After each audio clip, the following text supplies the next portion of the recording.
Okay. And do you want to fully state why you are? Hello. How Sorry, confident a little are you late. with NONGSHIM win today? How's everyone doing? I would probably say like Slugs here. 65–70%. Okay. Pretty high. I Guys just vibing out. genuinely think that NONGSHIM is a very good team. Like, Yeah. I felt them in the server, and it didn't feel good to play against them. Whereas I've scrimmed against DFM a decent amount of times, and like they're good, but I think NONGSHIM has like the X factor that we were talking about with the duelists, where if they are on, like you are not beating them. And I've never felt that or seen that from DFM. This is the grand finals for you. So this game. I think that No one qualifies if they win this. I agree with you. I don't know if that's true, but I agree with you on that here. But I think DFM has a slight edge. Also, Tokyo is like where the finals are. I think there's a little bit of, you know, national pride buff coming into play. A lot of the intangibles, but who really knows? With this, we're gonna send it down to the stage. Before that, thank you so much, Elevated, for joining us here at the desk. And we're gonna start the day with DFM facing off against NONGSHIM in this elimination playoffs match.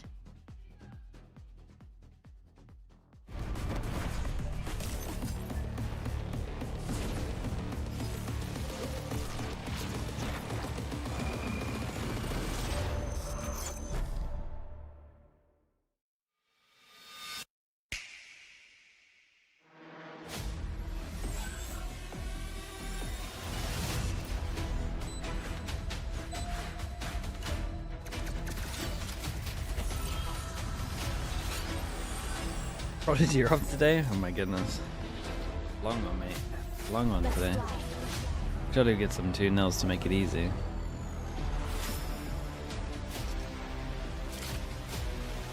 Probably not in Pacific though. I feel like these games are pretty... close. How do you feel about the map picks? Man, I haven't even looked. Where are they? Lotus, Ascent, Corrode. Lotus, Ascent, Corrode. I feel like NONGSHIM is happy with all of this, right?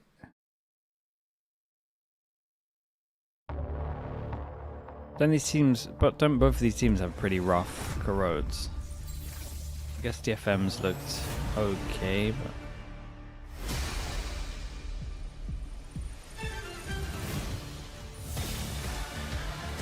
NONGSHIM REDFORCE. It's VCT Pacific playoffs, and it's day one of eliminations. We got NONGSHIM here looking more promising than ever, especially with Francis back on that IGL role, and RB joining the roster a couple weeks ago and being a huge asset to the coaching staff. Yeah, first time in the playoffs here for NONGSHIM. They've got some of those playoff nerves out of the way, up against Talon in the upper bracket, played them very close on at least one map, and they want to keep the dream alive. They want to make a heroic run all the way to the end of the bracket and try to keep themselves in Pacific here. And they will be facing off against DFM. Veronica with the tier 1, thank you for the 23 months. This is their very first time in playoffs, and Akame is definitely going to enjoy every moment of it. Now this team, if you guys remember, in 2023, they had 0 match wins, a total of 0, and now they are 80% match win rate here in stage 2. And Talon go top 3, GENG is out of champs. Looking to go wave Yeah, that by sounds wave right. all the way to Paris, but it's going to be a long road. Is that 100% starting here in the lower bracket. No mistakes allowed from this team, but I think they're feeling more confident than ever. Oh yeah, they are absolutely vibing on the stage, and you need to be relaxed when you are on an elimination game. GENG at the bottom with points, DRX will go further than them, T1 above. Yeah, you're right. Damn, that's insane, isn't it? Get some home crowd advantages going. Whoa, we get a tie. All right. Guys, there's no ties here. We cannot go, 2-2 today. One of you will win. It's gonna be a long day. I'm feeling an overtime or something like that here. And now we have our map, Vito. Pilsky, thanks for joining us back on the desk. What do you think of this map, Vito, so far? Yeah, I think it's an interesting one. I think DFM are backing themselves with that double duelist on Lotus. They want to try to take on this Waylay comp that NONGSHIM's been running lately. For NONGSHIM, they picked a set. It's a map that they used to try to avoid, but I got to give them the benefit of the doubt. I thought they had an extremely questionable veto against GENG as well, and they really proved me wrong. They were able to dismantle GENG on Lotus and Ascent back-to-back. If they can do it against GENG, you're damn sure they can do it against DFM here. Yeah, I mean, I gotta be honest, I would be so hyped for a Corrode map 3 as well. I hope we get there. I love the DFM comp when they're playing the Waylay there. I think it's so good, and I would love to see more of it. At the same time, NONGSHIM do? Go back to the Cypher? For me, Talon might be the best team here outside of Paper X. Talon is looking very good, so if you're able to push, you know, a team of Talon's caliber that close on Corrode, then I'm feeling very confident for NONGSHIM overall, to be honest. Yeah, I mean, that's right. You're one of the two people who picked for NONGSHIM today. So I think that's a fair take. There were some question marks about the use of the Waylay here, so I wonder if this is something they're going to keep Alexi, using. hello, good morning. How you doing? I don't see much of a reason to change it, really. They just beat GENG with it, but they are going to change it up. They're going to go back to their old comp. Francis, they actually change everything. You're going to have, you know, Danby, Neon, it's a day that ends in Y. RB staying on the Viper, though, I agree with your sentiment. He was a little isolated and picked up. I thought they were just going to go back to the Waylay Cypher.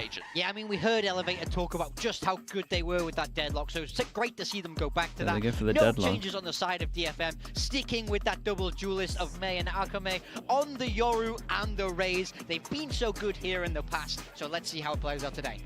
All right, well, this is going to be a spicy one between DFM and NONGSHIM, so I'm really excited to start with Lotus. Seems like changes are already afoot, so we're going to get brand new VALORANT happening today. We got our two casters who are going to take us through the very first elimination day. We got Achilles and Komodo.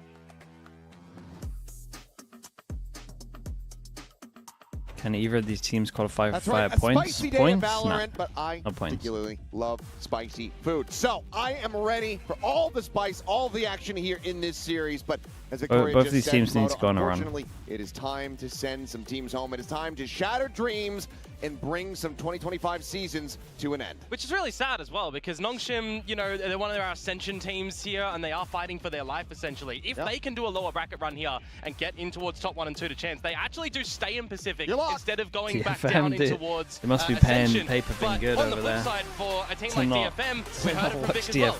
0 wins 2023, this time outstanding Captain's performance. left the First boat for playoffs some money. appearance, and if they are able to do a run, it's actually going to be Boom Esports that may get knocked out of Ascension. So there is actually a hell of a lot that is going in this series. Let's see if it works against them. For Boom, praying for the downfall here of DFM. The DFM looking to go where they have never gone before. Every step forward is new territory for this organization. Okay, we got NONGSHIM on attack, DFM on defense. This ship can make it. The waters, they've been choppy. It's a lot of util, man. I say that's a lot of util. Just gotta see if they can dodge a couple of the whirlpools, that's for sure. Where the hell did all your money go? Sunken ship or some burnt noodles. To throw Persia, okay, he's dropped Persia a ghost. And this is why, TP's out, double door. My goodness, that's one of the fastest, fastest 5 I've ever seen to be indoor ever in this game. Actually, probably will never get a faster one. DFM continue to get clustered up. Prowler checks around the back of Rubble. They're making sure that Torpid Mystery with the tier 1. Thank you so much, bro. I'll read that in a second. Let me wait for pistol. So now they're going to be feeling pretty confident and comfortable. Then all of NONGSHIM are playing forward on the site. RB, you gotta commit there, RB. Come on, man. But cannot find any kills.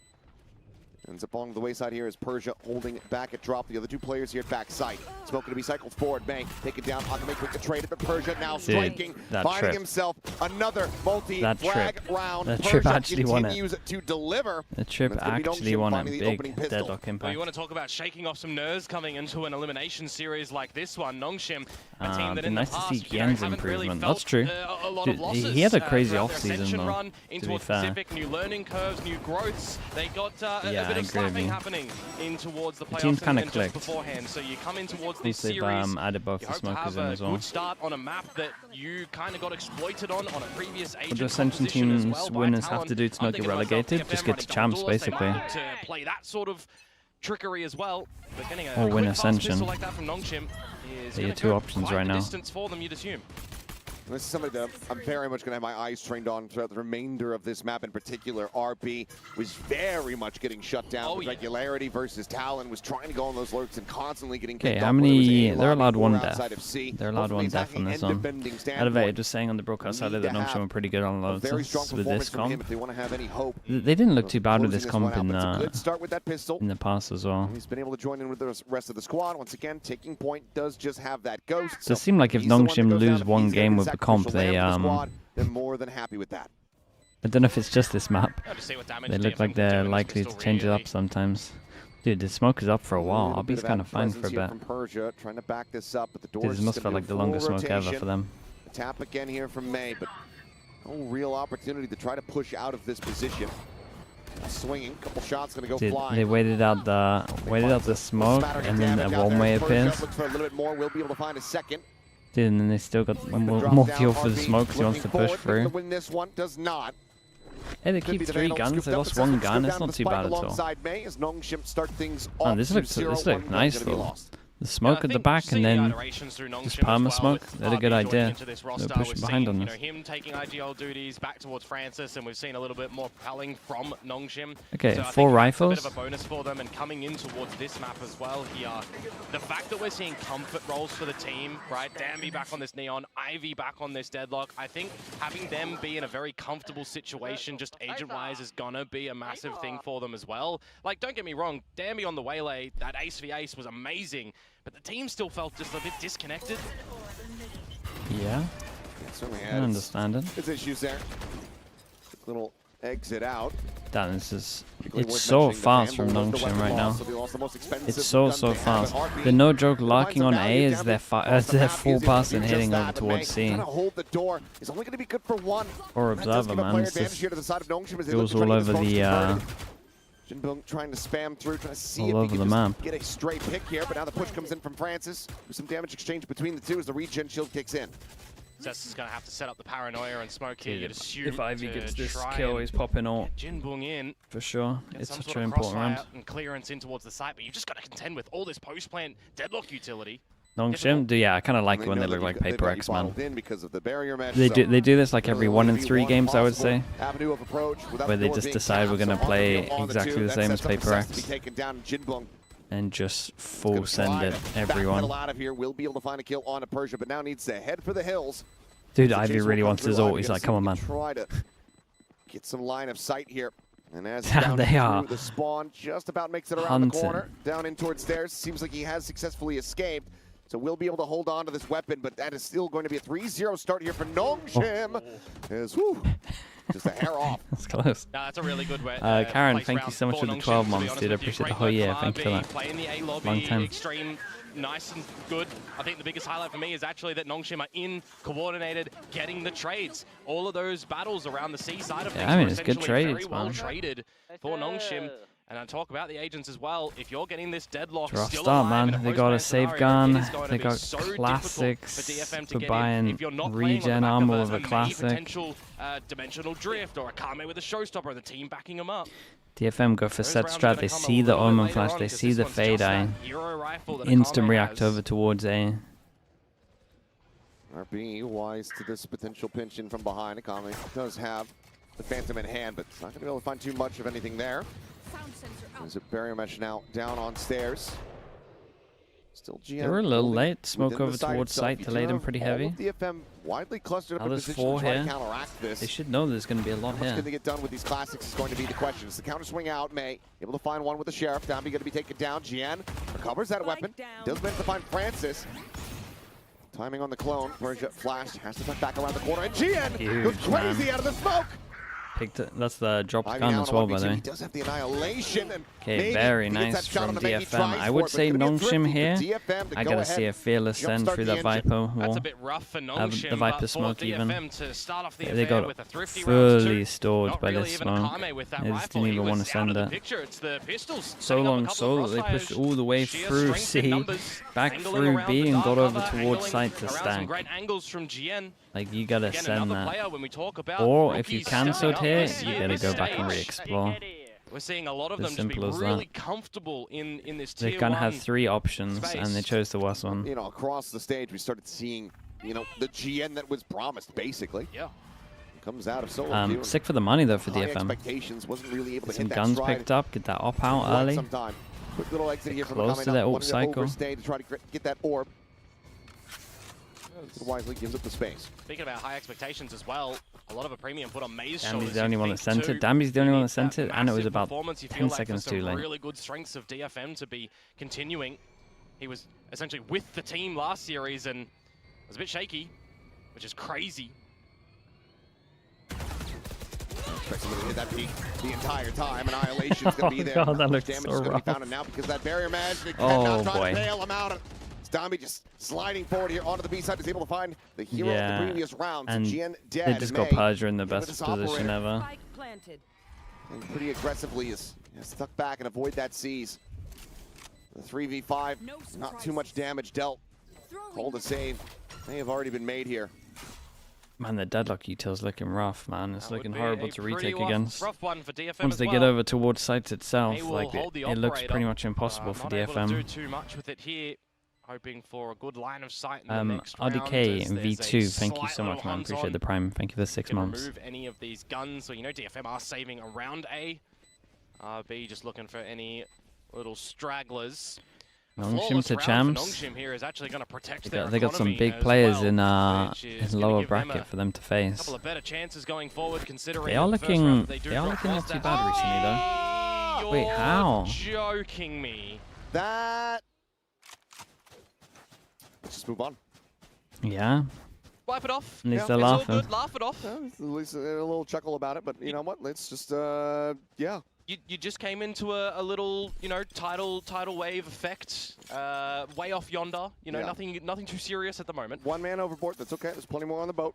Throw some life rafts over to him.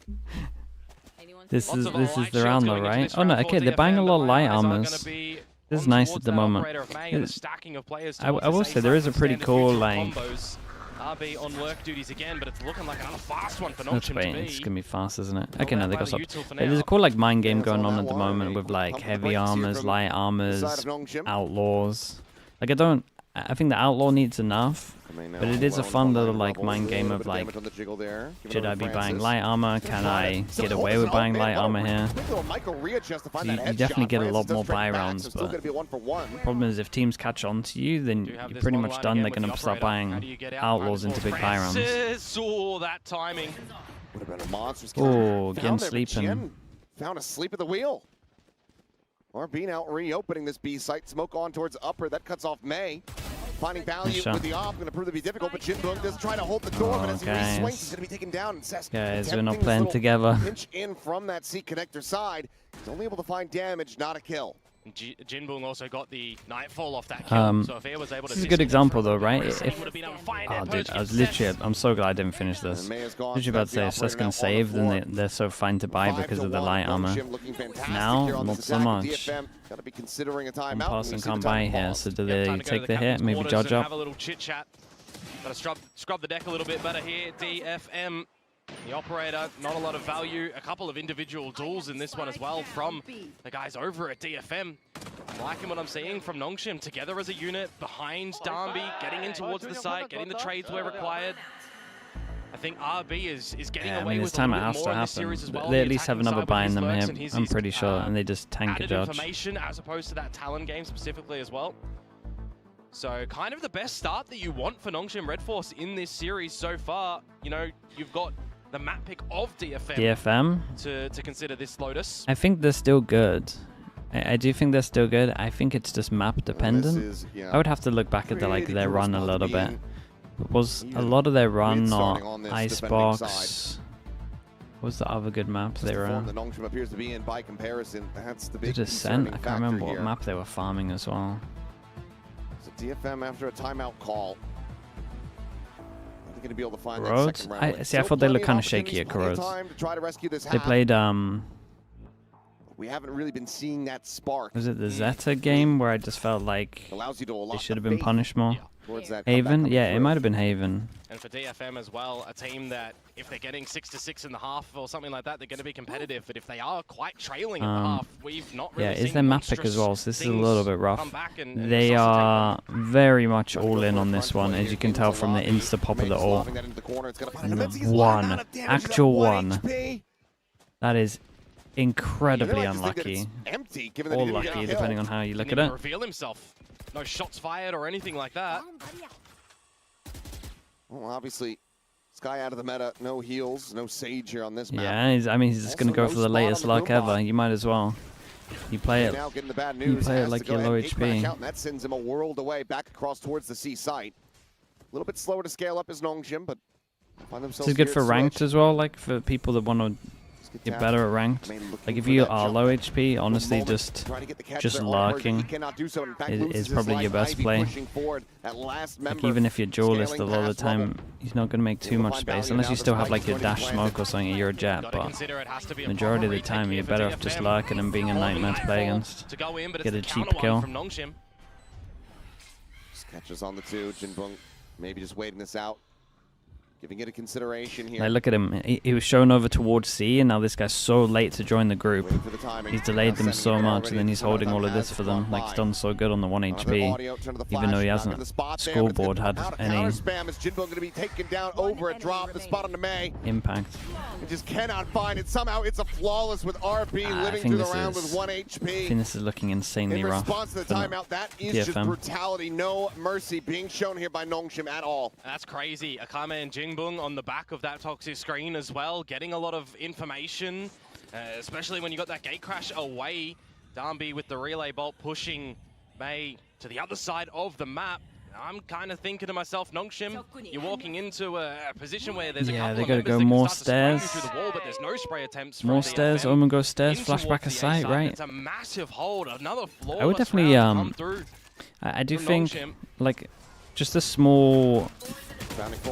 My goodness, look at that movement. Just a small thing in terms of like this map. Omen, I mean, Omen Flash is really important on every map. I think it's always worth watching like good omens to see when you should be using your flash majority of the time. I feel like VALORANT on this map is so good to watch. Like VALORANT's omen flash always gets some kind of value, and even just like where he pumps. Like he'll do one for Heaven if they need it, but like it's all the time. It's like the most value you can possibly get. It's gonna be a weapon collected. Spike still not yet planted. And I think opportunity to try to play this one they out. kind of wasted that omen flash there. All this util on the C side as well, so you know NONGSHIM wanted to stay here regardless. Paranoia at the ready. Persia very much has one of his own. Haunt over the top. It's a great fade, eh? Takes so much damage and will be finished off.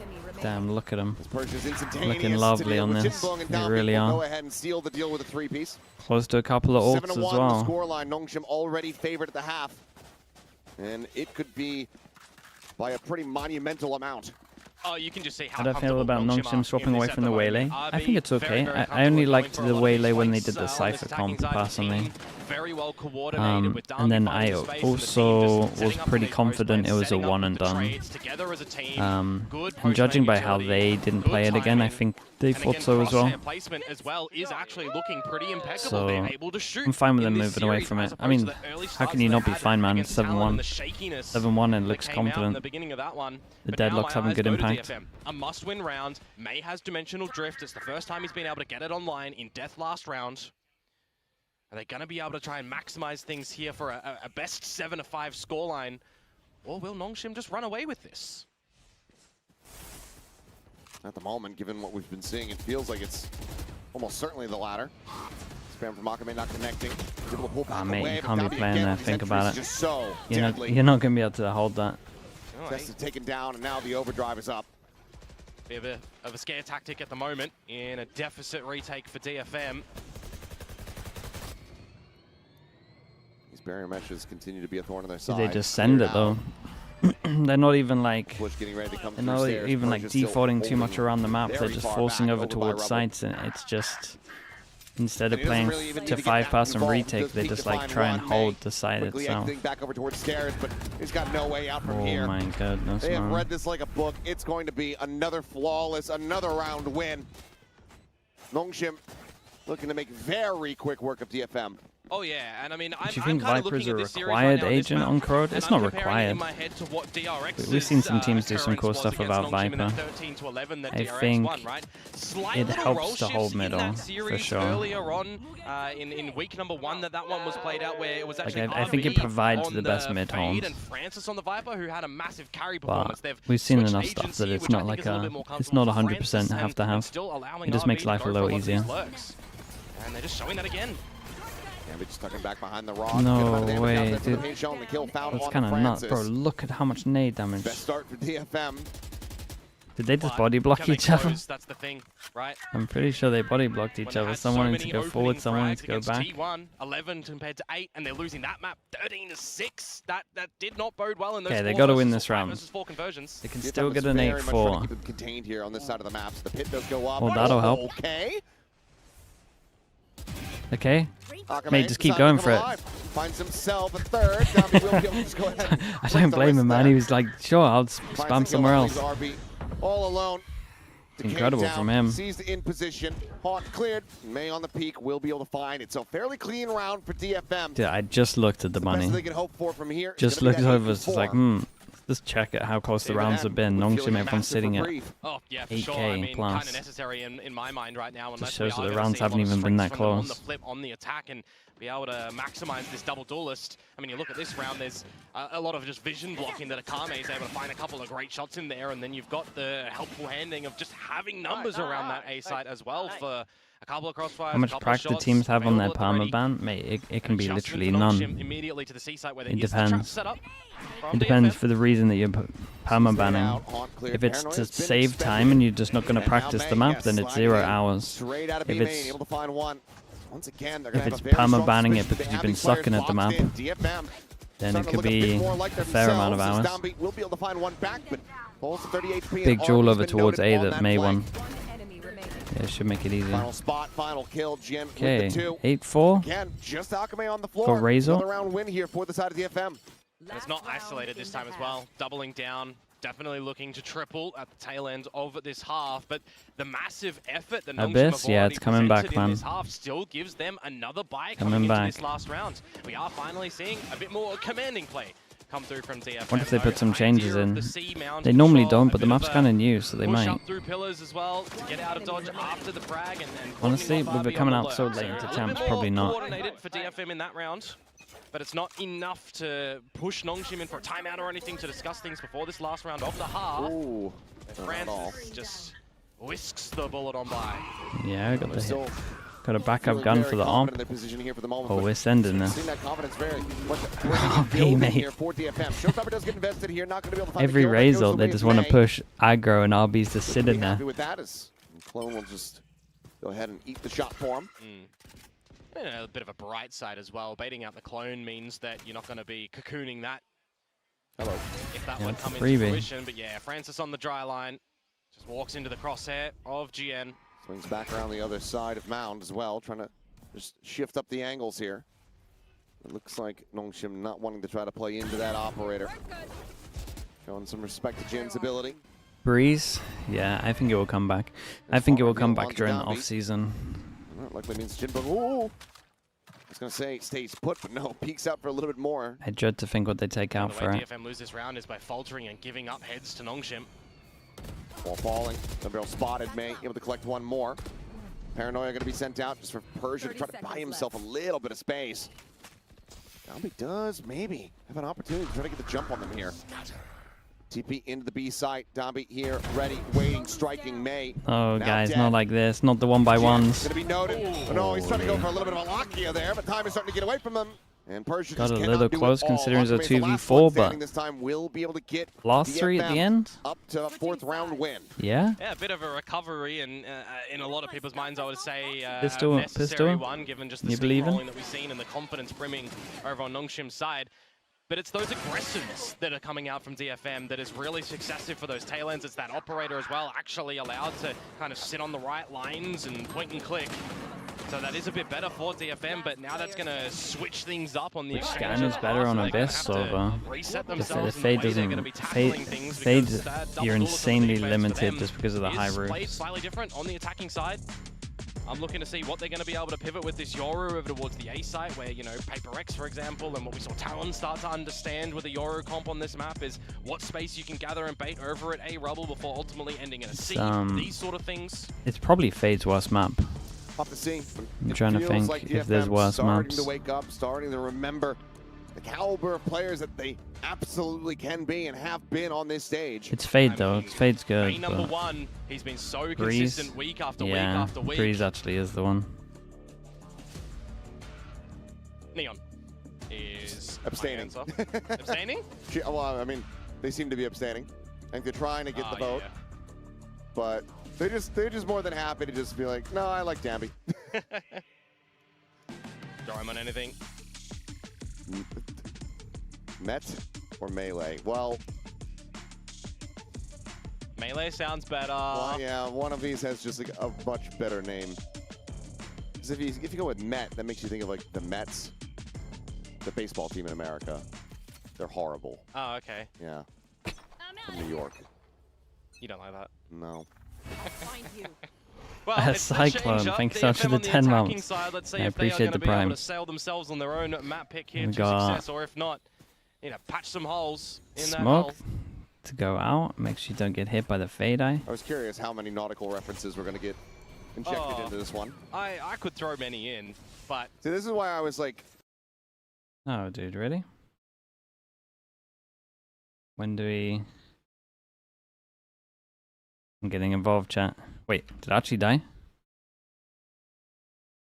Oh, it actually died.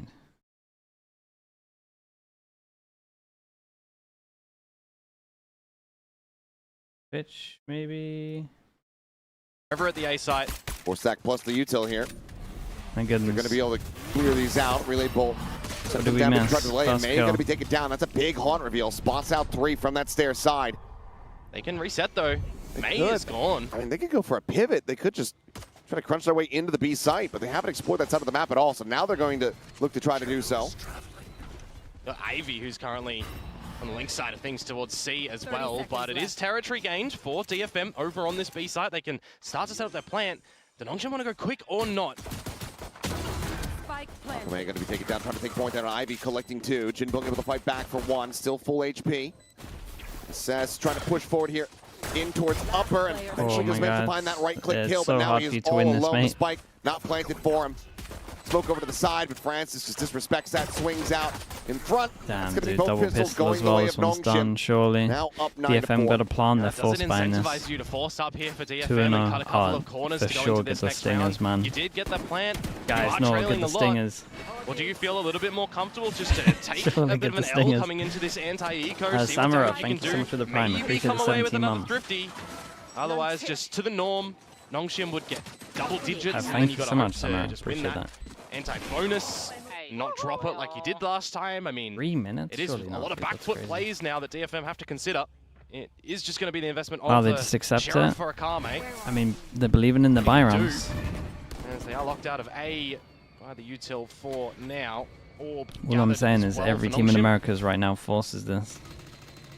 A little bit of a cut of the noise here. Some footsteps made from NONGSHIM though, as they go shifting around. That practice with the stingers. Jump spot from May. Identifies them, but the swing is getting ready to come through the side. Dude, imagine they had stingers for that guy. He's so committed. Is just spamming, spraying and praying. The good old Spectre. It was all for this though. It was all for this. You can pick up the Bulldog at the back, they lose one Spectre. Plenty of weapons going to be saved over, as it's another clean anti-eco. 2 Bulldogs, 2 Spectres, to make a run at champs. I think run at champs though, it's only 2 America's teams that can make a run, especially on this map right? As well. Do remember a it depends, man. It depends who else makes it from Americas. It's always exciting and frantic duels. France is collecting on 3 there, is going to get ever so But close. I'm trying to think if like any of the other, outside of G2 and Sen, can I see any team getting like a top 4? The reveals. On both sides are absolutely monstrous. Akame's only able to find the one. No, mate. It's both duelists. You gotta win these Able to duels. find one. Jinbong trying to hold his footing here as Francis, dancing around rubble, is still able to find Oh, more he did value. an extra dink at the end. It's insanely doable for RB. Down to 10. RB, a very workable clutch here for him. Early. Just get here very early, but it looks like Cess maybe catching a glimpse there. He just banks a bite around the corner. That would be Gian dead. Instead, No, the Jen one will pass and push hand it to through. him, but My just tucking back goodness. and manages to win out That this is, anti-bonus round, but it's barely so. it's expensive. That is mighty close. It's a win, Imagine though. if the roles were reversed and it wasn't GN that went into that dark cover, but Cess, and he loses his life, and then it's Francis getting the dink earlier on that could just get him finished. But do you think those teams can get top 4? And a sigh of relief for DFM in that anti-bonus round. You'd assume the haunts are gorgeous, as you say. I mean, honestly, I both guess the at their teams. peak, And if they play at their peak, that it's just we haven't seen their peak too do as consistently. much damage around the rubble as he actually did. DFM, though, they will take the rounds to contest against a proper buy rounds now. A bit of more commanding space and control over at Mound for NONGSHIM. The pivot to B. They're able to make a go. I mean, of this Ethan round. won it before. Yeah, but it doesn't really work like that. Out in Jesus. Bro, no one else was involved in these. He just insta got them all. Only gonna be good for one. No one else was even involved. Any hope of getting that economy rolling, that has been silenced. And they know he's here from the door. Yep, this is a bearish market at the moment here for the side of DFM. As GN is well and truly locked into a prison here. Even just getting slammed through the wall. What's it in him? And there you go. Ivy will put him Dude, down show me nice it. and easy. Show me it, man. 5. I'll be just one of it real easy. Quickly look at the money. There's 4 people that can't buy next round. Probably have to take the hit or just force buy. I mean, the score's too gone, man. Gotta force buy this. Ability, right, when it comes to the game of VALORANT. Where's that second kill? Oh, fast 2 bullets. Not bad. Not bad at all. Yeah, Prowler helped with pre-aim. With some involvement from RB. Dude, surely the Prowler gets an Just assist want to see there. massive confidence. I mean, if we've got confidence At least from one everyone in the assist. server, and we're seeing a couple more of those bits from DFM, it'll be very electric here. Now you're putting your focal point on May with this rifle. My goodness, it was almost a lineup. He actually nearly did it again. Push all the way through C, open door, Kame wins 1 duel. And respect. Able to go ahead and finish the job, brings it now into a 2v2. The showstopper also going to be online here for DFM. However, in position, and it's instantaneous with the shot. Jen's made all the noise in the world. Yep, that's just going to be a grab on the net, and this allows for Persia to just get closer to stack up on this angle. Yep, double up. You've got Persia with the dark covers as well. Would be very difficult for GN here with a sting up. Would love a bit of an upgrade, but they're all GENG down towards RRQ, pillars. yeah. And you don't really get It's in gonna there be where a the fun spike one, is, man. because that's an expected position to come in towards. Little He's scared just got to for try and GENG. find some timing here, you'd assume, with the NONGSHIM lads looking the wrong way. And it's not a comfortable gun to be saving into a potential last round of the map either, so you just have to bloody give this a go. Will, now noted, sliding down, scaling forward here as cleanly as one possibly can, but I mean, you've got a 180 crossfire set up. Gravenet's back as well if you want to. You actually just... 20 You probably seconds have to remaining. try time the smoke, and he just insta-popped the smoke, so he's done for. Cycles forward. 13 seconds, has to kill him, can't find the first. This was smart from Persia, by the way. He didn't wait for the smoke to like nearly be ending in case he was going to try and take a timing. As he smoked on top of the smoke pretty early, so he could just have his gun out. Yeah, I mean, a little bit of bait from RB, if you even want to call it that. It was a distraction to allow Darby just to get the high gear on. So I think GENG wins. I think GENG wins, but I'm not like... DFM in that round. They're wanting to do a bit of a faster B pop, and it just It's not an easy game under them.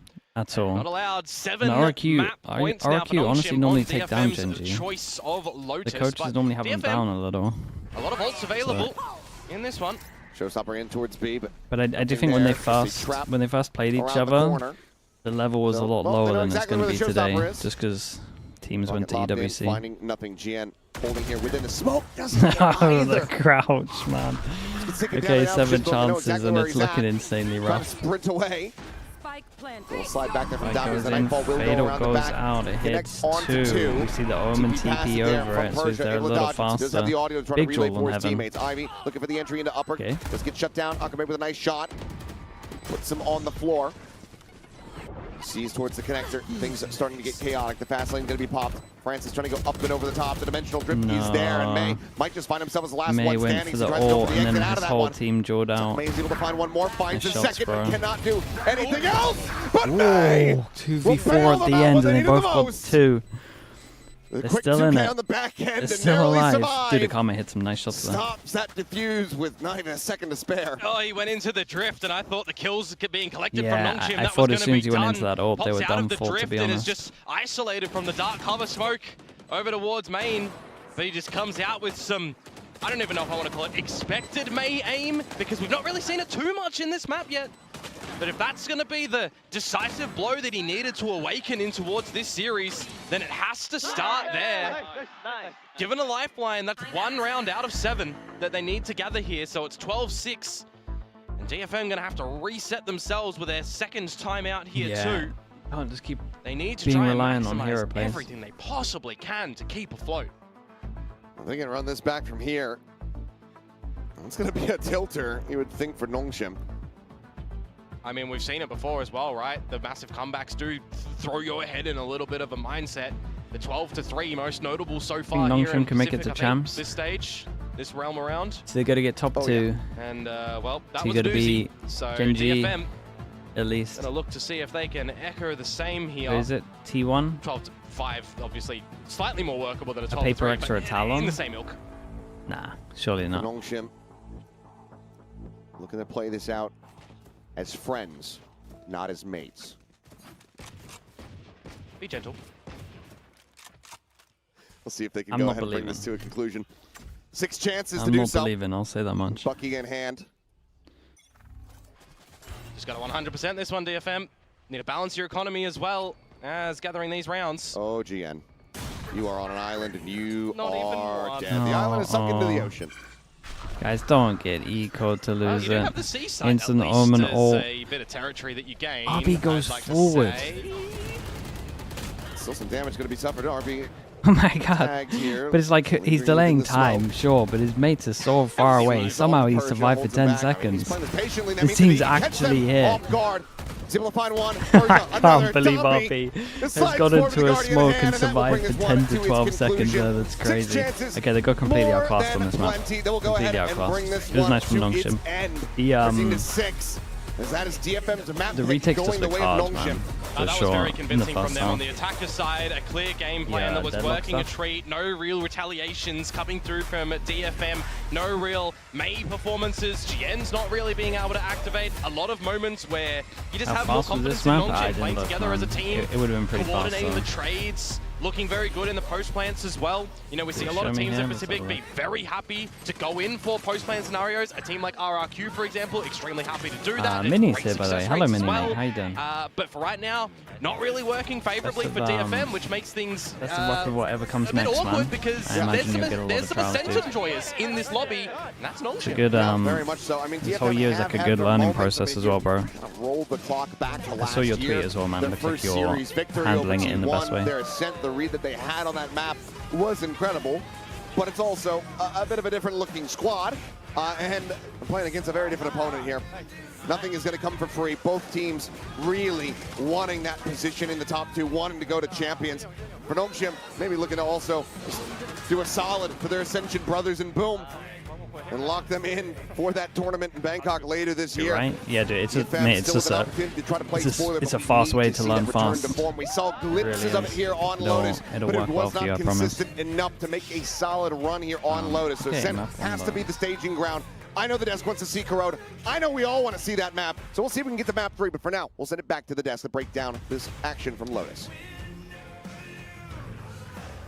Absolutely, right? We want to get to map 3. But first, Lotus, NONGSHIM. If we had any doubt about NONGSHIM and their Lotus, all those doubts are now squashed. Yeah, just comp swap straight back NONGSHIM can still make it. Yeah, I mean, both teams here have to come top 2 at the moment. Straight back into In this the lower Neon brackets, they gotta deadlock win with everything. Francis on the init.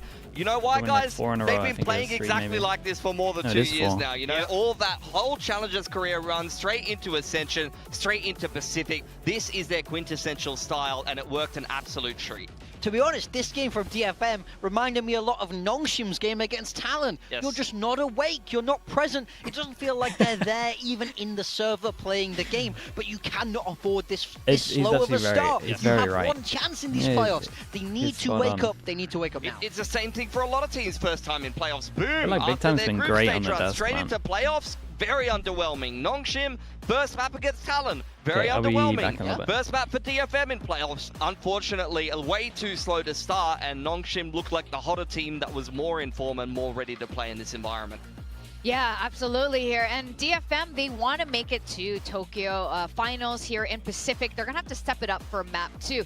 But honestly, like you said, NONGSHIM, they just kind of brought back what they've done right on Lotus in the past, and that's really all they needed to do. Yeah, 100%. I loved seeing what NONGSHIM was bringing to this game. On the attacking side, you saw it there previously. 8 out of 8 first plants, 6 first kills for Danby. These are all the success factors that you want to see. You've got the players that are very comfortable coming in the clutch, in the post plants, Persia, Ivy. This is just their Ascension playstyle executed very well in Tier 1. This is when they're at their scariest. We even saw Danby sliding in, getting those kills. This is what they do so well. So I'm so happy to see them go back to this. But where were DFM? Like, you gotta know this is coming, man. I get it.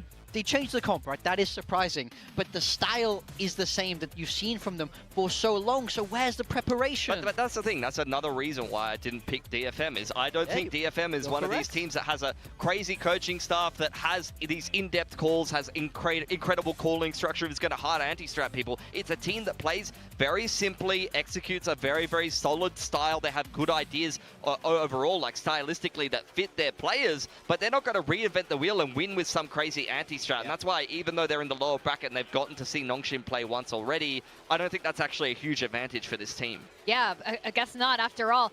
In fact, we have some highlights about Ivy, who had some great util here for his team. He's back on the deadlock. This is where he's at his very best. We all know this, and this is exactly how you should play if you want to throw off that prep advantage from DFM. We know that DFM got to watch NONGSHIM play, so they go right back to what they're good at, and they just let Ivy play this deadlock. Shout out Elevated. He said they know how to play this deadlock better than anybody, and we saw it today. I mean, he called it. He asked for the comp swap, and it worked out an absolute treat. Like, he really was saying, like, I don't rate Breach at the moment. I'm not liking what I'm seeing from NONGSHIM on this map. I want to see them swap back to what worked for them. It's exactly what NONGSHIM did, and it worked out very well. So it turns out, not a fraudulent coach, Elevated. Congratulations. You do know ball. Well done, mate.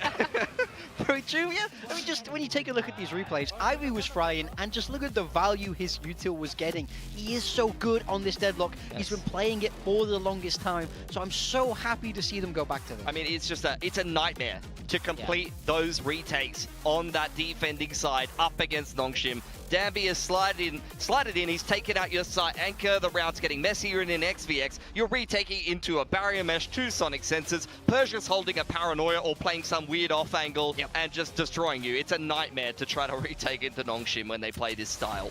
And our MVP is going to be Danby. Elevated also called this as well. Thought he was a little crazy putting Danby on his build diff flex role here, but he ended up with 20 kills on it, and he was just full sending it. The rest of his team fully supporting him. They were talking about Francis and those calls and how those are a big part of this. Yeah, they threw him in. This is what they do. You say, go, Danby, go, and go he did. Fantastic job from him, playing with that pace that he's so well known for on his signature agent of the Neon. I mean, I just love watching this NONGSHIM when they play like this. Yeah. It's so fun. It's so exciting to watch. Yeah, I feel like for NONGSHIM, it's like who let the dogs out, because you got Francis's dog, the little prowler that goes in first, and then you got Danby going right behind it, you know? Like, that's what I imagine when I watch NONGSHIM play. I hope we hear that exact voice on the team comms. Clip that. So I think one other thing that Elevated was saying is I guess he's just a really smart guy. He knows what he's doing as a Okay, coach. let's relax a little bit, okay? There's enough glazing for one desk. He did say NONGSHIM were absolutely the scariest team. Global Esports was scrimming throughout this season, and I believe that. I've heard that from multiple coaches as well. Yeah. We knew that since last year when we saw their performance in Ascension, in Challengers even that you were referencing to, that they looked absolutely terrifying when they were playing in that kind of form. They just got this really good combination of speed, aggression, tactics here. So I think as we go into Ascent, this is going to be really interesting to see how DFM is going to try to counter it. Well, for NONGSHIM, I mean, this is a map that historically they've tried to avoid, and I'm very surprised that they've started to pick it up, but they beat Team Secret, who, let's not forget, they had an insane comeback against RRQ the other day. They have a very good defensive half on this map, so that's a good win. And GENG, one of the better teams and a very successful team on Ascent. So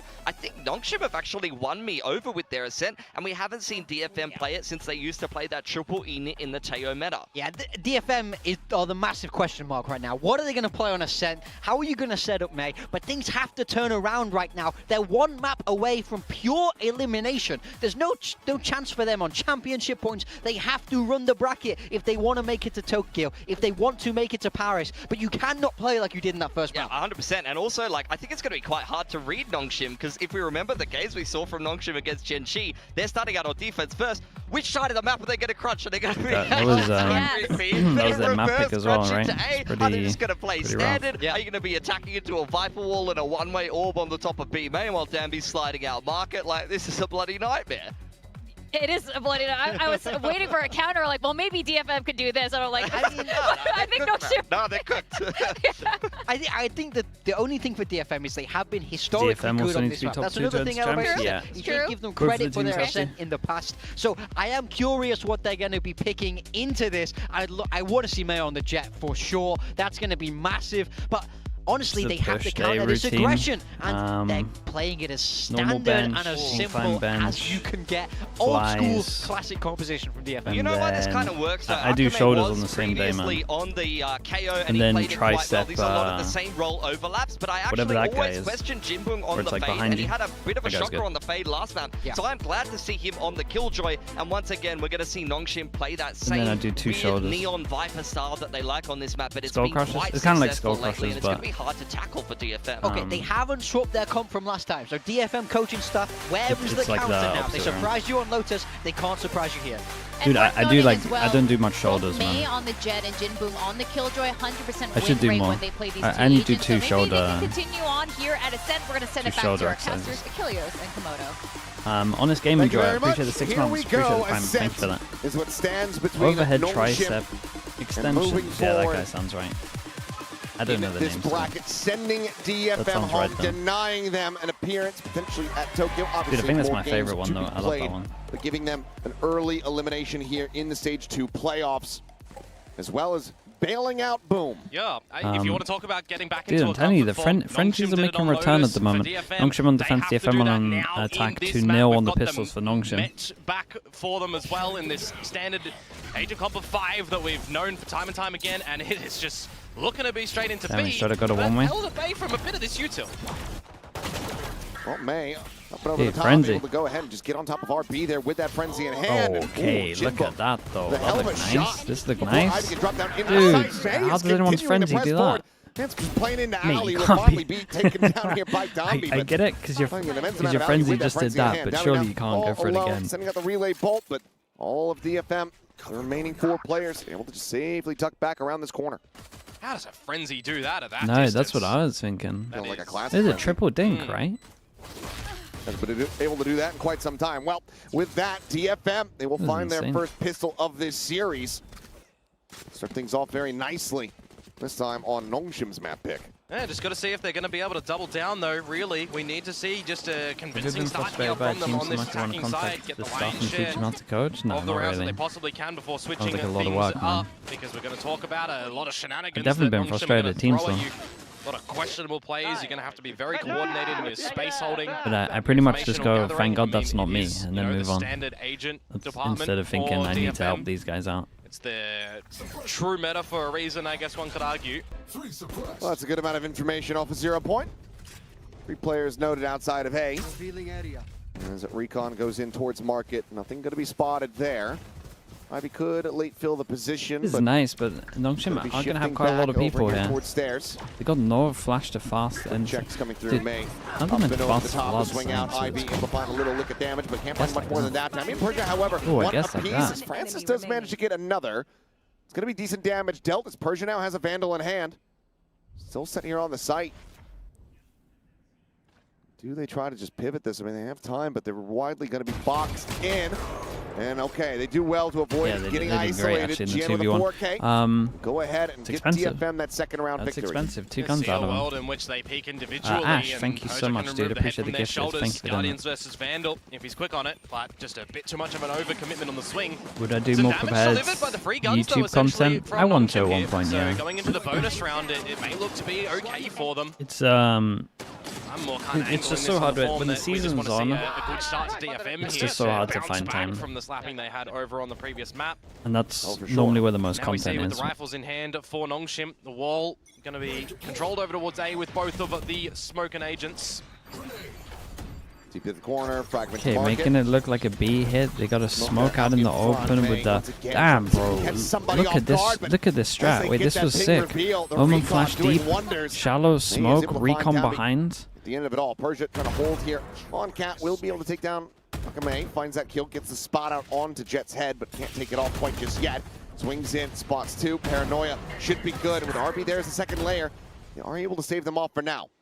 But at the same time, though, able to find Francis. The site's been opened up, and it's really on May to try to survive, but he cannot. Still so now a 2v3. It's a great bonus. It's lovely shots from RB. It's a great bonus strat, to be honest with you. Smoke in the open, Omen flash, recon lands behind or above, I'm not sure which, so you can get a kill from the smoke here. And then you can push into market, and then you can go split over towards A, which is where you wanted to hit. NONGSHIM at the moment too, surrounding this market area on these. It's rare that you see unique strats on Ascent. They're able to rein them in a little bit. It's cool. They look to answer back on this defensive side a little bit and be ahead of the information and the expectation plays instead of trying to be a little bit more reactive. It's a good sign for DFM. They had nice pistol, which would look pretty prepped, especially with the util. And then good bonus rounds.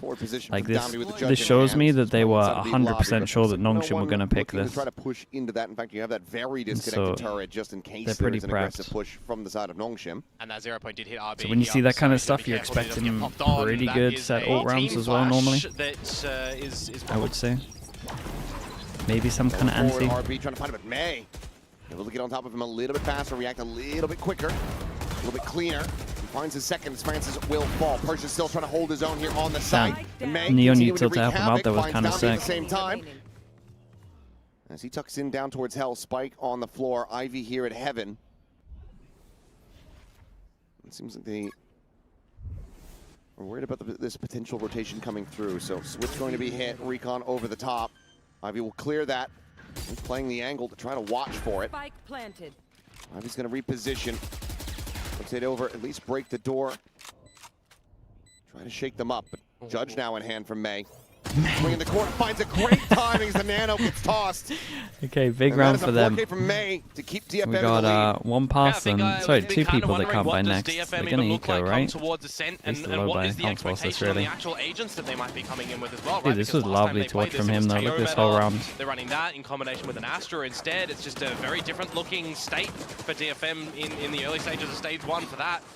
Off to the races here on this map with May getting very confident and getting set up by the team. Disregard a little bit of the self-flashing and stuff. They still reassess the situation and get those battles in towards the A side. Force them down to Nico, and you really got to worry about the Bucky. Good chance for them to get some ults and some money. In B main, of course. I do think that DFM, seeing the demo of this comp is going to help them a lot. Because last time NONGSHIM played, they were doing the whole passive A pressure with smoke and wall. But once you've seen that and you actually know that maybe Killjoy should be starting over towards A, I think they're going to have a pretty good time. DFM more than happy to play this out patiently as Fragment goes down in towards Wine, checking that lurk isn't in. Yeah, just clear a couple of corners that you need to. And especially with how prepped they were again for pistol and bonus. The drone, he might try to make a play off the back of this one. No way. Has not spotted him. Main out going for the entry. There's the first shot. Looking that for the is second. a massive play, man. RB did incredible. God, this gets insanely durable. Do Omen ult to pick up a gun? No one really does it. You still have that Bucky in hand as well for Dami. I would say it's He's allowed access into the site, but for now, Mate is looking to stave him off. Francis has full util here to help the team in the reconnaissance game.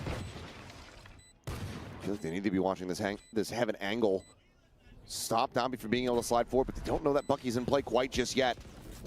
Fast lane now coming through. Relay bolt. You gotta do a lot on short, Jinbung. Is it GN able to find anything there? Just get flushed out, but Jinbung coming away with 2, playing out from door, and he did a lot on short. Fair play. Nice little push in front of May, making it easy for him. He would have loved an Omen ult here. Fall. May's patience, and ends up paying off. Close, on defense, close enough. it's DFM like now normally to pivot That's towards back of from sight. Players playing behind smokes on opposing teams it's as well. winnable Right? if you Starts off with RB, able to find the double. May even if you get cancelled, you work up with the A main and you would have time to pick up a gun anyway. You think that there's Like, some significant damage done by NONGSHIM, and they may be able to come away with a round, but even though there's a scan reveal on a Jinbung a little bit earlier on, does not matter. Just holding a very strong line and a bit of a different sort of crossfire. 4-1, good start from DFM. Timeout. You flipped the script over for the last map, and it was, it was a technical 4-1, and then some more runs from NONGSHIM to extend it. So they don't want to see what they were able to do done to them. Call a timeout here. DFM unable to find any value off the timeout calls in the previous map. Let's see if NONGSHIM can get a conversion, because I mean, they got quite a few kills in these rounds, so at least the money's not out of control. Let's say, of T1 yesterday, their timeouts not leading to any round wins to memory. They've actually slipped from being top of the leaderboard in that regard. Yeah, and who's overtaken them in the round wins after the timeout percentages? It's NONGSHIM. It's the other team in the black and red. Yeah, it's a NONGSHIM. So, I mean, let's see if they're going to be able to do it successfully. They found both wins after timeouts in last map. So they've even propelled that a little bit further. But timeout aside now, it's the time for NONGSHIM to recognize what they want to be finding here. Access to a pit for RB. Okay, back up. See if that's going to be the angle. But Back up Bucky. And I'm a little bit more interested in, especially if there's a battle. And I was saying they were going to have set strats, well. And I think. But Dami with a nice little angle. I think for Jed Knives, maybe. Of this play from DFM. At least. Jesus, wait. What is that shot? FOCUSME hitting another crazy shot as the drone. Don't know if they needed to do this after the command in play as well. If you want to reset the situation here, after the pick over towards middle, but it was the original plan. With it because you don't have smokes anymore. I need that back in full speed, then 0.75, then 0.25. That is ridiculous. B-main control though firmly in the hands from them. Spike down as well. The spike now on the floor. What's my thoughts on Neon over Jett on Ascent? I think it's limited to an extent. I think it is limited. I think the wall was pretty good on this map. I will say there's some cool stuff you can do with the wall. Now, leaves it all to May, up and over the top, finds the first, looking for the reset, gets close, needed one more dagger. It does worry me. But he just I think if I knew the opposite if Cypher didn't exist, I'd be okay with it, to be honest. Good pick to be main, but that's not the thing we want to see here at Kilios, is it? We want to see care about this. A Kame's flick. Oh my god! Huh? He's robbed It's a nice him. shot, man. That is disgusting. It's one of the nastiest ones that we've seen. Yeah. That's his Look fast in Meteor slow-mo. Bangkok, that ISO shot that he nails just in front of B main on Haven. Okay, NONGSHIM can start getting some rounds, man. We got 5 ults here. They need to get their money good on this one, so they would love to pop not all the ults, but majority of the ults, try and make it clean. Sending out the drone, going to be spotting a Kame early, but it's a bait and switch play with May. Gonna respect it. Alarm bot gets spotted over towards middle. Recon goes in. Guy on the right shot it. They don't. Relay bolt into the corner. They're very oh, that Omen flash from short is great. Omen flash back was really nice as well, though. Big pinch over towards middle. It's a legit 10-person duel at mid. Able to find one, but Jinbun Cess able to find some answering fire. Swing out. Jen wins the battle at Cat. As it's going to be a pick up of the spike. And now looking to try to bring this one forward, but already last 2 players rotating into position here. That was nuts. Don't have a Hunter's Fury. You can have maybe a stalemate lockdown. But Ivy's just swinging forward, so it seems like he's not going to look to try to invest that what a round GN, from you. Despite being low HP, still is able to find that headshot. That leaves Francis now to his own devices. fully flashed up and spotted. Comes back around the corner. Turret uncleared. Smoked off. That's so tanky. Unless no one clears this recon, which, okay, they don't. But it doesn't matter. He cannot find the shots. GEN handled this very well. Omen flashed back over towards middle, got the smoke out, managed to kind of just isolate the short players, protect some of the mid players. DFM. When you think it starts to get a little bit sticky, I want to give a bit of credit over towards GEN too. Yeah, it did so good. Paranoia timing from him that comes in towards mid, actually throwing a bit of a kerfuffle over to NONGSHIM too. You could see them scramble a little bit back, and then damn, he pops the overdrive. They reacted so well. Not expecting another player to just be slotted in the corner. It's an odd choice for a lot of backwards and forwards. It's an odd choice for NONGSHIM with so many ults to do that. Holding the reins crunch at middle. Pushing NONGSHIM back to an eco as well. I guess because you want to retake the sites and you want to react on the sites so you can all back in towards this killjoy. Turn over the top, spotting out on 3 players. Good info for NONGSHIM early. Where do you expect this one to go? Well, Gambi is just going to go straight forward. He's right into the smoke. No what a way. Back from him with the buggy. No way. Oh my god, he's Francis popping him from bottom middle with Sheriff as well. In such a bad spot. GEN not another. Dropping down, plants his feet, finds one. Jinbong on the cross out from tiles. Big finds 1v1. Another. Picks up the gun. It's going to be hard. Alone. His weapon's going to be recovered. He's going for the reload, and Jinbong hits the god timing onto Persia. I mean, it was a good eco. Bails They them nearly out. won it. And that's DFM continuing to win. Thank you so much. Or Nero Power, Unfortunate for right? NONGSHIM Tier as 1? well. Thank you so Francis much, hitting dude. some Appreciate shots. Darby dispatches of one of them raid bosses in May. Putting up the performance on this map so far. YouTube chat. Still like 15 Dude, why does no one think I read He's picked YouTube up chat? that What vandal, is by this? the way. Let's see. Reload. 9, 8, 5. Ah, that's why. He actually had to go for the Does reload. winner play T1? Yeah. Bit unfortunate for Persia in the end, but for Jinbong, gonna be holding true. 6-2. Guns present again for NONGSHIM, and this is Pacia. Yeah, go up against the big buy. They want to go aggro on this one. Successfully able to drift away. Dude, every single time they go. Wait, but then why would your killjoy play Heaven? Does have a safe pocket to tuck into, obviously here at Heaven, but gonna be a lot safer for him to maybe not stick around. Yeah. Zombie will have to pull back, but no, instead he's just gonna pre-fire into the smoke there at main. Comes away with a kill. RP now, the one that tucked behind the box. Detain onto one player. Ivy does get caught.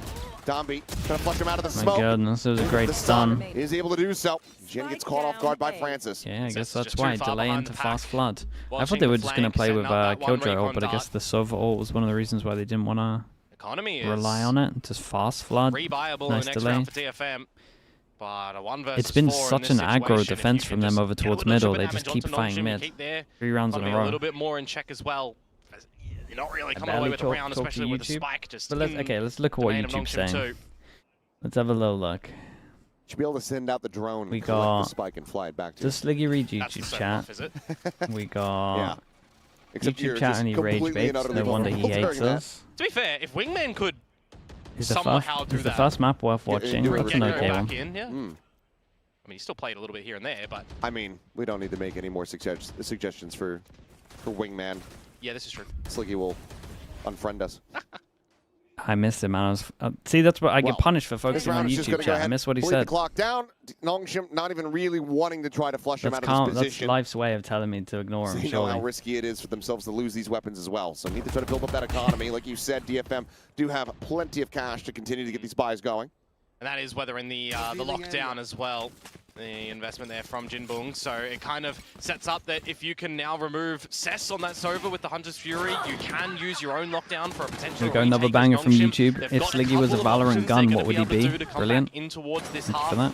Try and equalize on the 6-6 department. And currently just finding, you know, around here, around there. Funnily enough, it's 2 and 1, 2 and 1, 2 and 1. So by now it should be around 10-11 to DFM, and then the does Prime Vision Strikers beat Furia? Another banger. Honestly. Paranoia zoning back. Francis here for the moment, but he got Persia in deep. Oh, Tailwind gonna be botched, but still. Jinbong there to cover. RP trying to find something, but this is just a great little aggressive push forward here from the side of DFM. Might be the best question, actually. Leaving Ivy alone to drift away. And you just have to do what Cess did in the last NONGSHIM, guys, one. you gotta accept that you can't keep doing this. Have a chit chat with the team to figure out a bit of a strategy going in towards the next round. Where Francis is alright They're for a playing buy, defense like RB attack. will be alright, Danby doesn't have And the it's- overdrive, but we've seen him still be it's relatively non-stop. okay with a lesser weapon. It's a little He's too not really much. having a big pop-off performance on this defensive side here either. And well, Persia, I mean, he's just begging for something. So more of a half-buy angle in the next round for NONGSHIM. Set yourselves up. A cheeky round if you can maybe get away with it with some ult investment. Otherwise, you're looking at a proper buy round 12. By that time, could even result in a 9-3 half. Who takes corrodes? Yeah, maybe. I don't like either of these feeling teams it, you don't corrodes. really I'm pick. pretty sure. You know, drop the pit, So I'm not sure. block off the A site, judge in I think hand for DFM RB. thinks that corrode is better than it Something is. to that effect of Bucky for Dami But continues I will to be say, just still Okay. Mayon good value. Waylay is a little Looks like scary, he's but playing he Apex Legends. should get shut down if he Sliding was trying across, to just quick entry like they did tapping last time they people with played that. it. Oh, I'm silly. It's full loss. Dude, I still think NONGSHIM They're can gonna win be this map as scouted long for as they life. stop going crazy See what aggro. the armors look like. Well, nevertheless, flipping on the other side, DFM, aware of the situation and the possible positions that the rest of the NONGSHIM guys are coming from immediately, apart from the B main players. Yeah, able to script together to get the operator here. This is why math on broadcast is dangerous. Let's choose not to really go for it. Yep. Attempt to flash him into the angle. RB sends out the snake bite. Smoke now, cycle forward. Goes for the swing. Holy, But what a it's kill not that get is, caught by the though. paranoia. Very well prepped here is DFM. They just know they're going to go aggro, right? Time. The They drone really about play to a sense, scout this all aggro on likelihood this defense. operator. Yes, in fact, it does. It's probably the most Couple on the proactive nose team plays I've from ever DFM at seen. the moment. Early warning calls as well from the paranoia and the expected flashes Look coming at on through with this is combos. why we compare them to Paper By X Cess. sometimes. And It's they just reset relentless. himself here. It's relentless Cloud burst aggression. down. Hunter's Fury to try to peel the pressure. It goes forward with that shorty. Wait, Oh boy! wait, Welcome to APAC average round. wait. Getting a little bit silly. It felt like there was time to avoid this, no? I felt like there was time to avoid this from the In the server. crossfire there. It's Jan will be able to Dobby fight trades, back, he's try to keep him in this practicing round. Player trading advantage still. there, but Dobby still is as well with the operator. Here at Heaven. Spike planted. Across the shot, Oh connecting. no, Seth's going to be don't, taken down. Gonna be a don't, lockdown angle, and you don't can see they're already result with this in this. util. He's got the fragment We got ready the to try molly to ready counteract though. this one, but And we got the cannot molly nail it ready, to so that means you don't need to perfection. push Heaven for this, right? Enemy But remaining. now with GN breaking forward, becomes a lot more at risk. Fragment lobbed down. The spot on the one. Oh my The bailout goodness, that is there. so scary. And it was a perfect nade after all. Okay, Good destruction there from Akame, and now Last TFM round before the continue having NONGSHIM get so very close to steal away it these didn't rounds. cost him. It didn't cost him. DFM showing This some in incredible perseverance here. I want to see if we did him In dirty with EVA, the I was gonna replays say we and would've seen that Hunter's replay Fury, like but 5 no, times. Nevertheless, we're continuing the pattern in this half of 2 to DFM and 1 over towards NONGSHIM. But my oh my, does that one get close? An unexpected angle from GN. And into the last round of the half now for NONGSHIM. You're kind of hoping you're able to come away with this one. Surely and maybe they don't just go use the aggro on Viper's Pit that defense you've held again. for the next half. Yeah, for quite some time. Quick little exit there. GN, however, still able to find that kill. Gets in, gets out. Maytag down to 54.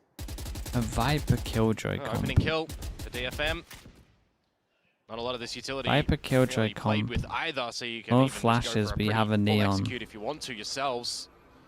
Incentivize Why maybe do they RB wanna has play it drop like the pit. this? If the time just keeps on bleeding down, he's just Maybe using in now instead. Prac they'd be getting The hidden drone absolutely from wrecked when they Cess play is passive. kind of an audible call. Can't get scoped out on the other side of the map. Doctor does not clear that nano. Still having the double setup available for Ivy. Like most teams will Going to normally be denied that pulse. Everybody from DFM now getting close to it on the play a side of the map. Viper You've to got like Dombey fast flood. Rewrapping, rotating across. Trying The to delay reinforce should be pretty RB's good, so you position. can always Aces a fast cat flood. crunch. Well, Hunter's Fury is just going to confirm In some terms of at least information. like If we you get any tags put into your what we Viper main, where util to Jingle make is sure it's looking to dance doable. around it. Able to Following- avoid all of it. In for a B setup Guess now how with Loud 30 used to seconds play go. it. It's not There going to cause will. any kind of That would be pivots nice. here for the team. Just looking to 30 play seconds split left. 2-2. It'd be hard to get through this one way, no? Holding, getting spammed out. Great shots from May. Oh, So the nano's now going to be popped, but No. Jimbo does get taken down by that. Ivy scaling forward, able to find the one, looks for the transfer onto the second, doesn't make it happen. Dombey oh man. looking to try to aggress forward. Oh no. He pushes back out of that fast lane, and he Still on will his fall. own though. Spike now planted. Couple seconds to spare. Struggling to see why these teams pick these maps, man. Has to try to bail them out. I'm struggling. CCN May taking that fight for a brief little moment, opts to back away, as Cess will be able to find it in the end. It was a very nice half from DFM, especially when you start looking at their pistol, their bonus strap was good, they were very on top of the aggression for sure, they were fighting together all the time, and the Eater was nice. They were always fighting together. Like, look at them here, they're going to get trades in those situations. I feel like they've also just had Dambi's number time and time again on this Does map. NONGSHIM come up with a new game plan of how to play their comp, or are we doing wall smoke over towards A? For DFM, Do they play it like this against GENG? At least on the big buy rounds, they were going aggro, I think. Throw in as well. But didn't they just completely lock down? Like, I feel like they got so many on attack. Team Secret, the 13-10, GENG, the overtime. Doesn't give you too much confidence for this exact all I remember from that game is just Munchkin getting theorizing coming in towards this one. Maybe they do look to even change it and bring in the deadlock and go for some sort of deadlock comp here with the proficiency of Ivy. You know, bring something new out in towards a series like this one. Get back double onto waylay some on really the comfort Corrodes. roles. Yeah, might be. It's not like Sova for Francis is too bad, or Ivy on the Killjoy is too bad, but I have just been more impressed with the deadlock comps that they do sort of run. What was the highlight? Making playoffs or a dance? Come on, guys. But what a turnaround this has been for DFM across the board. I mean, I still want to go back and watch that Akame shot over and over again. Outside of Gelato. Just make it your screensaver. Yeah. Holy, where are we, man? What year is this? We got a raid boss frenzy. I'm sure someone could facilitate that. People still use screensavers these days. 15 bullets now on the frenzy. Quite a few teams going for it. And there goes the raid boss frenzy. Outside of a main Recon's here, nice though. It's a little unlucky. There's pretty much everyone waiting for this. So May will lose his life nice and early. That's going to be NONGSHIM with their leg in the door. Oh, NONGSHIM. They'll generally set themselves up for a bit of a pop and go moment on sure the back the of a drone frenzy's going the best for that strat though. In the smoke. Angling towards at the current time. Going over the top. Does he get the spot here on the close angle? It does not. So Sess is able to find one, but nothing more. RB quickly will just go ahead and push forward. Well, we asked if they were going to do similar stuff. We've at least got the wall here. Pistol, and it will be. Where was it? So a fourth round win for them. I'm not sure where the smoke went. Yeah, the smoke went here. Yeah, they're doing the same stuff. So you could imagine first buy round Killjoy starts over towards A for DFM. Have to try and do it early on, give themselves as much space as they possibly can and as much possible opportunities. Beating the timing. Did you see that FNS gifted 100 subs to VCT Pacific channel by accident? Fair for them in towards the site. What? How does numbers for the trades. How does one do that? Doing really well in the last map today. So what do you continue on to do that for the what do you mean? Here. Wait, that sounds incredible. What do you mean? To DFM. How? I got so many questions. Now. Who's he meant to gift 100 to? Has he misclicked like 3 times? Went pop, but shot just goes right past Dambi. Unable to find that kill, so Relay Bolt looking to try to break their way forward in towards Tree, and it will work a treat. He meant to gift to his own channel. Able to find one there on the cross, but okay, that's a little more understandable. Can very much still afford. Damage has been exchanged, so Jinbong down to 50 to try to see if maybe he can finish the job started here on the Dambi. That's so funny. Maybe. So as long as Dambi doesn't move from his current position, it should be A-okay, and now he's just been spotted out anyways.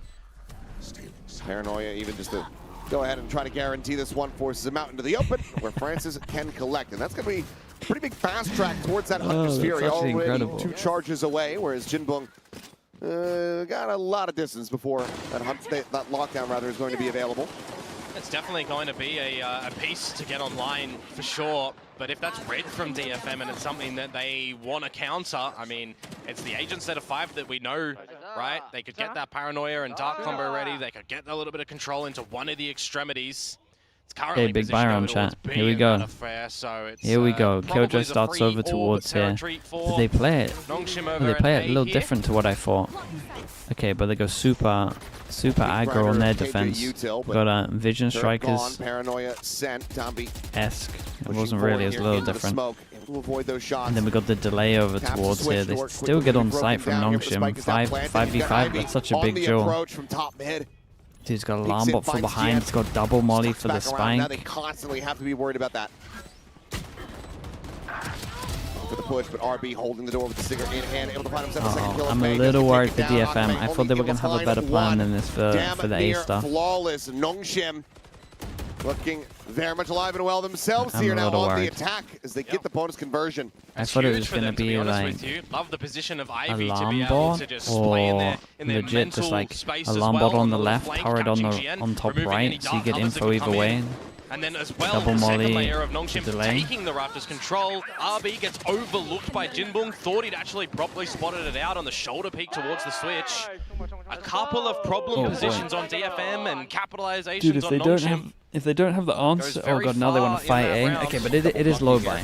We'll see what they want to do in another buy round. Okay. Well, good amount of that's going to be decay as well, but still we'll find some damage. They must have a couple of ideas of how to beat this. There's no way that this was their main plan. It was just one go at it. The fact that they used it on their big buy round, that does mean that was like what they thought they had the best chance of beating it with, which is a little worrying. Snipe down out of the air. Jinbong now going to be overwhelmed. Francis will find that kill. Yeah, it's going to be hard to retake this one with the shotguns. Who should be planning here? RB, Ivy, one of them. TP forward into market. Paranoia does connect, but Perch is able to pull back, and now RB on this flank, able to strike. He gets his one, he gets out, just leaving DFM reeling. Jin with a recovered Vandal, see if he's going to be able to find anything here. Got to slow the bankroll. Oh no, there's a Prafu, there's quite a few. People use a couple. You'd have to have a Kame to set him up with a flash or something here, but the anti-killjoy on short. There's quite a few KO nades remain. The face forward. And yep, there's Ivy. Okay, I'm worried, man. I'm a little worried for DFM. Do they time out here, or have they got like another set plan for this A stuff?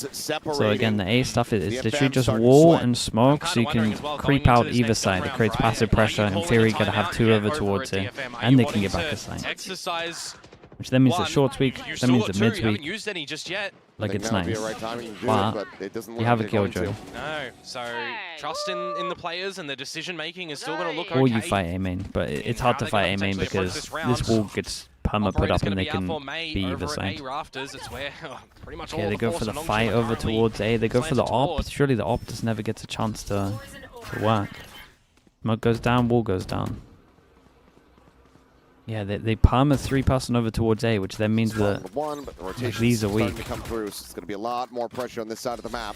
David with the prime. Appreciate the 26 months. Francis here. What are your thoughts on no orbs in the first 3 rounds to stop snowballing?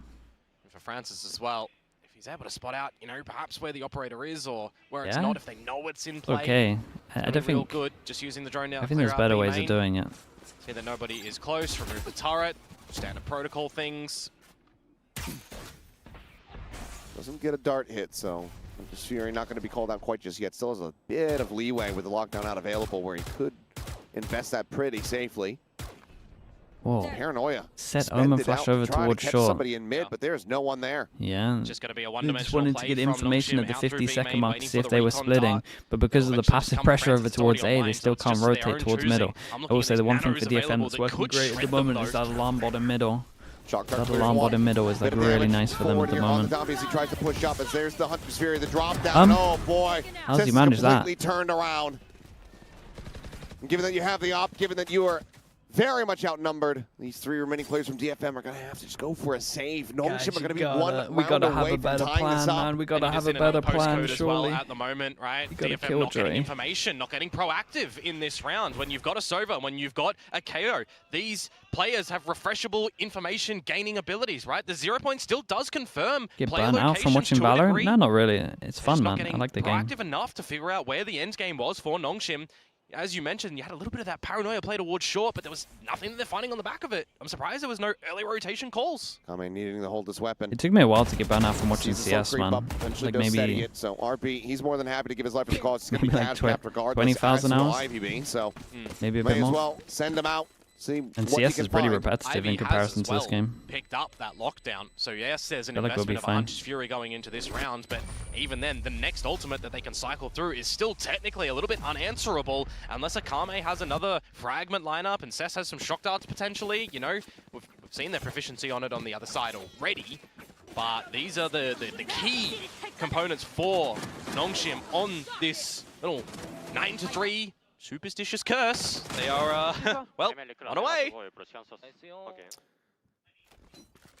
Who's more superstitious than Sailors? It's like 2 years. Yeah, sounds about right. Right now. Placing swamp grenade. Ooh, could be a bad one. Star enjoyers. Star signs.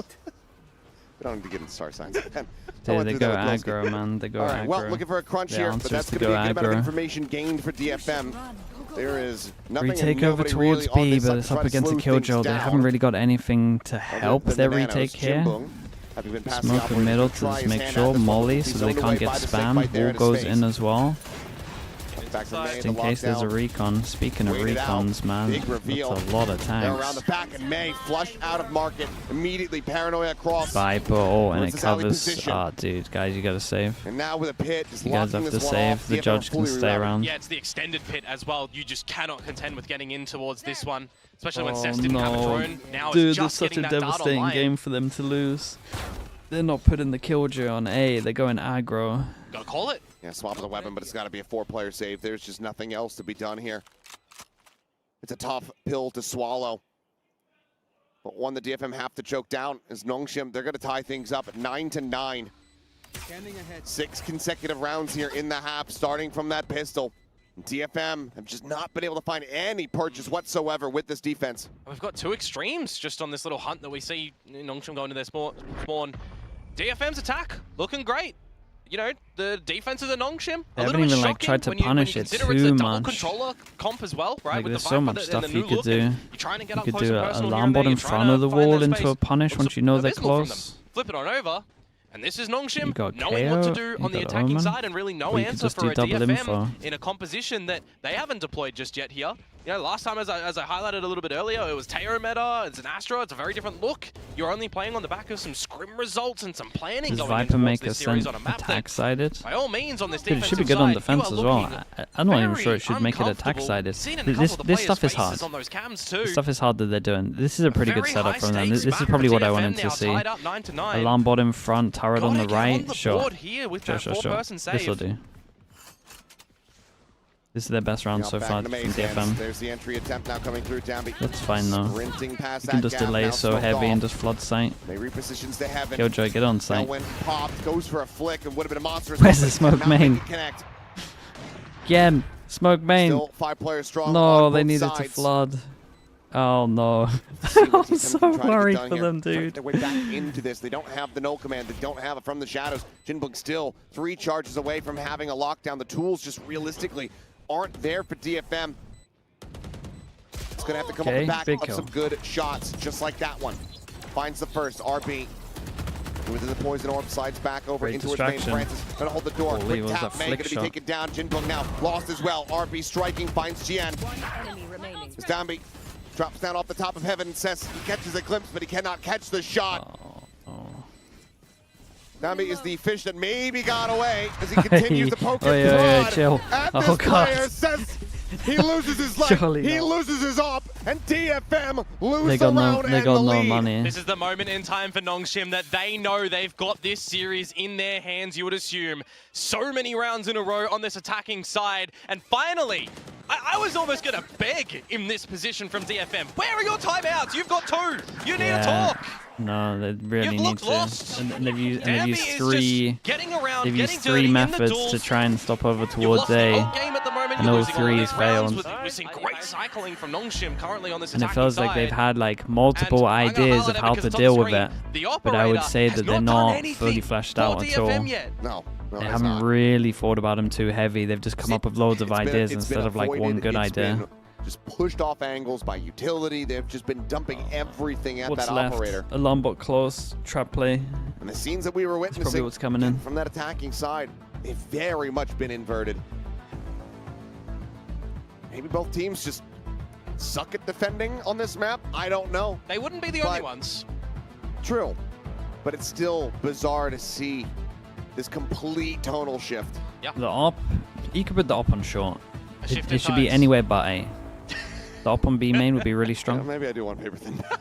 Yoppy Hey, FPS, don't thank worry, you get so it much, next bro. I time. This would appreciate be that. way less Thank you, clever. thank He'd be you. like, they're playing on the port side of the map. I'm like, you talking to the B side? Yeah. Okay. That's Double you see, holding. I know it's left Honestly, side because it's 4 letters. That's A how judge I in your remember own it. smoke in front of the util So it's B side. has some potential. All the Problem is B-sides of that Valorant are drone's gonna own you. for attackers. Anywho, this is a very crucial round for DFM. Cannot be understated. Roundless on this defensive side. Yeah, use their wall against them. This Very isn't too bad. silence in the very Could beginning. perma smoke this. An orb gathered. First casualty gonna be huge. Honestly, this is one of their better ideas at the moment. Just from GN, he needs to be patient here. He's going to find any value, but it looks like NONGSHIM are not going to give it to him.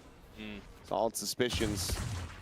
Once again, looking to try to tackle this B site. Triple stack is here. The thing is, Francis has already used that drone as well, right? So it's just the normal recon dart that comes online for the second phase of this round. A bit of pre-fire, finds 3 passing stack over towards B. Turret to get early info. Shock dart giving them info over towards middle. Knife clears all of short. Omen ult clears all of A. They have a 4 passing stack over towards B. Pivot coming in, but Jinbong Double flash for Akame. The lockdown here at the moment. Dambi with the Good peek recon. towards Alley. Got Killjoy out here as well. Don't want to deter them too much to go big There's stack. May able to find it 30 seconds left. right through the wall.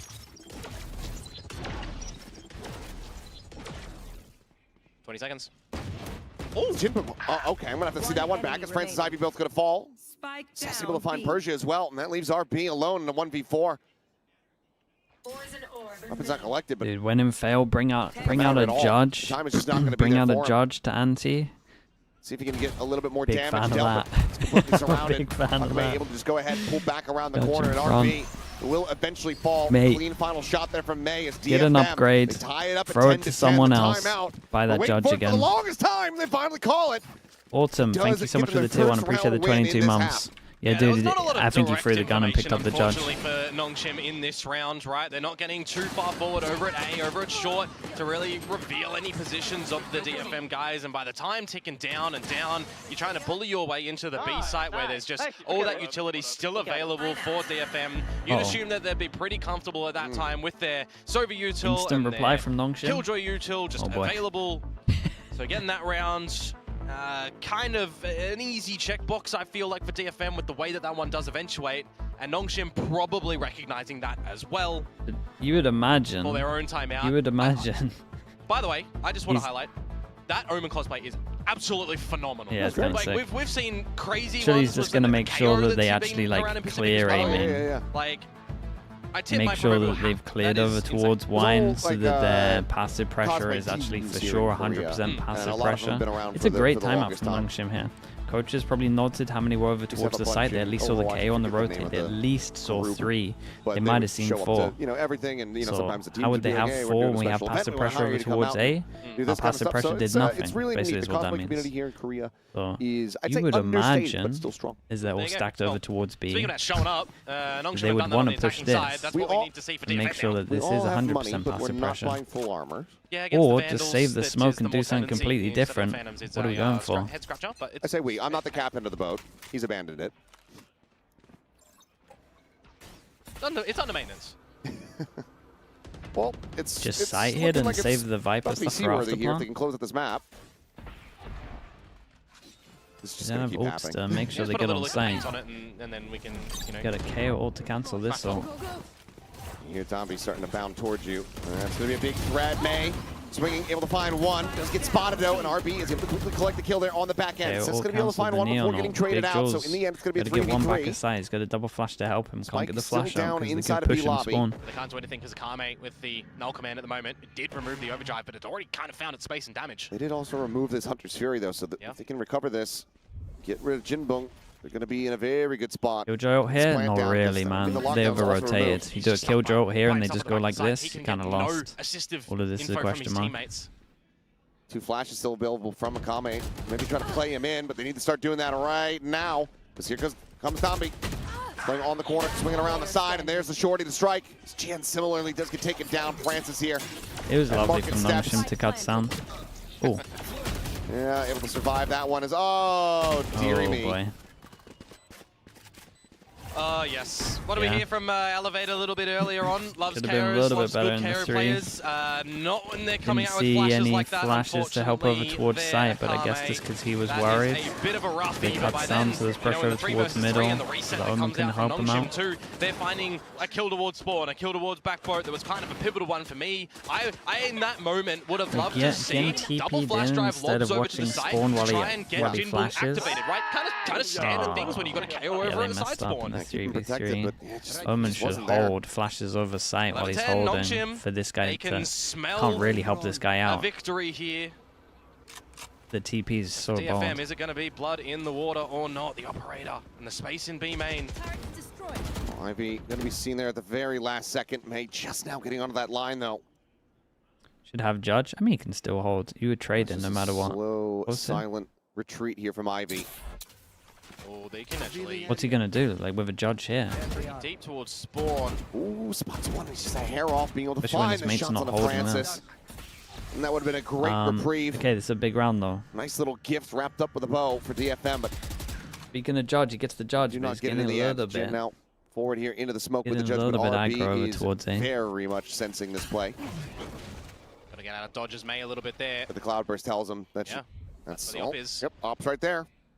Do know that Dami doesn't have the fast lane, but he's still got 45 that seconds sprint on and this slide. one. Does Neon just beat all the shoots Oh, out? that fragment, but Akame Okay, able to very nice quickly big kill. find that kill. Criminal over towards Heaven, gets stopped. 0 point, try to Hard to spot get out through where these the chokes. TP's Still got gonna that come from. Judge over towards main. Still got They the go Hunter's for a Fury. Can he throw cancel. this one out? And as I say that, here it comes. 30 seconds. Are investing it from across Go the for a map. cancel, one Looking for pass and contact Sova with fake Francis. over towards Nearly get A. taken down by that, but And then a, able to survive. a split Down coming from... through here. Whoa, Market no, door it's gets gonna broken work. open and Meg cannot turn back fast enough. Okay, Sense thank is here goodness. to I was try to gonna say, bail there's them no out. way this is gonna work. 15 seconds remaining. He's Wait, in the open. wait, Let's get why, to the plant. why? RB all the time in the Why? world. Paranoia will be able to get the catch, but it's going to go up and over the top of the box, and RB now can reposition. And GN, he is not going to be ready for this at all. It's a Red Bull clutch from RB. Oh, as DFM, it's so painful. they have it in their hands, but it all just slips through their fingertips. Where's the comms? That's what I'm questioning at the moment. Maya's looking the complete wrong way. There's a stampede up through mid. Surely, footsteps and that sort of thing. Are you bamboozled by what's happening over by your teammates at A? I mean, the spike has been gifted to Cess, and he runs back into the open instead of going to the backside. There's 10 seconds. If he tucks in and plays for the time, he would win by default. That is just a huge monumental fumble from DFM. Yeah, uses bunker back of sight, no doubt. Can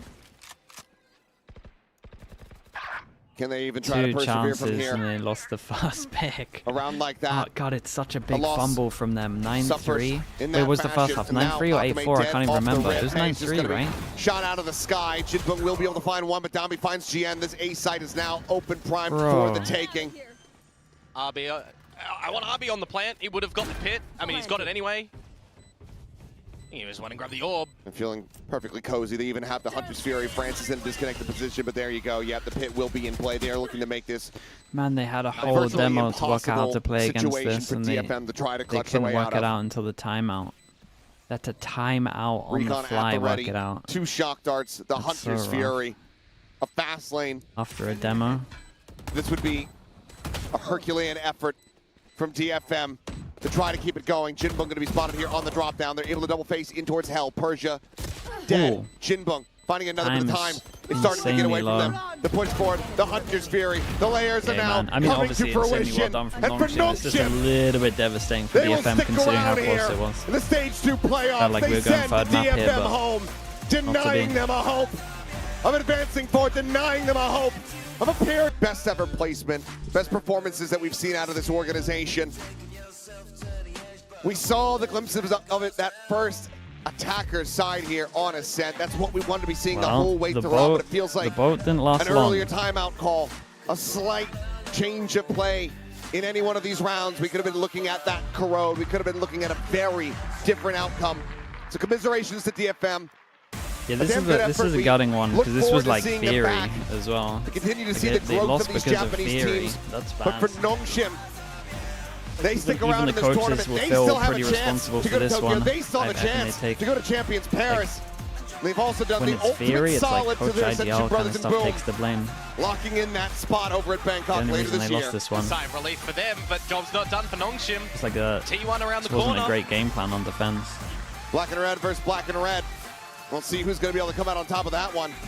NONGSHIM REDFORCE, if they continue to play like they did here in this series, like it did versus GENG. Boom, yeah, Boom make Anything is Ascension. possible. Boom, They've got to be over the moon, but it's going to be a super tough road from here.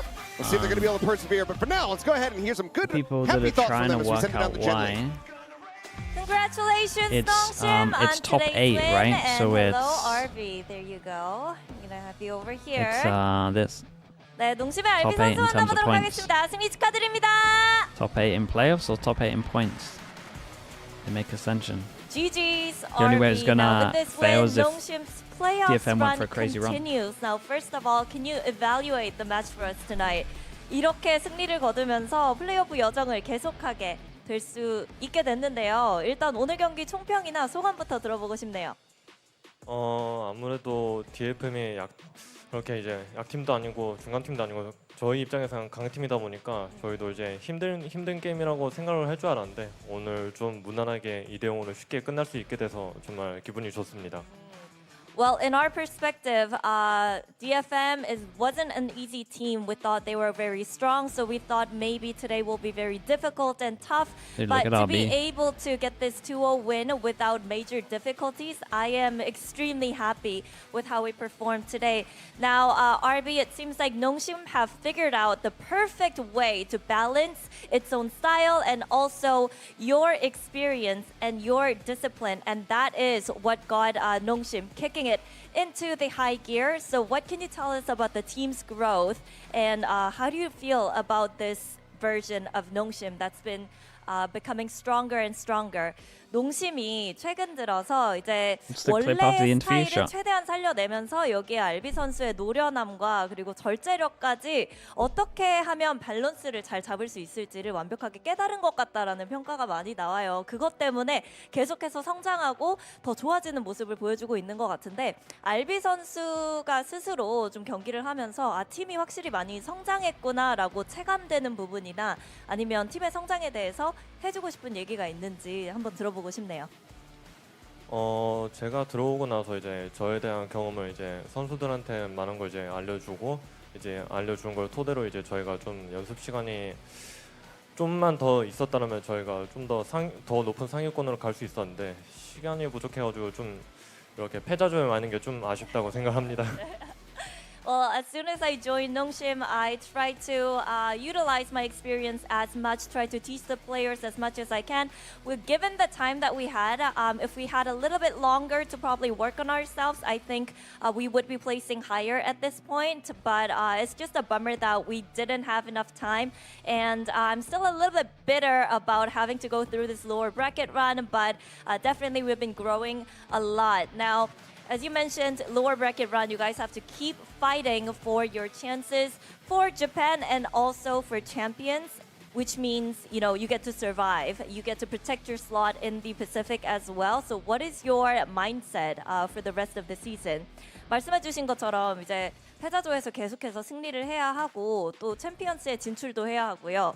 그리고 그렇게 된다면 농심이 잔류까지 해낼 수 있잖아요. 최근에 좀 어떤 마음가짐으로 경기에 임하고 있는지 알비 선수의 마음가짐 들어보고 싶네요.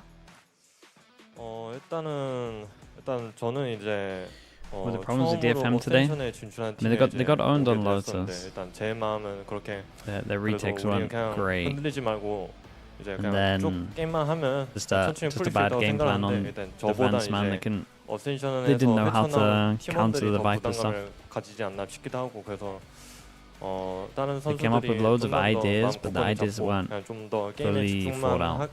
하면 되기만 하면 쉽게 이길 수 They didn't 있을 like know 거라고 how to react 생각합니다. when certain stuff happened. Well, it's my first time joining an Ascension team, so I'm just trying to perform as well as I can. But I think pressure is more on the other players on NONGSHIM because, you know, they know what it is, they know what it takes and what it's like to go through that whole Ascension process. So I just hope that they can stay strong, stay focused, and I think we'll be able to keep winning if we can have that strong mentality as a team too. Now, lastly, you will be facing T1 tomorrow. There's Stacks, there's Buzz. Anything you would like to say to them before the match? 내일 T1을 만나게 됐는데요. 스택스도 있고 버즈도 있습니다. 하고 싶은 말이 있을까요? 그냥 둘 다 혼내러 갈게요. You two, you better get ready for me because I will be coming for you. I'm gonna punish you. Well, thank you very much, RB. Good luck tomorrow. Thank you. 네, RB 선수 이렇게 만나봤고요. 저희는 다음 경기 인터뷰로 돌아오도록 Thanks so much for the 하겠습니다. 5 months, dude. I appreciate that. Where's this FNS video? Let's see what's going on here. Is this the gifted? Everybody around the world, every VCT fan has Oh my god. Wait, I gifted to... Oh my god, I gifted 100 to fucking VCT Pacific. Dude, this guy, man. I don't need my camera. Yeah, this was unfortunately not close. Are you fucking kidding me? 100 listen to the to sound. fucking VCT Pacific.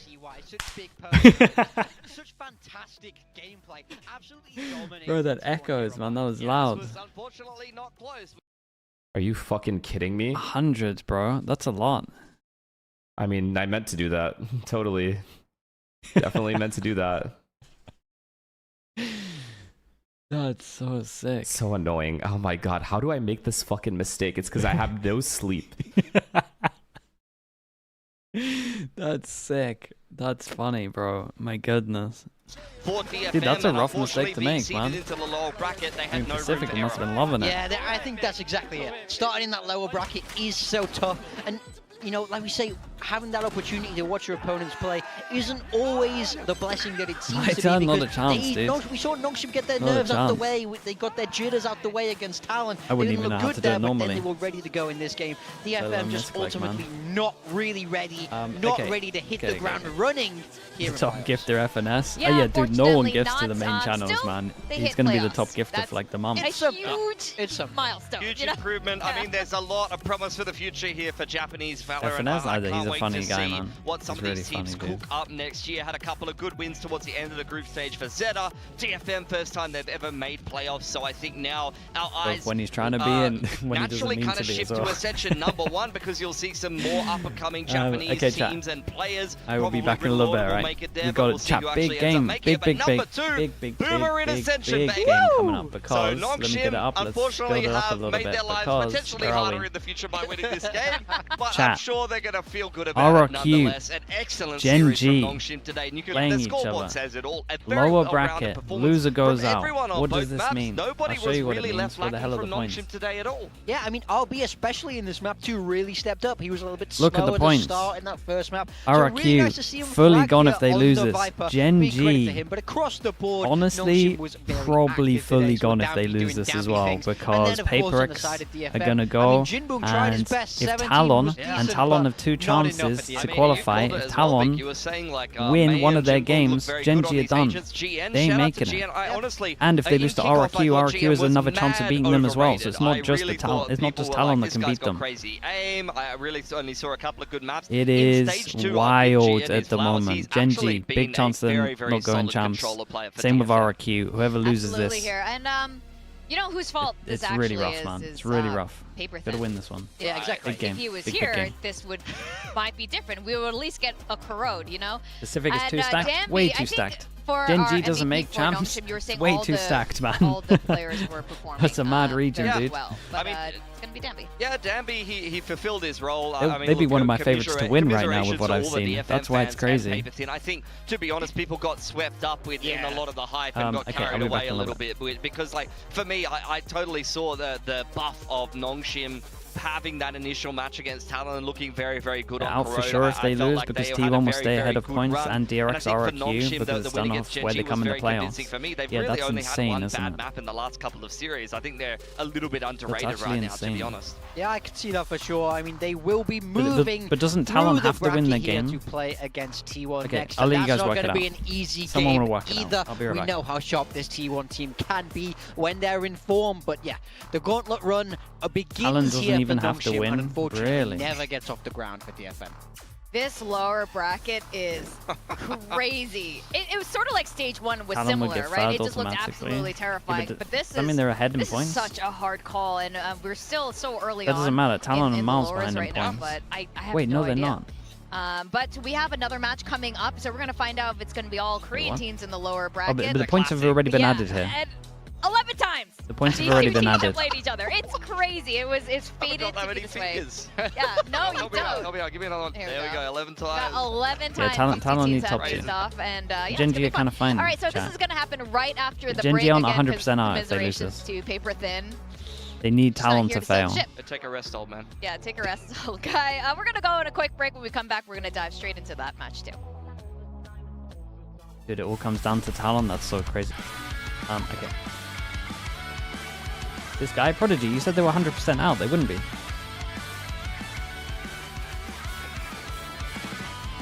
Getting false information here.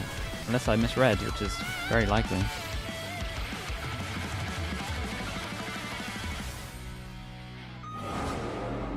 RRQ? No, they wouldn't 100% get points. RRQ could still lose the next game, right? RRQ will play DRX. DRX already above them, so that doesn't matter.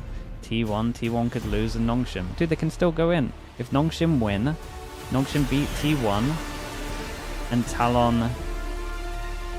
If NONGSHIM beat T1, and DRX would lose to RRQ, then it would be 4th. Oh yeah, hold up. Hold up. I'm trying to see the two in the lower bracket. DRX would be above. No, they would still be okay, because they would just need DRX to win. There is a world, chat. There is a world. It's not 100% done for Gen G if they lose this. Okay, I'll be back in a little bit. They then need to pray on the downfall of RRQ and Talon.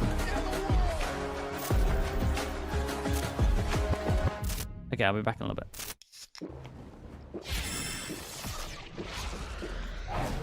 Red Bull gives you wings. Let's see what happens anyway. Then we can work it out. I'll be back in a little bit. Red Bull gives you wings.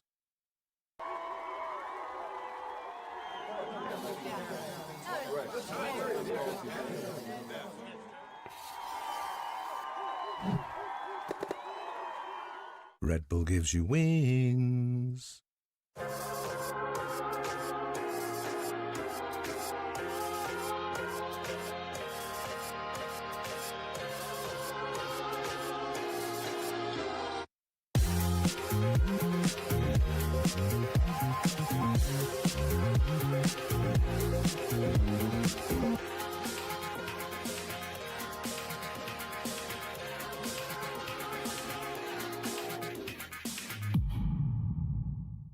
Game changers. We're making history. It means so much to us. The beauty of gaming is it doesn't matter who you are, but as long as I'm good enough, I can go as far as I want. 全世界都会知道我们的厉害。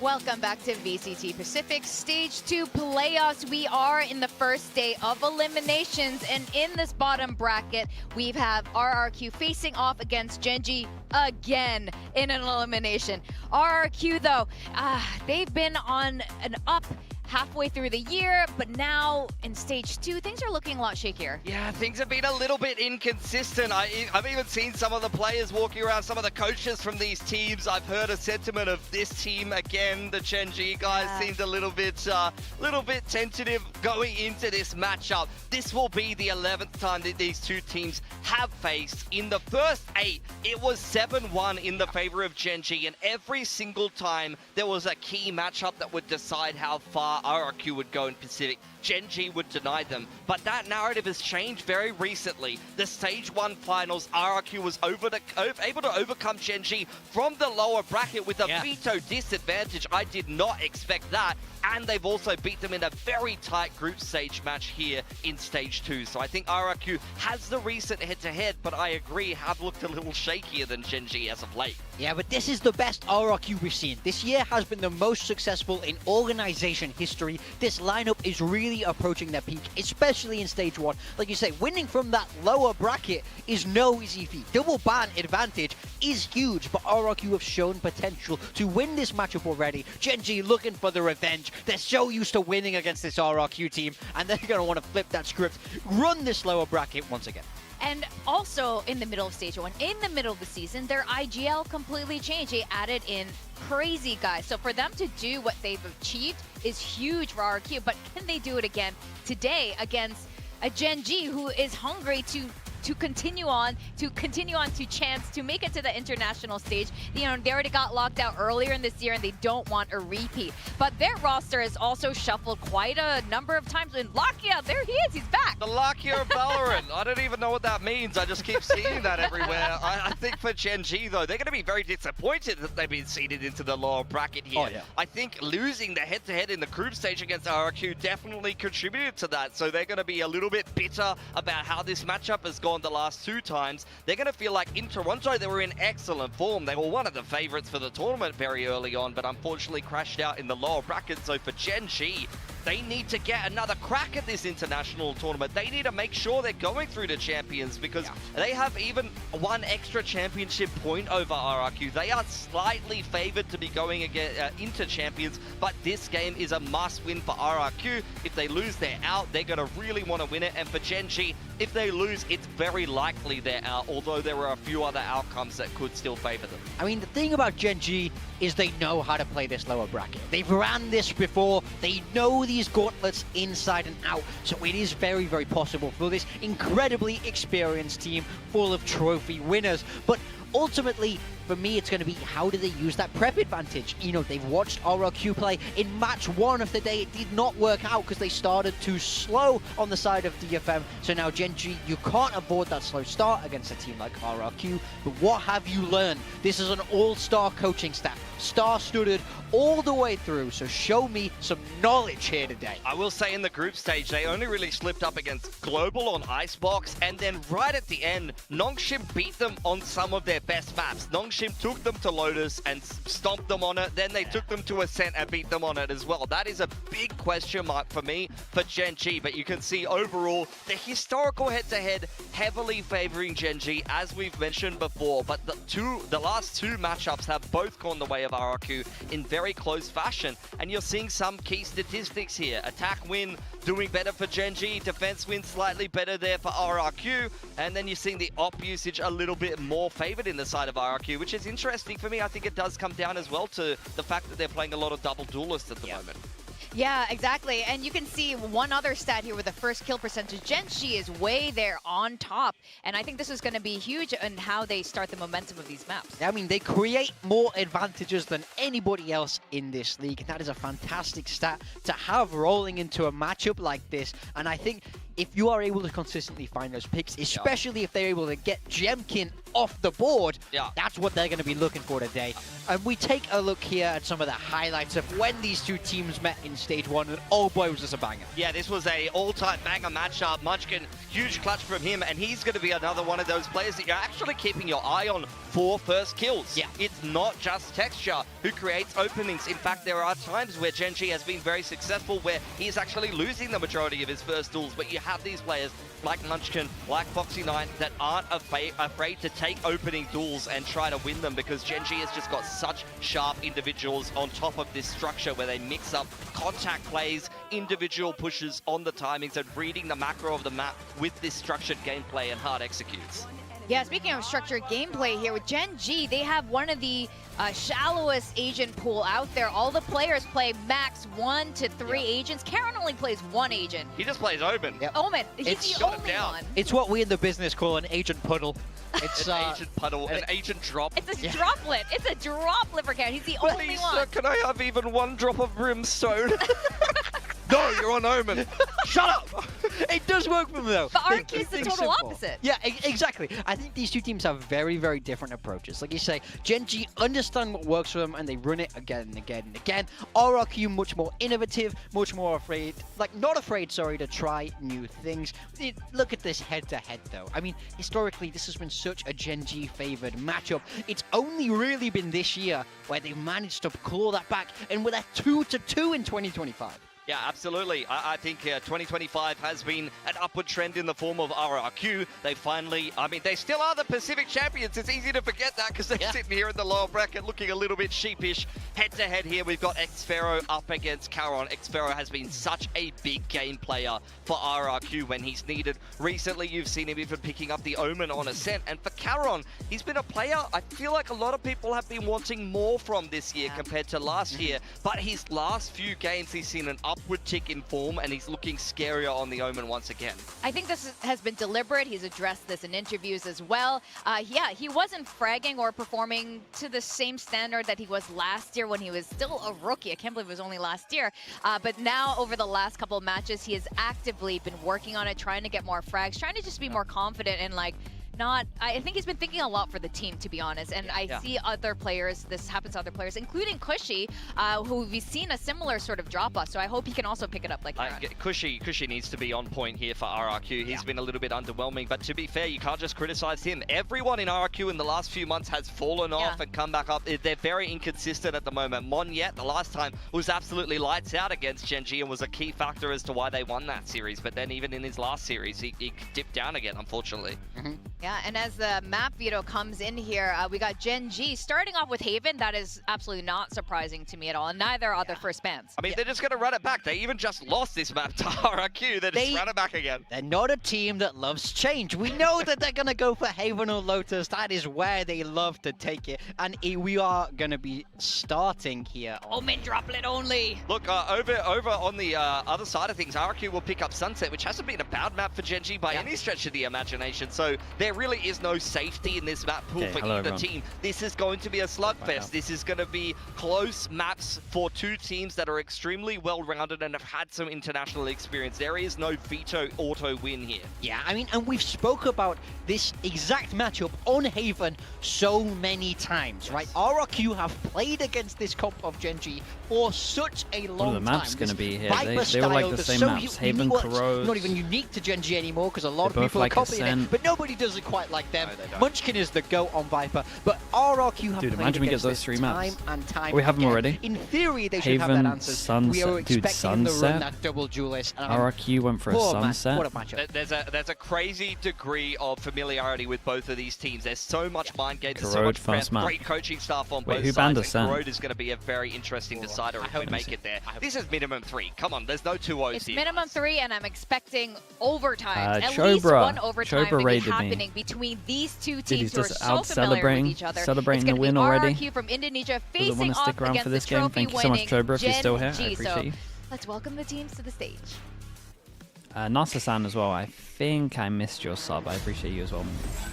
You've done that.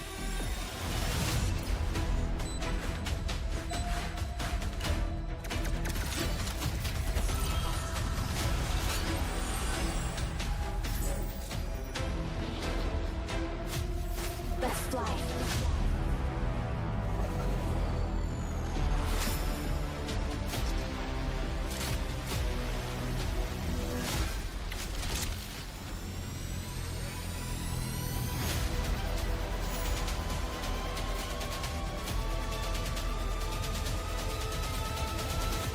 Who have I got for this match?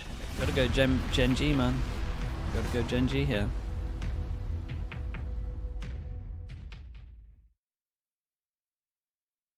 Get me close though. Dude, Gen G are one of my favorites for champs. I can't have them go out now. I gotta see him at champs, surely.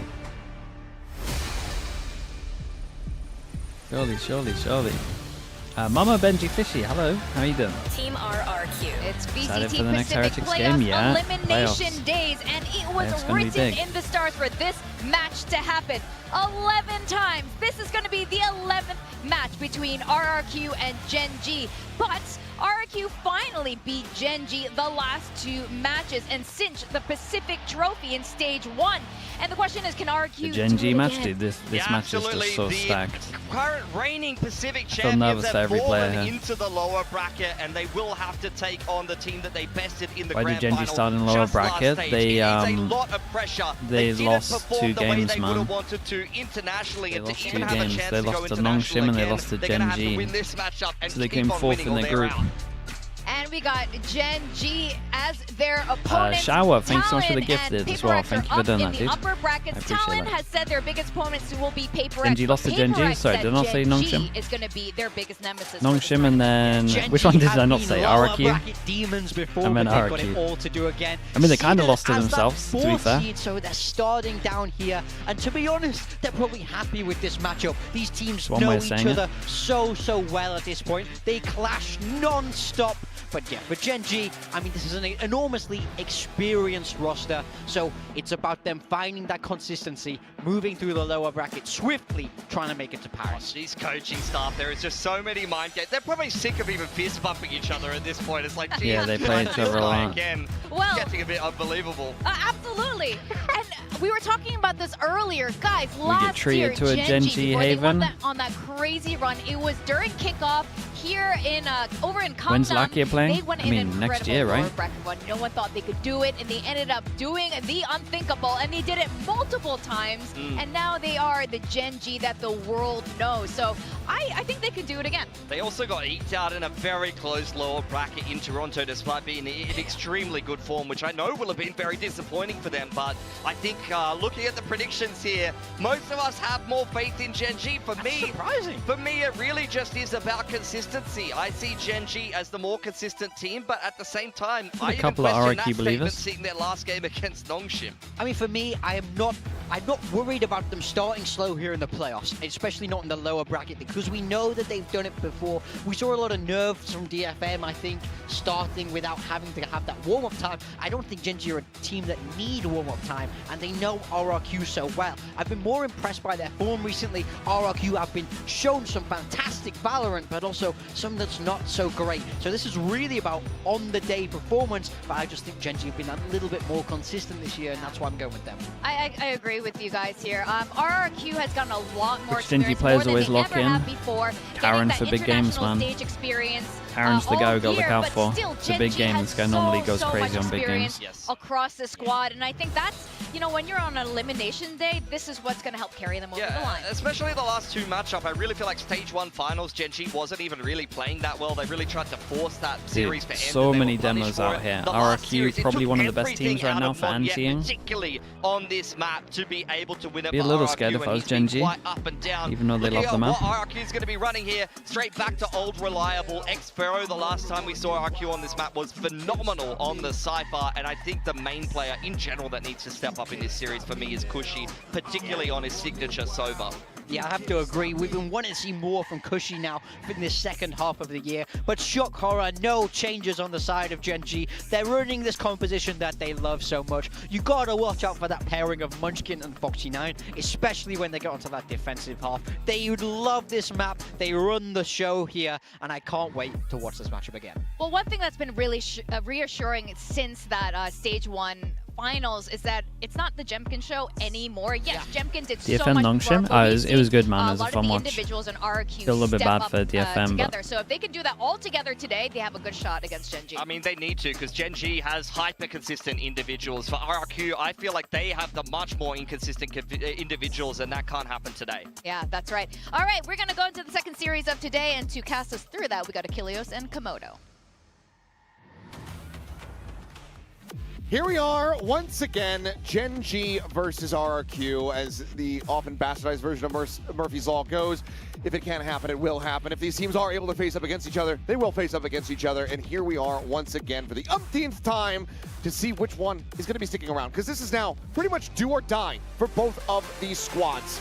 RRQ, they need to win if they want to make it the champs. They lose here, there is nothing to save them. Yeah, I mean, local versus international trophy lifters. We're talking about recent form for these teams, but when it comes to the day, have notes? I just want to get in the server. I just want to see some good damn Valorant from these two. I want the third It'll be map. stuff on teams, it'll be lines that they want to say. It's an apt closer for this series. It'll be stuff It that's would have been happened amazing if it previously. was Split, for example, It'll be a because we lot. know there's only bangers on Split. But the last two times that they played, they didn't have Split in any of those occurrences, right? So for these two facts teams, they can it's add in a as well if they want to at closer, one point. but we're not getting too much differences at all in the agent compositions right now. So RRQ on defense, how much homework, GENG on how attack. do your preps look like here? And when it comes down to the day, what are you just looking like on the day in the server? That's what we're here to find out. Been great for them pistol-wise. They're normally insane at pistols. First on the attack is GENG. Munchkin, it's doing what he always does. Doesn't matter if he's on the attacker side, the defender side, just spamming through, looking for a couple shots. Jemkin. Casters had prep work. Dude, no one appreciates how contact hard here. casting is. That's C long, but I feel like, damage unless you try and do it. And for now, that does have GENG pumping the brakes. A little bit of mid-exploration here from Foxy9. It's going to be a crucial opening fight here over at the C site. If you're going up against Jemkin and Xfero, spotted out on this Sheriff line. What an absolute shot. Great one there. Texture on the floor. Needs to be That's hard to do, man. player Fair to play. step up. Saw the last performance from him. He got it on the guy that was wide not swinging having too. a good time of it at all. It's like one of his worst performances ever. I think it was statistically the worst one that he's had in his career, which is basically 5 years strong. And you know, for GENG as well, a team that definitely didn't want that fourth seed, was kind of out of their hands with the final results of that group stage. So they've got to run the gauntlet here against RRQ again. Currently 30 seconds to go, and RRQ just spread around the map. You have to make a call here. Very lengthy default. You lot have to make a Not call. phased. Not at What is this all. going to be? Fake B into C? That smoke to dissipate, tucked back from Foxy9. Recon goes out, but Relay. Yeah, fake B into them C, back. and they got Trip on Garage still. Big 1v1 over That's towards now going to be C. a bit of a frantic try to attempt to pivot, rather, over here towards this C site. Munchkin scaling forward. Oh, Makes that's the contact, big finds the 1v1. kill. It's Xfero insanely gonna be doable taken now. down. Karan somehow surviving. Does manage keep himself in this Spike one, but now the down spike is going to be dropped to just outside the Jemkin, garage. And Munchkin hits to kill them all. And oh boy, So gets many close to Sheriff finding kills on this one. at least Dude, a fourth, Jemkin had a but lovely cannot bail them round. out. So RRQ will find the opening pistol. Lovely round on I this. guess a little bit scrappy at the end there when everyone's just trying to get out of the garage. You got to try and get that spike across, but it's just Sheriff shots being collected and get to a little bit on the edge of your seat with how that one does eventuate. But when I look towards the performance of the pistols in this stage so far as well for a team like GENG, they are not really finding a lot of them. So just narrowly kind of missing out on this one. Locked out from doing anything at C originally, locked out from some good reactive utility at B. Okay. They're allowed 2 deaths on this one. I like the buy from RRQ. Not going to be happy with that result for a team that we really I think associate. this is one of the better ones. Haven extraordinaires. Save one of the Sheriffs. I think maybe considering how weak A is, I wouldn't mind him having the gun. But establish a bit of dominance on this defensive side. That what are they up you know, against? highlighted from the desk A earlier, Ghost, they that's typically it. are a little bit better on. Becoming way more popular, man. I've been speaking about it. I don't know what happened this week. Everyone's buying Ghosts on their Finding some ecos. good starts. In all regions. Shoulder spotted. Yep. Quick little spot out, some spray, texture just sliding forward, but again, it's just Xfero, who's been quite nerdy with these lineups. He's got that trip to just try to cut them off here on the From entryway. kills, I guess. Yeah, did see some adaptations though from however they played last time with the shock dart. They did have to reposition, so Okay, the classic for Be aware of GENG. They later go on. close. It's a little bit of a Sliding further forward. trip. Getting revealed out for a brief little And- moment. Jemkin does get counter spam down to 20. He's just going to be passing the weapon over. Yeah. Xfero taking the Both down. Phantom now as Jemkin. Oh my goodness, it's just spamming a Marshall into his smoke. Oh And my he's god, he now got on for an another, ace. bro. There's a It's spot on Karan, but yeah, we'll make 3. it I a think little bit of a all faster round, 3 but it's all shots. smiles here for the I Terminator. think all 3 As shots he is got a kill for his smoke. 7-0-1, one charge away, now gained by the defuse. So I'm not even sure if he missed one here. Maybe after he got the 3 kills, but well, it's not the operator that he's currently leading in with quite a handsomely Yoru in ult for Pacific, but it the is bonus the Marshall. rounds can heavy retake if they want And we to. get to re-see all Dude, of the look at shots this. that'll come out with this one. I mean, he's just not getting vision on absolutely anyone, is he? Just shot after shot after shot. 3 in a row, that's nuts. Yeah, pretty much. Gun's way too good against ecos, man. but I do love to see it. I think teams don't buy it enough against the full ecos, especially when you go up against a team that doesn't get to plant. I want to see it every single time. You absolutely can. Gonna highlight RRQ as a team that very smoke out, recon in front, trip over towards garage, early camera down towards C, so a lot of early info for RRQ on this one. It's a huge pick because that's the Yori ult. Still a lot of presence around this A site. Mon yet wins that fight with a Spectre at range. Potentially recoverable, depending on the pathing from Xfero. It is that 3-person stack, though. It feels okay for RRQ. Dark does not go through, so Cushy. Yeah. Safe to just backpedal around. Everyone's got to go back once they actually commit over towards the A default. We see Xfero take a lot of space here. Maybe catch and he's going to hear some of this. I mean, he's going to hear all of this. Too many players there. He's had 3. Want to wrap around this fight here. And okay, Karan does have it drawn down, ready to go. Didn't know where he was. Comes up with the kill there. Texture getting the spot here on Mon. They know that he's backside. They want to try to flush him out, so just sliding across. Yeah, I mentioned earlier, Lexi. GENG now in a very stable position. Ash potentially at risk. Let's see if they can try to move him it's about damage out of now. This site here to keep him alive and retain these weapons. Any kill is big for RRQ. Can't use that yet. Falling Texture perfectly poised.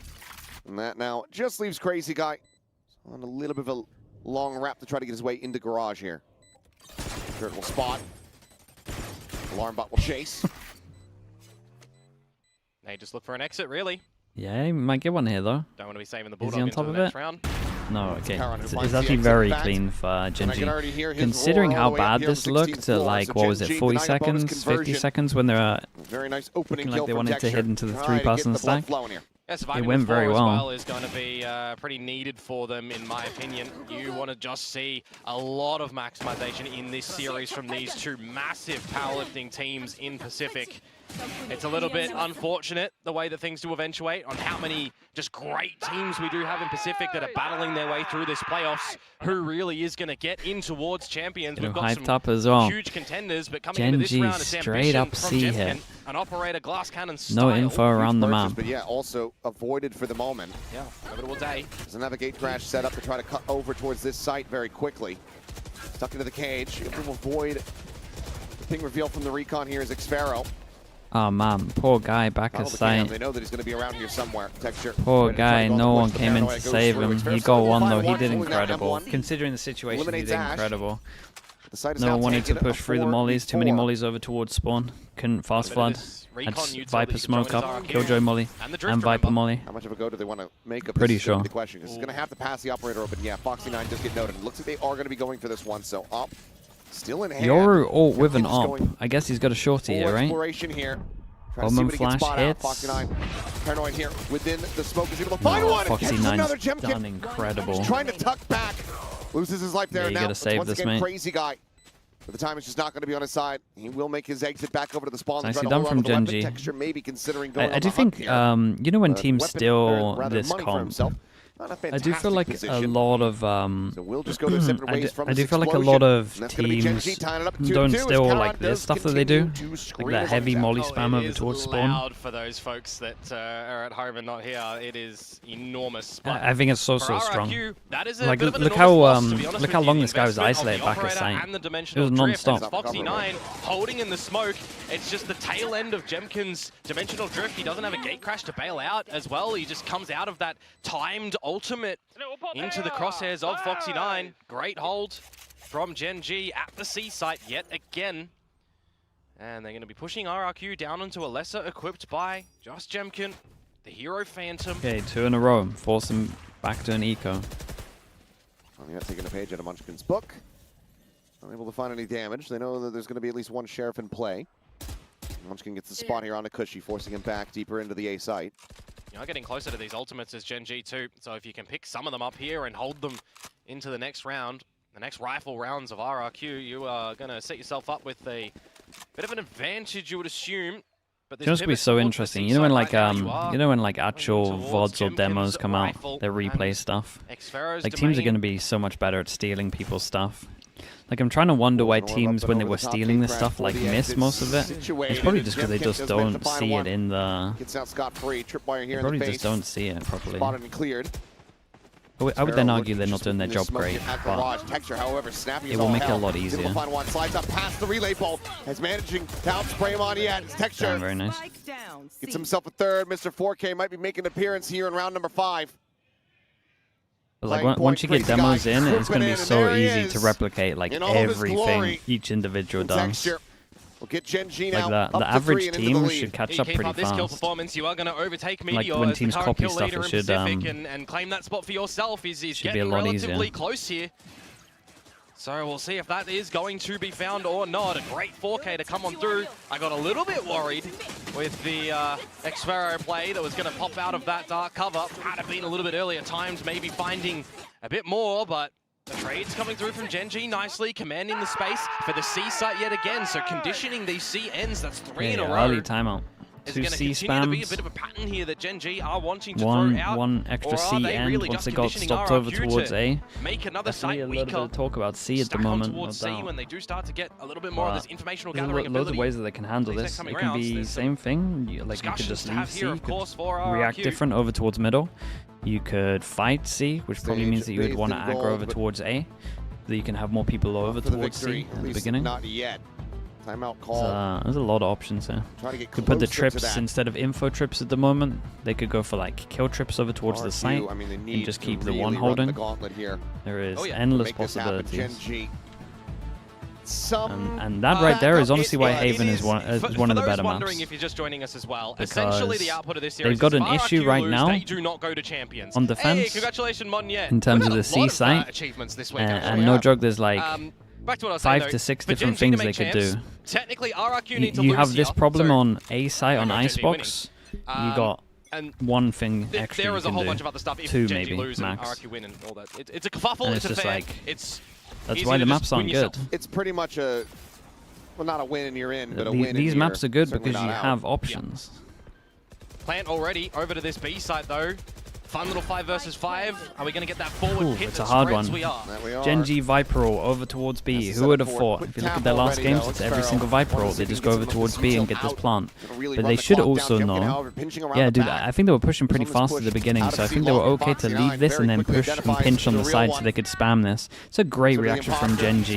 Get info on the sides, push into the site, knowing that they were going to try and spam this. Foxy doesn't either, and Foxy doesn't have the read. It's so funny watching GENG, man. Because no joke, they do the same stuff over and over again, but they just react so well. Is not going to lead to a round win. It's a great, just aggressive free push up into that B site for GENG to now double the round count. Like they react unfortunately so for well. RRQ in that regard, it was their timeout, right? So they're continuing on this unfortunate trend of not having great percentages after a timeout. They're sub 50%.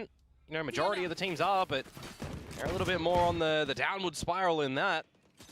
As you kind of mentioned, it's a great identification from Foxy9 here on the 2 Free site maps, dude. Free site clone. maps work well in Some this. great reactive The positioning only reason free for site GENG maps around work the well map in as this is well because to try and protect you the then have spike a and the reason objective to win that to round. 4 have versus 2. you then have a reason to have a more complex middle. Used there, but still And I a think lot in the back when pocket for GENG too. Riot don't have a We'll reason to start have a see more some getting complex online for middle RRQ, because of but the it's site just gonna being be here, back to the I drawing think they board in really this round neglect with middle, some or they lesser don't weaponry. understand like why Still teams putting would majority of their use forces or over take a towards middle. this A site. In my Beginning opinion, stages, at least for now. that's how I view it. I don't know, man. It's a weird one. I could talk about the map stuff all day, to Check be in the honest. corner, and that's 2-player spotted. The paranoia is there. Texture's still running out into the open there despite being blinded. Oh, and this A is going to be big a great shutdown, counter big crunch here from easy the side of shutdown, RRQ. big easy shutdown, and so many guns Fox to is pick going to up. push out to his own demise. Holy, It's they did not thrifty think this many numbers in would be flawless here. fashion for That's- RRQ to win the that's- round. So a that giant series round as well. So it's in the water today. RRQ have recovered that one on the fishing line. A weird one. Little bit. 4 players for RRQ stacked over there to try and maximize potential of the lesser weaponry and the pistols and the crossfires. I am a little bit surprised that GENG do just want to kind of no, bully I mean their it was way a through. The loose. start is late, It was a so really it's the early loose like pop and push wave over from towards A Texture main and once the Caron. smoke came in. You know, a team like T1, for And example, they were not they like expecting to this many re-clear people over there. towards A lobby without the drone, without the reconnaissance. And It's try a to great round, walk man. in. Look at the money. 1, GENG, 2, 3. that there Did is it a just bit ill-advised. swimming in it? No, certainly so. Overdrive now online. I like the change up from RRQ, right? Ever since they had that timeout, Ignore the last round, obviously, because it was eco. But the push down towards here to get info, he's got the camera to bait him as well. Still going for similar info trips. I wonder if they smoke the progression. They want that early that info. They don't want a question mark here, so they can then stack over towards the Saints. Monyet, potentially overdrive and relay bolt. There's the progressive smoke. It's going to be the drone early, though, first instead. Shock dart up close. It's a bit of damage there on the Cushy. Yeah, so the Viper smoke going. Damn. Able to get the spot here onto the enemy Silva. That's textured dead. Cushy with a great little shot there. I was wondering if the A guys were going to call this proper. No smoke over towards here, so he might be lurking on middle. He gets the kill, opens it up. Omen all over towards back of sight. The hard retake now, but the person who can win it is Jemkin. In enemy territory. Just fades now. Munchkin playing quite far forward. Finds the first. Can't adjust for Monyet, though. Does well to keep them in this round. Dude, Jenkins is holding the whole time. Like, where is everyone? Like, why is no one here? Deeper, longer lurk. Making his way across in towards B. The overdrive now going to be popped. Doubles back in, but going to be spammed down. Oh, wait. 33 HP gets this kill. The site. And now GENG widely going to be scrambling his crazy guy. How are they getting these kills? Snaps on for the elimination. Ash going to be looking to try to play the time here. Swing out of the corner. Shot. Dude, leg shot. Legs him. Oh, no. Opened up. Got it half. Connecting the second. Pretty low. But can he get the weapon out fast enough? No, Jemkin. There's no time. Doesn't have the time. Pushed. The shorty at range will take him down, but the round is already won. A Red Bull clutch from Ash is GENG. No, it's unlucky from him. He had to go back. Craziness here. He had to go back, man. His teammate halved it for him, and they had to jiggle it. What chat? What HP did Jemkin have at the beginning here? For a couple of more milliseconds. And you know the extra bolt coming on. He had enough HP to tag to tank an ult, right? He had full. He really misplayed it. RRQ to be able to come away with the round. Unfortunate for Crazy Guy and Jemkin. I mean, just too much time for the team taken. Monyet with that overdrive as well. Surprised he did manage to get one kill, but just peppered down early. It's a little costly, but obviously they won that eco round, so the money's in an okay space for them to buy this one. If they lose this, they got an eco. And Munchkin last round created a lot of pressure over towards B. This time he's getting involved, but like smoke's going in, so once the smoke goes in, they don't really have to worry about it. Possible. Given the calm before the storm here for GENG. Shock onto the corner. And there goes the smoke. They managed to beat it over towards it though with Neon. 3 on site, it's not too bad. Extra wary about the peak here onto the back side, but the paranoia comes out. It ends up making him think twice about advancing forward. He loses his life because of that. Monyet trying to play defense here. So she able to redraw the weapon. Gets a bit of damage across his Crazy Guy. Ooh, just teleporting. No way. Past Foxy. He's so confident that he TP'd away. There's no way. What a play from Crazy Guy. Now with the smoke getting ready to fall, he gets the kill on the Foxy, and that's going to be the clear here onto the lockdown. QEON now in no man's land. Spotted. Just trying to spam as best as possible. God. QEON does manage to find a nice shot, and that's the exit route Surely opened not. up now, so he's going to go sprinting across the map. It was the only opportunity, but where do you think that from the shadows goes as Crazy Guy? Does he just fake back? No. We'll just go for this A connector plant. Crazy Guy is so very close. The TP up over the top, and QEON maybe starting to register it now, but it's already too late. outrageous Crazy TPs. From on high, able to go ahead and get a 4K. Insane value from him. RRQ up to 4-round wins. I'm thinking it's risky business from Cushy bringing out that drone around the A site when GENG. Yeah, I was thinking that as well. I thought they were both going to die back site, but I agree. Reposition from Crazy Guy. I mean, a little bit of a masterclass in the chaotic affair in the site itself. He's done really well to try and give himself a bit of an advantage there on the expectation that in the 2 versus 2 he might just fall back and retreat to his team. Jemkin is quite off yonder as well. He helped us so well. Making a bit of a merry way flank over. Actually, a 2 versus 3, pardon me, but regardless, RRQ keeping this one in contention. Do I like Abyss? No, it's a bad man. To be present, and GENG going to favor back towards the site that has been working. Off at the ready, finds a Munchkin there at the rear. But it's not as bad as Icebox. In response either. So perfectly set up. Just go ahead and maintain these hard lines. Lock off this C-long angle. Monyet diving back and forth across the site. Not too worried about RRQ's positioning at the moment. You'd feel comfortable with the operator still locking down C and your Cypher util Early warning call garage and side of B with the camera there for a retake if it does go in towards a bit of a B play from GENG. You relinquish a bit of the space over at A. Again, RRQ, a team that is generally happy to go into retakes, especially when they're in an advantage and when they're backed up by Dimensional Drift and Hunter's Fury here. Full retake. It's a strong angle and a Just, strong call ult combo. to play a little bit more passive off the site. It's a big win for RRQ, the fact that Karen used flash here. Hunter's Fury going to be held. They want though, GENG will probably take this. Pixel, thank you so much for the gifted, bro. I appreciate that. Consideration of the paranoia I'm gifted. Thank you. Chat, you know what to do. Oiler slug spam. Get it going. Here on the Texture, but Jemkin is going to be able to I appreciate you, man. Thank you for doing that. Now the Hunter's Fury is going to be coming in, but Texture, he pops the overdrive to be a little bit more elusive. Tag on the counter, on the kill cannot be found. Did pretty good to dodge it. Imagine GENG win this one. They're like Texture did great. Texture continuing to stick around, continuing to try to. They're like Texture's doing great. He's got a double forward. Holy. But this time, the ace is not to be found. Xpero. Could be a blessing for them when he gets an ace, they lose. Neck and neck between these two teams. If he had a slight millisecond, yeah, 50 HP. Give him a time. Give him half a or second HP. there. One of the two could have got that job done. I mean, he is just tracking everyone around the site there. He did good, man. The pop of the ult to dodge the Sova ult as well. That one. Unfortunate for GENG, he's dancing around the site, but in the end, just trips over the second left foot. For Xpero to get the necessary kill in the end. Again, RRQ retakes. That one looks very, very close, but it is still a more comfort style for them. And it might even be a blessing in disguise, because Mr. 4K versus Mr. Ace, we know which one works a treat generally better. Yeah, I mean, a good recovery from RRQ. They're actually getting a decent half here. Getting blown out by Global Esports on Icebox. They did win this series. They did win the series. So that was a step forward for him. So even though not being able to get it done, still plenty the fans here to show their support for Texture. And technically, I'd argue that Ace as well, because there was a favorite resurrection map, in the play, Haven, so man. it's like I think Haven's their best map. I think they peaked right at the beginning. You have a different story. But was it a fully enacted curse? Yeah. Perhaps.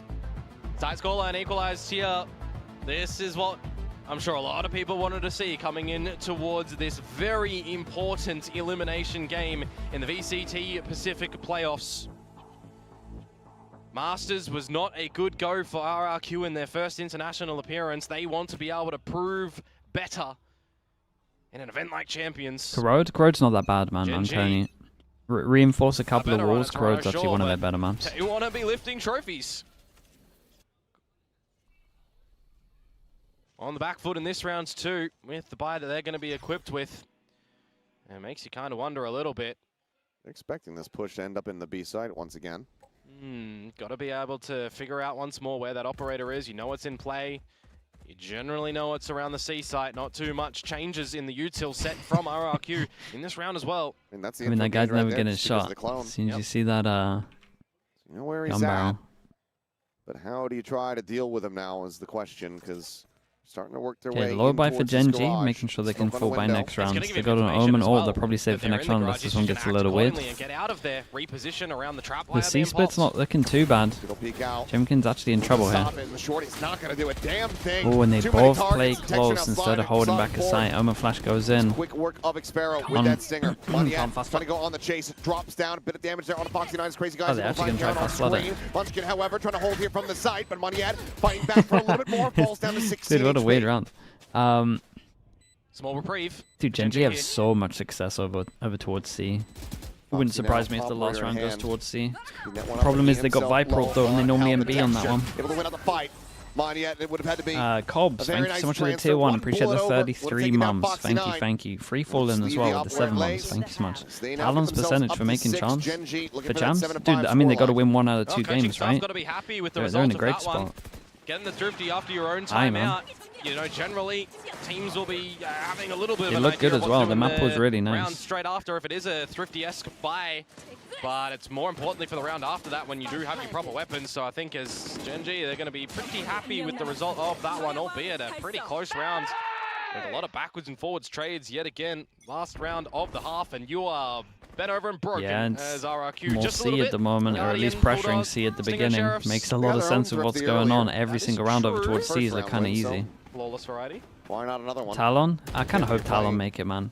If Talon make it, Frost is going to be like insufferable in terms of bragging, and honestly, I'm so down for it. It's going to be so fun to watch. Yeah, single Paranoia can go there, but it's going to be awesome. It's hard. Drone to try to lead the way. The spike talk? Oh no, I'll watch that spike talk, no doubt about that. I love it when he gives it, man. It's so fun. That relay bolt and immediately shutting down Monyet on that entry. Chemkin does manage to find two, as Karan will also get taken out, but now you've got the Neural Theft invested. The Munchkin gets in on top of Crazy Guy to go ahead and maintain a player advantage. Hunter's Fury also available here from Ash, getting himself just no vision block. It should be impossible to win this one. Read every single round. Shout out to GENG for kind of realizing as well that C was working well for them.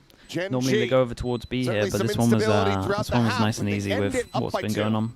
Yeah, I mean for GENG as well, go A, yeah, you get retaken. Go B, yeah, you're getting one, you're getting retaken. Go C, Chad mode activate. They just go C and they're winning majority of this time. It's better favored for them, especially when they are backed up by a couple of these strong ultimates. I mean, it's another Hunter's Fury for Ash that gets the job done at the end of the day over at that site, and the Viper's pit the pitch just annoying. It's just the comp, man. Viper gets over towards the site, it's kind of done. If you got the ult, it's like really done. You know, a pistol round, you're back into it essentially as RRQ. Flip side over for GENG getting the pistol. I feel like RRQ recovered well, but it could be a little better. To run away with it. Definitely could be a little better with this. Competitiveness from RRQ regardless. Yeah, and I think the pistol is definitely something. They had a Yoru Neon. Because I mean, GENG, I feel like you should be getting more on defense here.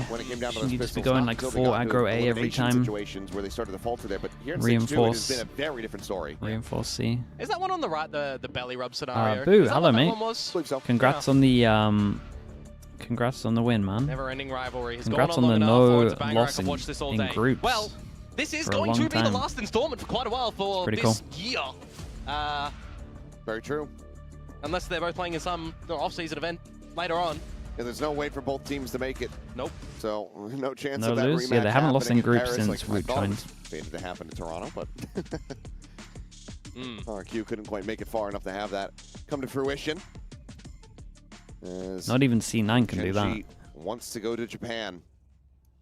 Any raid bosses? Certainly do. No raid bosses. Alongside Paper Rex. I mean, both those teams were attached to the hip last year. I really hope Emmy's not Let's like see what this pistol round has in store for us. I had to get the shot in there. Silence for the beginning. RRQ outside of the lobby and window have their choice on where they want to go. Positioned away from the mid-take of GENG currently. Gonna funnel them into this A side of things. Lose A control, insta-react over towards mid. It was kind of just done on time more than anything there. Maybe they had the smoke as well. Position, try to utilize them, but because of the slowdown here from RRQ, there's that damn turret that wins them every game. Gun up and ready. 3%. Munchkin starting to pull back. No, Ash, mate, what a shot! What a shot! Takes down Monyet. I was gonna say, you're so out in the open, and he didn't get punished for it, and he hit an absolute banger. He's trying to bail them out. He's got the spike, but yeah, I mean, his teammates just waited for the turret to go. I think the turret just got removed as well. I don't even think he broke it. I think it actually got picked up. Oh no, he broke it. Munchkin's trying to watch he for did this break lurk. it, so they should know that he's there. Here for the rest of the team, but now you've got the spike. Now it becomes a little bit more difficult for Crazy Guy. Paranoia, eventual dart cover. Got to run a marathon, and this 30 seconds. I don't really blame. You have a reposition. I don't really blame him because he broke the turret. He thought they were going to go heavy over towards here. He just didn't rotate.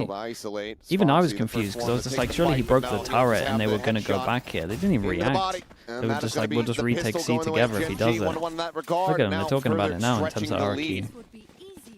1-1 on the pistols. Not working for them when you got the peeling away from GENG at the right timing. When I'm looking at it, this shot from Ash is they get in, they get their first kill. They've already forced GENG out of the site. You set yourself up for a bit of a post plant, but no, Ash hits a bit of a shocking, great shot onto the slider of Jemkin.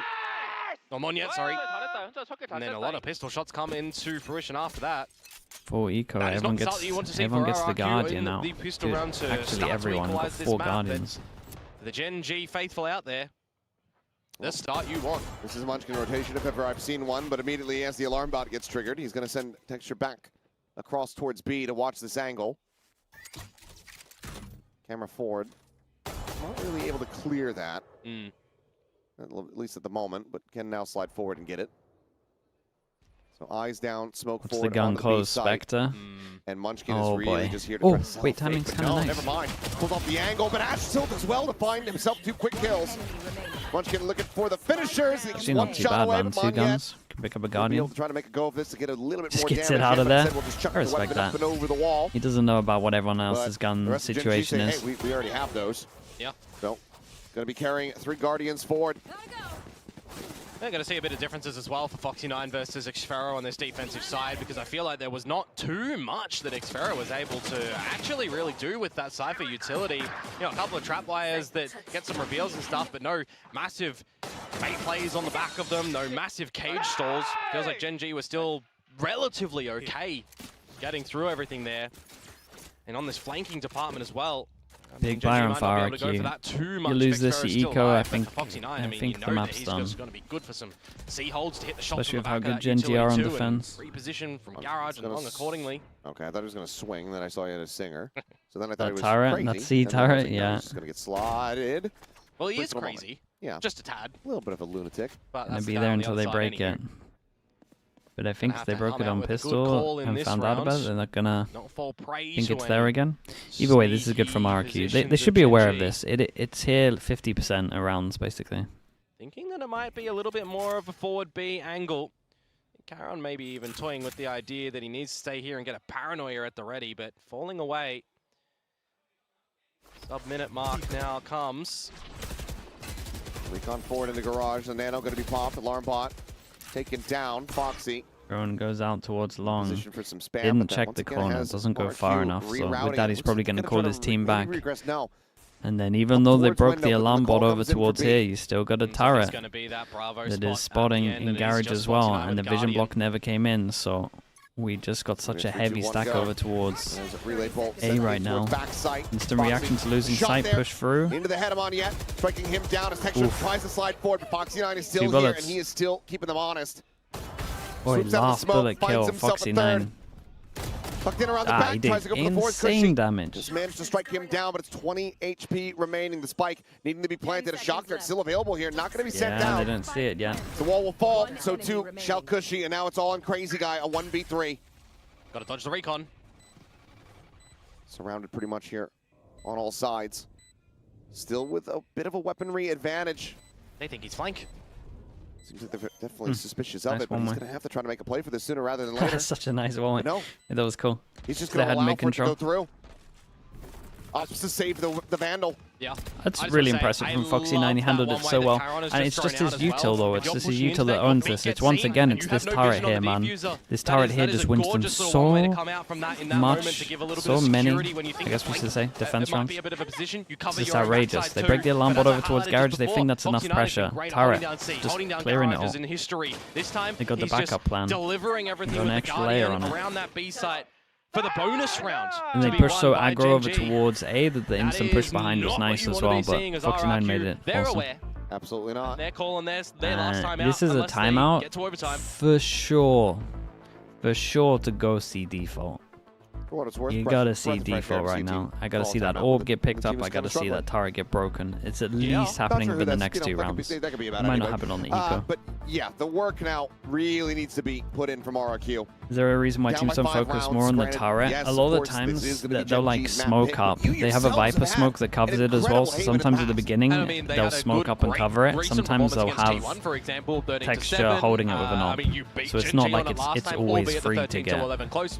Performance there, but it's not like it's a map that you don't play, and it's not it's like in the it's same a map position that you every time. It expect to not should. be in this veto. I would replicate it on the amount of times they use it. I would replicate it on a server and just make sure that people know where to spam through the smoke. Really. Just feels like in the server at the moment. Because no joke, it's in the same spot every single time. I would just have something above that you can roughly line it up with to spam it. Yet another thrifty here. C default will probably come in next round after the buy. Jumpstart the engine. Munchkin doing the same stuff. RQ wisely playing away from it. Don't have Monyet on the other side already. Oh, Karon spotting. Double spray down coming through, and it's going to be Ash collecting too. I mean, it's just a triple stack here from Gen What teams G. in particular would suffer the most from public replays? All the top teams. Vandal that he had carried forward into this round, but all the top teams that innovate. Any use. They'll get punished the most. A flawless read. The average floor of teams will catch up. Taking us Okay, into RRQ. sunset. I know you're swinging this, guys. Please give me a 3-person swing on C. In this map now for the likes Please. of RRQ. Please give me a 3-person swing, man. Position over on Lotus for NWL, previous thanks so much series for on the tier NONGSHIM, REDFORCE 1. and Appreciate the DFM. 14 Just months, getting man. one Thanks for team that. so out in front. They actually called the timeout, and then it ends. Is that a good thing or a bad reversal thing? away from Good for the NS game Spike. because people will catch up easy in terms of teams. That's what It's not we good for the hear, good by the teams. way, to applause up. But the overall level will, But yeah, will this improve is pretty a very, fast. very crucial round It's for very good for RRQ, up-and-coming otherwise you just players. They'll gotta throw learn this a map lot on the faster. wayside and try to get it in the next two. Once you can just go like, Honestly, I'd start being how does concerned having to Benji maybe Fishy calm it play down a little Cypher bit. The coaching staff, you don't on wanna pop up so Lotus or hard that something, and passes you out. just have Stop getting 3 the, demos and you can just watch how he oxygen flow to plays the to brain. learn. Well, he's It's got the going to be blood really pumping. nice. That's For all the proactive yeah. players, Yeah, it's still going to kind be of great. required. Turret's here to punish the turret. That's nice, Well, though. You see what I mean? They kind of got would have been layers on this one in about terms to of put a nail in the protecting it. coffin there, but able to This is avoid good, the though, from shot. RRQ. Munchkin, position going to be exposed as slide in towards hell. Monyet having to wait out because of the flash, but on the repeat is able to find one, and Ash is going to be overwhelmed in front of the site. Monyet quickly ducking back. Catches Foxy not Well, off he guard. definitely saw what they're talking about in the timeout. Off immediately. Makes this Gotta round get that turret. unassailable And then for they waited for GENG. the smoke as well, right? I'm Do you pretty have a sure. paranoia for Charon if you swap guns to try and set up texture to get in with that? You got plenty of money to buy another operator. Yeah, but you could save and expect Look at the this flank read, already. though. Yeah. He reads this incredibly well. Now that you get rid of that one, he's 10 HP. Got dinked. Fan Yeah. of things. Well, never mind. I was going to say, now that you got it into a 2v3, maybe you go for it, but Time ticking. yeah, not enough HP, not enough health, and yeah, the time is just not going to be there. So, RRQ able to go ahead and steady things a bit. This will be them getting up to 6, need 5 to tie it. I'm out of here. Turret still GENG's MVP. And in this journey I mean, as well, I could sum GENG this still half up having by access to saying one timeout if they the turret really gets feel shot, the need that it's they a 1 have round to for drop that in. RRQ, and But if you've it got some doesn't, great cushioning GENG have in won the every scoreline round. department that you can Yeah, still you could say look that. to build up a couple of these ults not to as have simple great as that, defended rounds but too, right? definitely a Munchkin, big- that pit, that screams to me being a big a factor. great possibility. Getting closer towards Hunter's Fury too, I believe. Love the RRQ coaches. I think they're really good. So, yeah, I think they're really good. Looking towards GENG to not be too phased with the result on that round. There, you know, is of course pressure here. It's the lockdown I was thinking of, not the Hunter's Fury. Anyway, there's a lot of pressure here still to try and close this map, but you don't have as much pressure as you'd feel as RRQ. Well, definitely Hunter's Fury. We'll see if this can come into play here as Texture having to plant his feet. Doesn't want to make a little peep here through that cyber cage. Yeah, just in case there was a real Gemkin on the back of that gate crash. He's continuing to scale forward. This is going to be decent information. Yeah, but it's right good now, from you do GENG have though. RRQ Change up. ready to attack their way into the B side. Change up Foxy's once here the once turret's again to been try to hold shot. the line, joined now by You Ash. can put it back there changed his later util set, by once the they way, go too. searching. More towards sewers, A. The turret to We've got to punish over front towards B. C in And that terms tells of being Texture on that he's top as fine well to if they not do have to go worry about searching flank for around it. the back. But 1 set up over towards A. So the turret for But B, contact. pretty heavy Smoke over stacks. the side, Got the no fast molly lane to now stop them coming though, through. but Turret gonna be Sova ult cleared. for sure if they want to RRQ commit to the looking like they're plan. more than happy to just try to get rid of that. could Dude, double look at pump that, if they they want to as well insta-clear here. this. Smoke in, insta-clear the information over And towards the B. seaside where there's no Killjoy utility in Munchkin. garage. They'll have a drone, but Clone is just going to fire at that one. The snake bite down will delay them. Keep an eye on Texture. There's Munchkin not too much you quickly can loses do his here. life. There's a Can trip neural theft behind that one him. too. Xfera kind of looking to angle it, but he'd have to push in the doors. Okay, gets it off. He does manage to do so.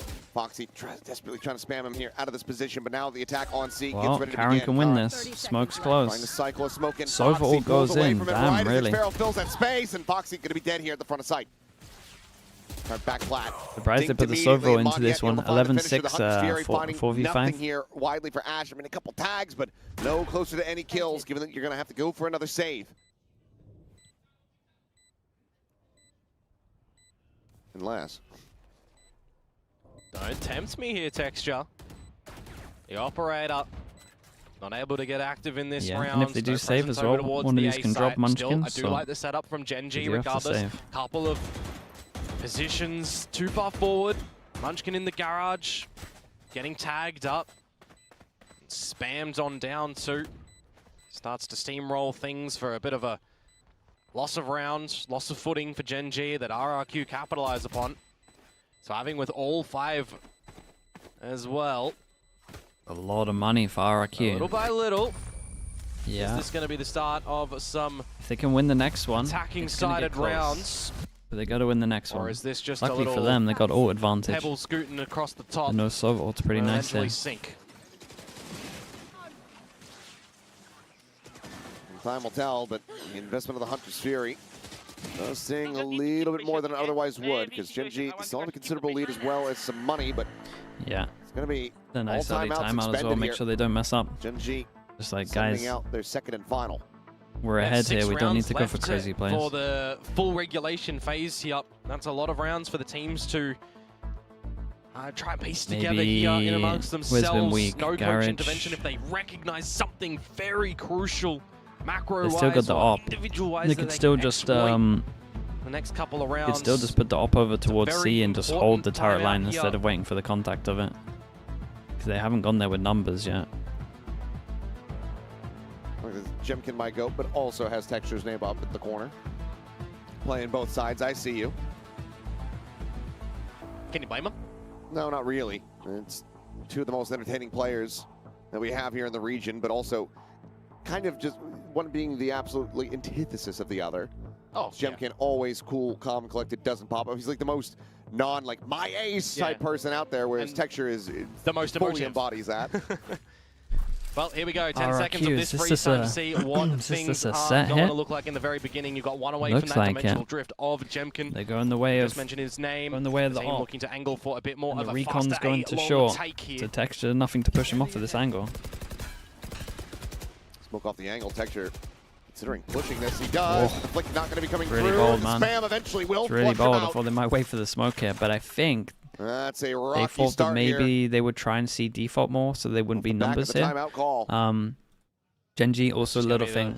They smoke deep to try block the turret, thinking that they would go heavy for the turret. Dude, they had a whole timeout that was like so based on RRQ swinging this turret with multiple people. Crazy Wait, double. Wow. Just gets the clamp there, basically. Talk about wanting to be a Korean Slayer. That's one way to get the job done. Oh, absolutely. Ash now. What? Has the op in hand, and early save again, really. Right back into him. They might go back into this game. One potentially to go on this peak. 5 versus 2. Should not be dropping this one as RRQ. Definitely not, but they're still showing respect. As Ash dialed in on the more narrow angle, Jemkin could be dead on the peak. Yep, there's the spot. Wait, they're going into the stack site. Okay, life coming at you fast. Oh, Here boy. comes Moniette. 2v5 has some potential, yeah. Great Omen Flash. Okay, on to Foxy 9. Omen Flash hit both, by the way. Back of the box. Some damage suffered, but kills found Moniette. Helping to guide RRQ what was I going to say? This smoke here, people do it a lot.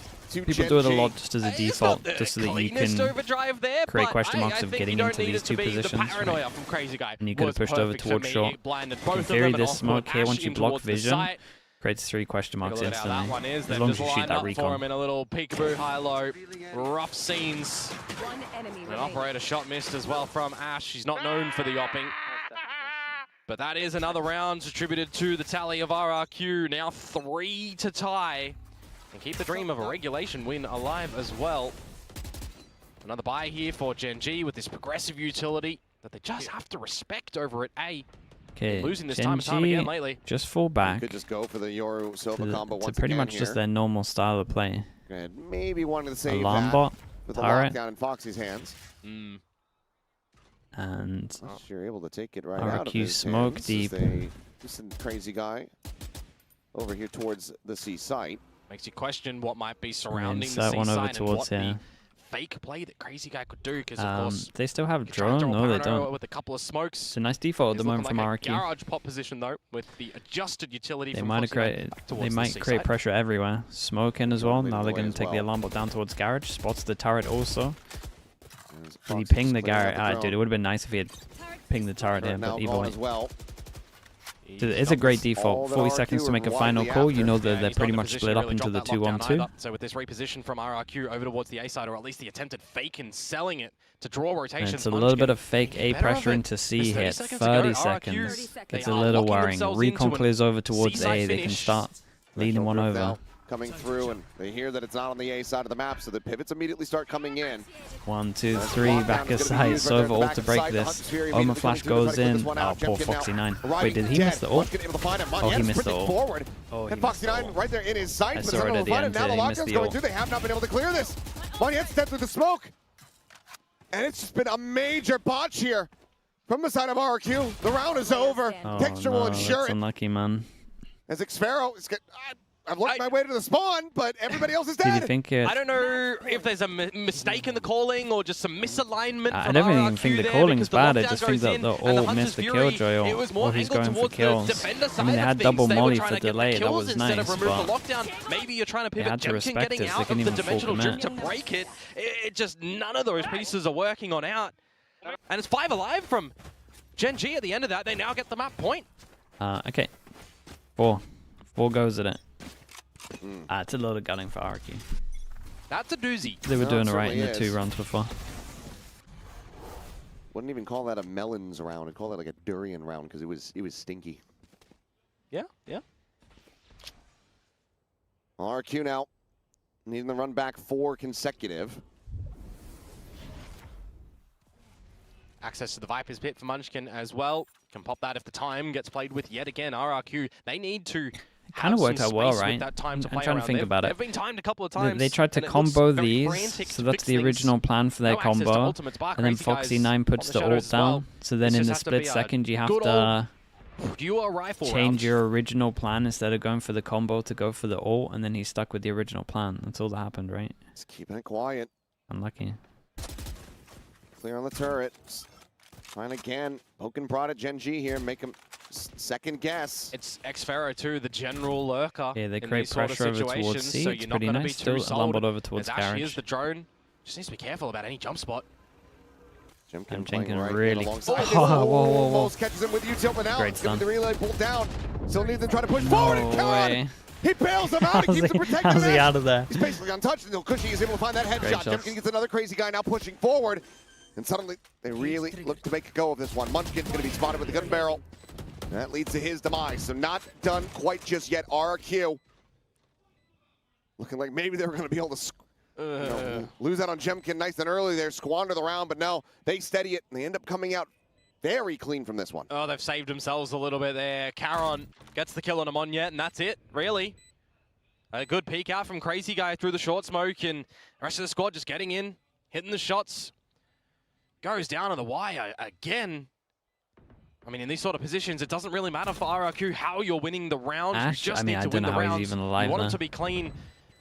But, He- my, are he we should on the have edge had of a, our seats with how close a couple of these are going? should have had One a kill wrong this move beef for RRQ in the and this beginning. map would be done. Foxy just keeping it nice and quiet, not looking to reaggress. He knows that he's so very far away from having the ult online. You got another buy coming around the corner from GENG. So you're just going to have to tackle rifle round after rifle round. There's an overdrive available for Texture Hello, as well. Josmy. How you doing? Absolutely electric to try and close this map. Again, no access to timeouts to kind of have discussions or stall any momentum that might be being built up for RRQ. Not unless you get up to overtime.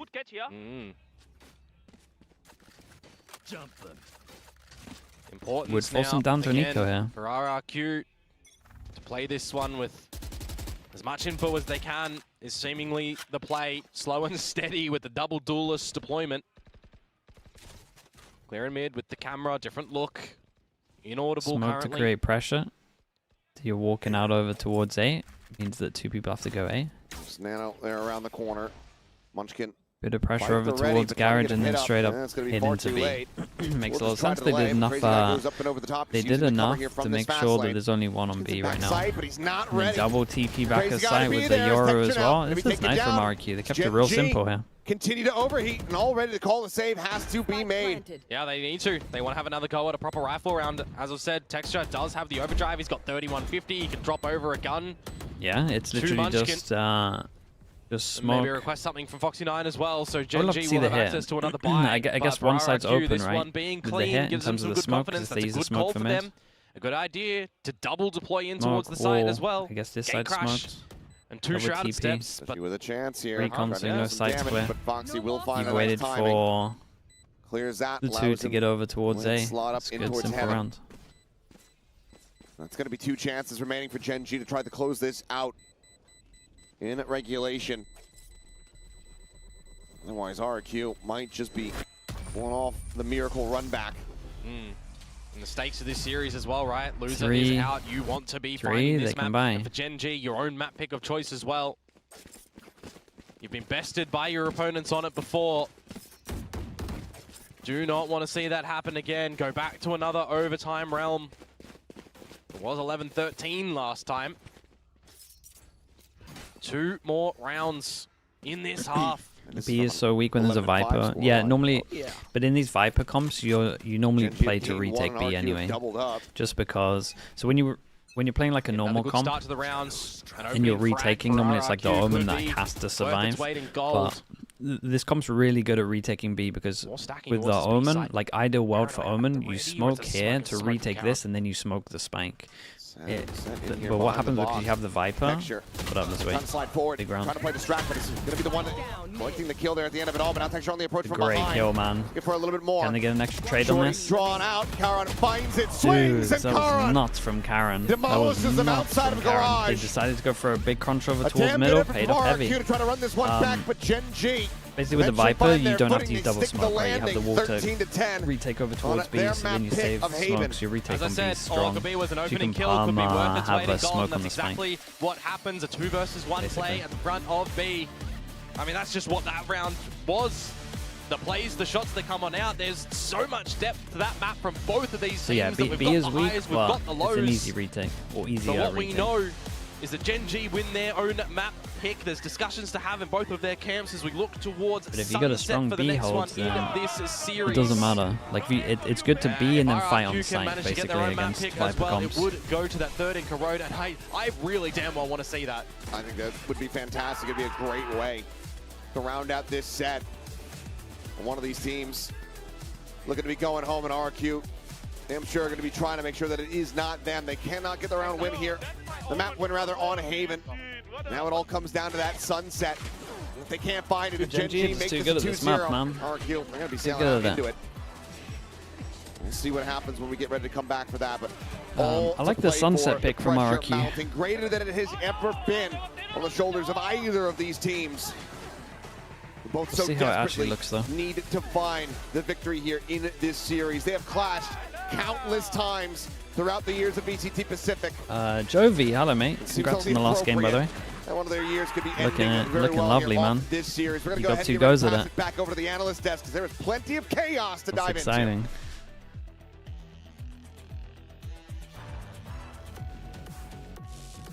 Oh, Haven. You know what? We were talking about, we're expecting all 3 maps today between these 2 teams and maybe an overtime. And Haven usually, you know, we get an overtime between these 2 teams, and it almost became that. But oh boy, Karan finishing it in the way that he did. I'll be back in a little bit. That 3K was GENG sunset. Couldn't find the answers I they just hate found their in the attack past wall. I on this remember map. this, man. GENG I hate their attack very wall sharp, over towards B. very effective. You got to shout at the individuals like it can have so much more impact somewhere else. Karan in that last round, I felt like they were really popping in this map one. Yeah, absolutely. The prep's been really nice, man. Dude, Jovi, you just win every pistol right now.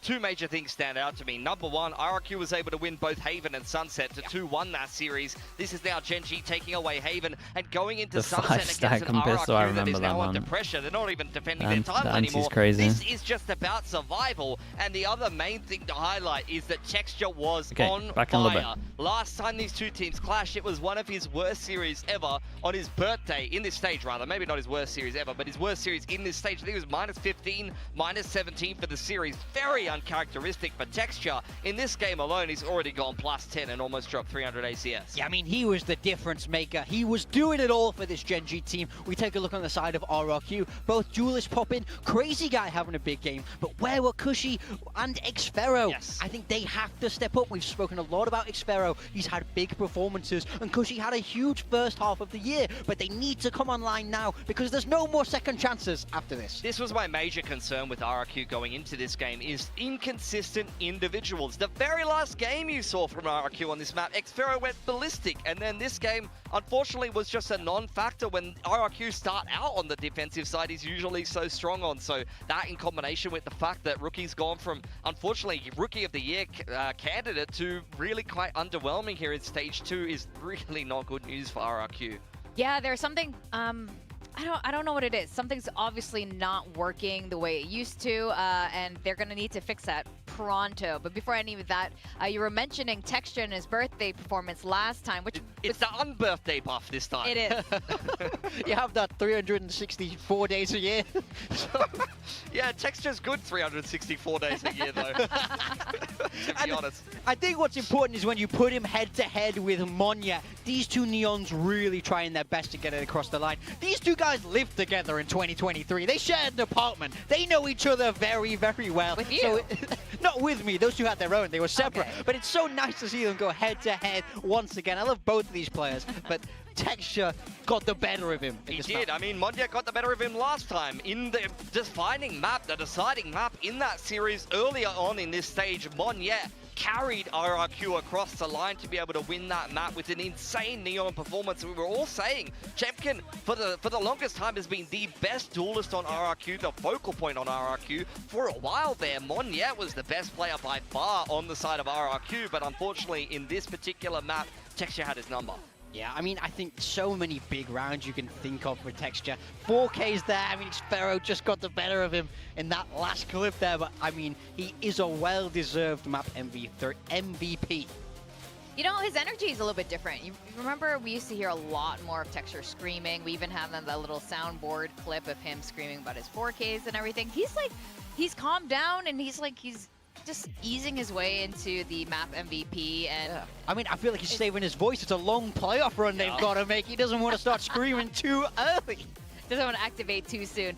And, you know, there are some folks who are still confused about the stakes of this match. Yes, if RRQ lose today's match, that's it. That's the end of the road for them. There's not enough championship points. But for GENG, there is, if they lose today, there's one a Doctor timeline, Strange-esque outcome. You know, this happens, that happens, this team goes out, this team gets 10 rounds on it. I don't know. We'll have to leave it to the League Ops to sort all that out. But it's very simple for RRQ.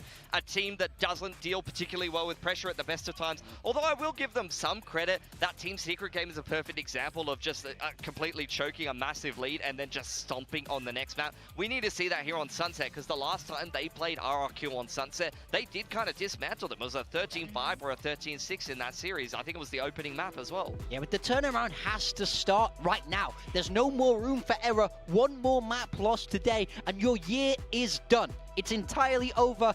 What happened in stage 1, all that success comes crashing down unless you can get Sunset online. We take a look at the compositions here. RRQ with that breach fade waylay that's been so fun to watch. Yeah, for RRQ, I mean, this is a very punchy comp, very quick kind of plays. You can do a lot of trap plays and things like that. They are going to start out on the defense because GENG has opted to start out on attack.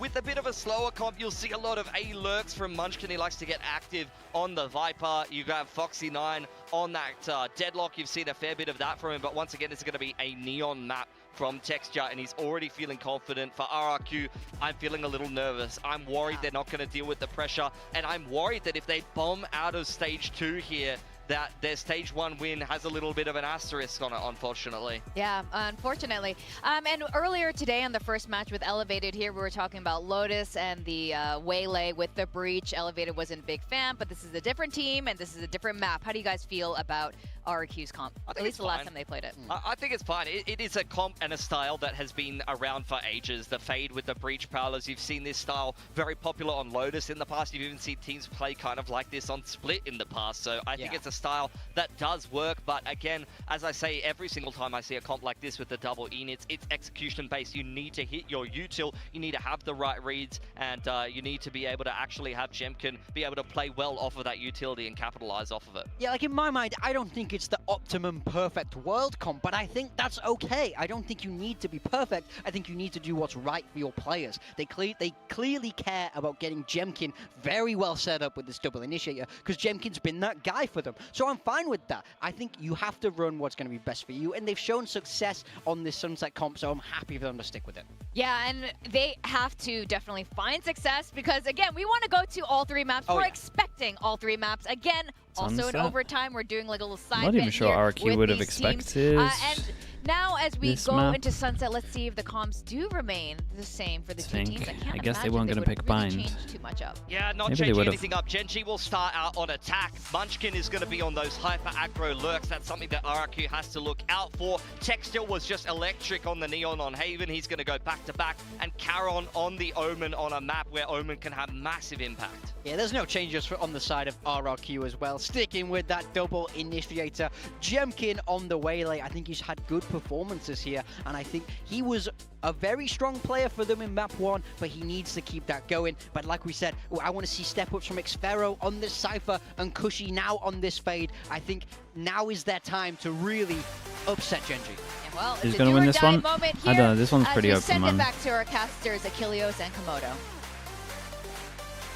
Do or die indeed. RRQ need to run this back. They need to find a win on Sunset. They need to find a win on Corrode. If GENG get either of those 2 remaining maps in this set, they will deny RRQ any and all access to Champions Paris. They will not get that second opportunity at an international, the chance at redemption. RRQ on defense, GENG on attack, and it's well, they might not lock the opportunity. Is it 1-1 pistols or is it 2 nil pistols? Will be 1 step closer to We're it, on the 1 step second away. pistol. Got this breach again. Needs to be paramount remember, here I think for it's Crazy 1-1. Guy, especially with this quick one from GENG. Yeah, it is 1-1. Fault line to I slow remember up the now. approach. Does just that. They have the Smoke triple deep, stack here. recon. Rotations already beginning from RRQ, But the Mon trip yet. is they can't Spam retake. down Wait, the that's 20 nice.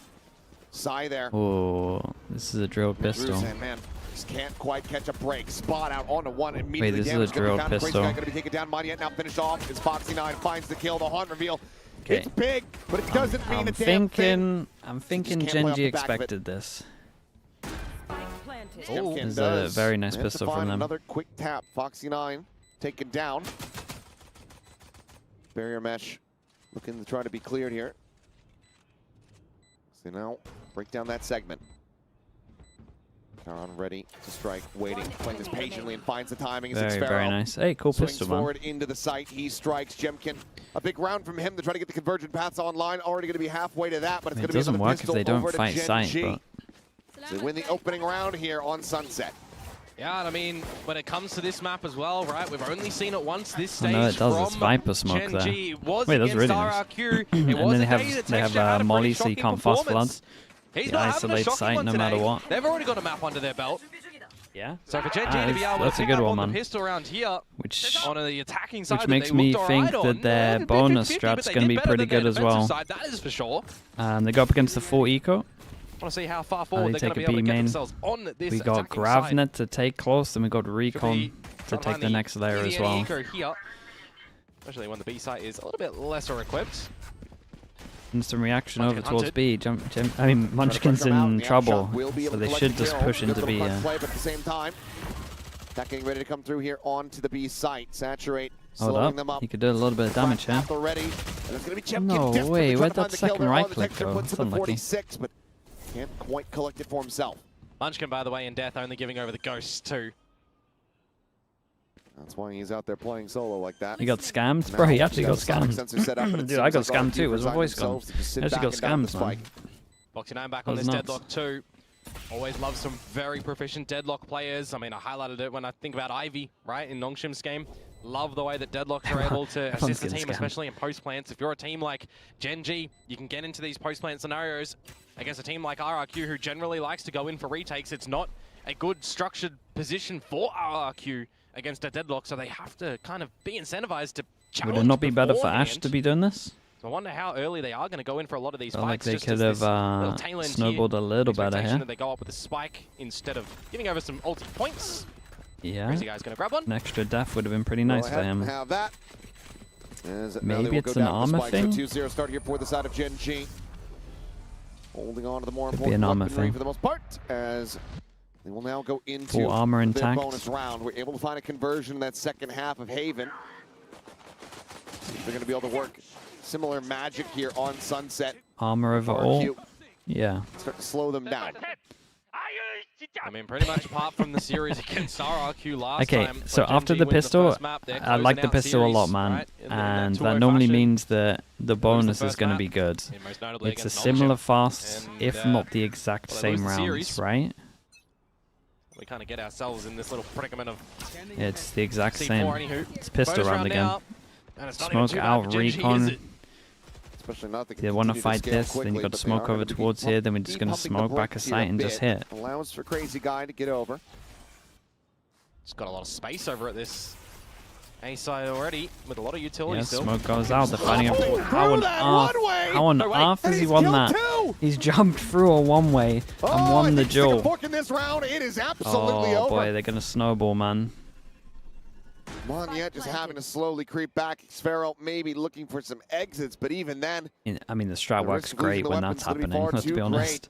The strat is still lovely. Like, the first initial, this like little default thing they do is really cool. A very convincing especially with the trip here, and smoke, like it's very, very nice.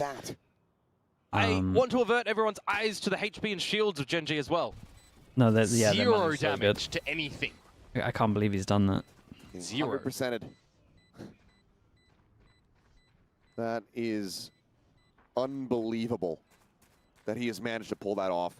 Just like he's jumped on a trampoline and towards the site. Matrix style dodging all the bullets and just hitting the shots. You can't communicate things that quickly enough. Over towards your teammate. He's jumped and then let's see it. Let's see it from his POV. What it look like. Well, Jemkin and Xfero, at least a little bit of breath there that they can carry over the guns into the next round to try and fashion something. You kind of just need to brush that to the wayside right now. You're not investing a timeout after round number 3, you'd assume. It's fast, though. It's like good. He goes close to it. I mean, it's a very convincing round. He covers more of him. The side of GENG. Doesn't really show until he starts jumping out. Kind of behind the meta it's when not it does come to bad, this man. map It's not now bad too. at all. If you're not positioning your breach over You're at always the going to A get side 2 where it shots, comes but down he's to still that like maximum jumping, potential, moving. you're It's gonna not like allow it's the GENG to easiest keep to getting hit. that control at A main. We're not really seeing the one-ways either. Yeah, it's nice as well. I wonder if they're just going to keep spamming that, or at least that default until they lose on the big buy rounds. At the moment, it's fast A on the important rounds with map control default on the others. We'll just go ahead and leave the haunt there. Now looks to try to... The good thing about the strat that they're doing is they could still just do this as a default, insert one, and then go back as well. So I think RRQ might be in trouble. Alongside Karen, we'll just have to go ahead, dash back to safety into the site. All goes out over the top. They hear him taking the orb, so they know the one's But now's the call for most GENG. likely They want to one-on-one. head over towards this A side.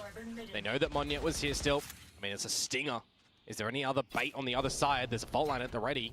It actually comes sprinting at you. It might be a hand-delivered weapon that maybe you can scoop up if you're fast enough. Have the rotations in position. 40 seconds remaining. GENG could pivot, but it looks like they're still very much looking to try to attack this site. Drone up and over the top.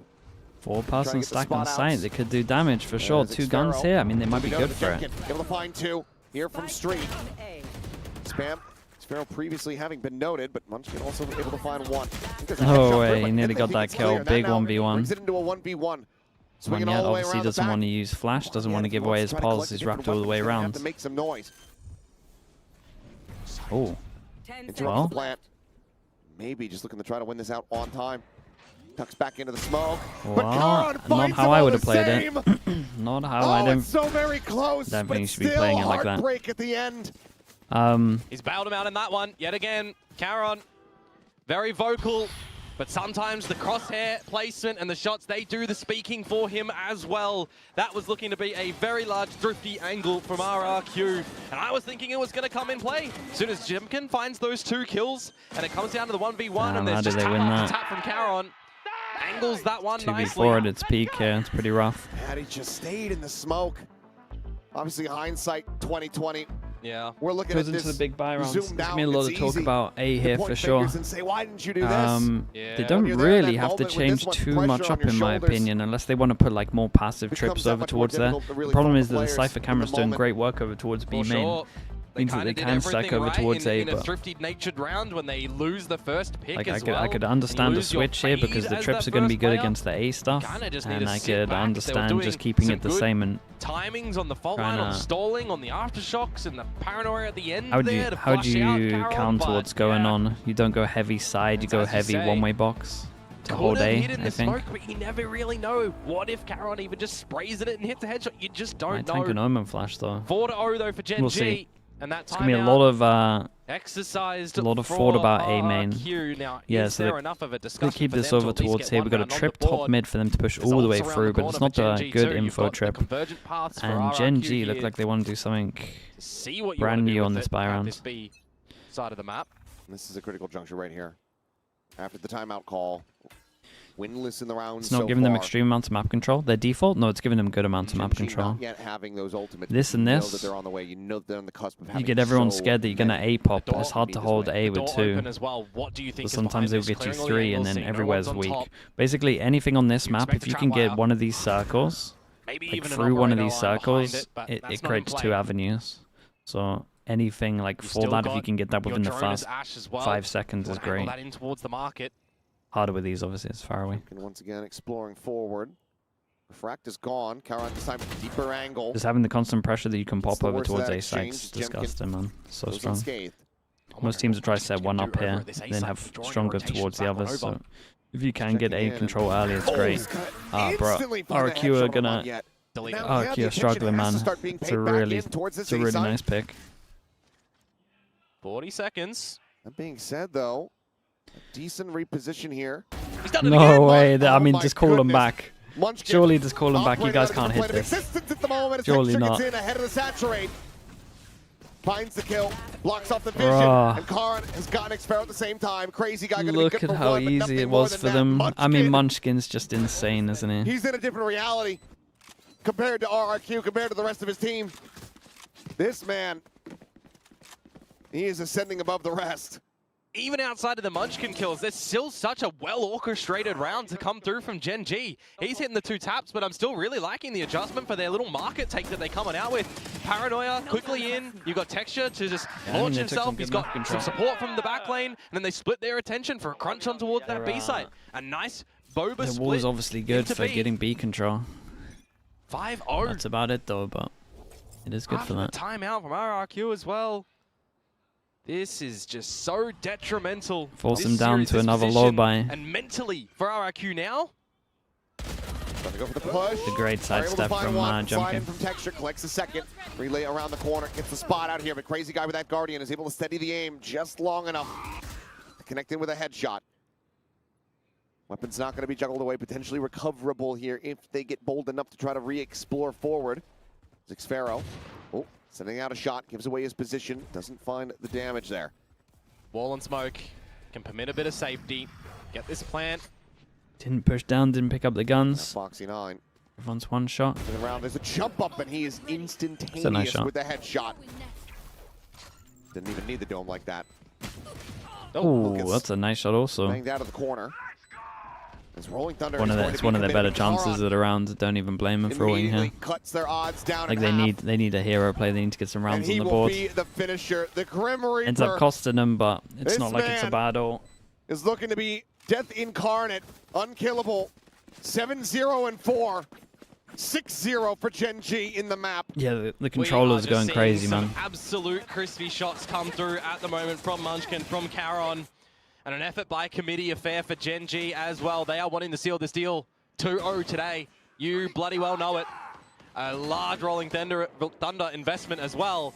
But just these shots, man, they are so gorgeous. I mean, if we see another round, if this round goes Gen G's way, you're probably doubling a timeout as RRQ. Good counter spam. Stops Texture from scaling forward here at Tiles. The swoop out. And okay, Crazy Guy able to find Munchkin. That's one of the raid bosses. Gone. No. However, gets the grab. He just got the dingo before he got it. Alive for the moment. Out and over the top goes Jemkin. Dude, what a weird round this is. Is able to find Foxy 9.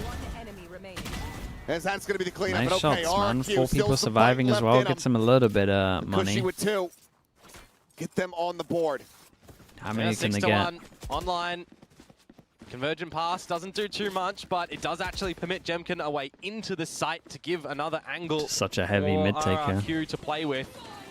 Peeking in front of a little bit of that utility full there. mid, retake Maybe on a bit B. of complacency from GENG, but I guess it's because they got the Waylay ult, they feel like they can do this. A nice scoreline at the half regardless.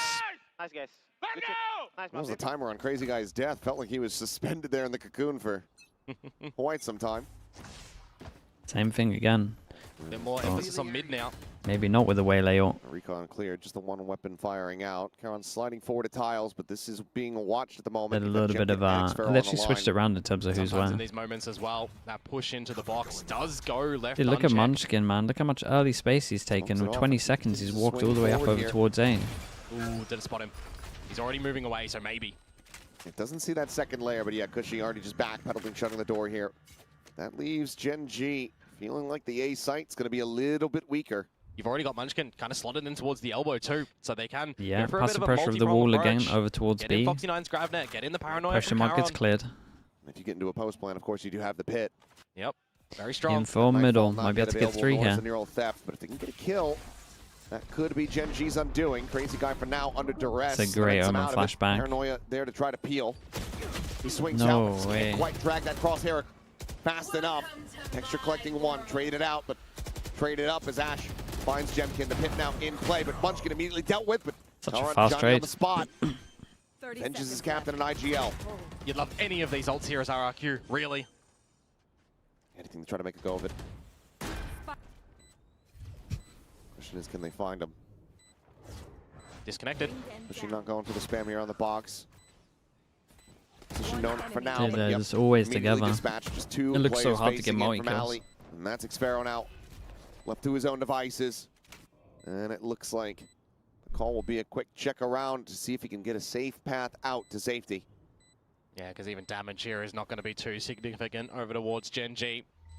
Gotten through another great round here. So it's just that one from RRQ to bow out now to go back into a buy around the corner though. Excited Xfero holds onto this gun. Kind of a little bit pivotal as well. Getting ready to push into him, and they have this red. It's just a little bit of a wider swing from Karon. Continuing to be an absolute menace in this lobby. I feel the strain. And he is hitting a stride that we haven't seen him hit in quite some time. Well, there's that 1-7 scoreline, or 7-1, whichever way you look at it. Oof. Get their memes ready. Right now, though, the dreams are being crushed of RRQ. Not able to find an answer on what to do on this defensive side at the moment. They're going crazy over there. Okay, I mean, this is last go at it for RRQ, really. It's going to be an outrageous half if they don't win this. Fade Eye. Oh, it's a good Fade Eye. Dude, how is he alive? I just don't get how this guy's not dead. Early Fade Eye gets marks. Dude, it hits everyone. They can take a lot of space if they want to push down middle. Whoa, he went for it. He went for it. They're all there. Just shoot. They might not have ears, but they all have eyes. Yeah, I mean, he's trying to combo. 10 of them trained in on you. And you can tell imagine, really imagine, imagine they don't check.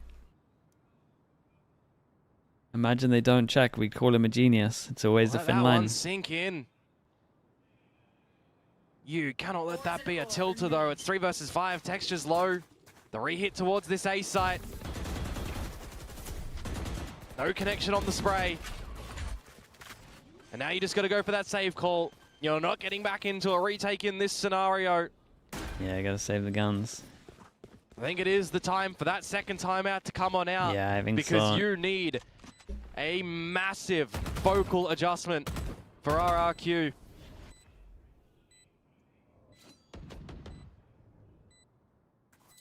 I feel like I need to see the replay from his POV again, man. I find myself sitting here visibly frustrated. Want to quote Constantine, not like this. Not like this at all. This is not what we had in our minds thinking about this series, thinking about this matchup, given the way that it's gone for RRQ the last several times that they've clashed against GENG, given the form that GENG was in when they got saddled in this position, in this lower bracket. This is not at all what we had anticipated. And so far, the timer continues to tick down. But as the rounds go by, it just feels like a timer is ticking to RRQ's exit here. Ah, bruh. Just a heartbreaker.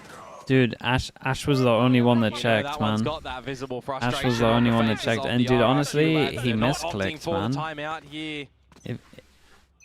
It was actually pretty close to working. We'll see it just before we get the next gun round from them. If they can pilfer this round. If he didn't have two factors, if he didn't TP, as in not the TP out, and then he didn't have a judge, he might have, man, because the duel between him and Ash probably would have been pretty close.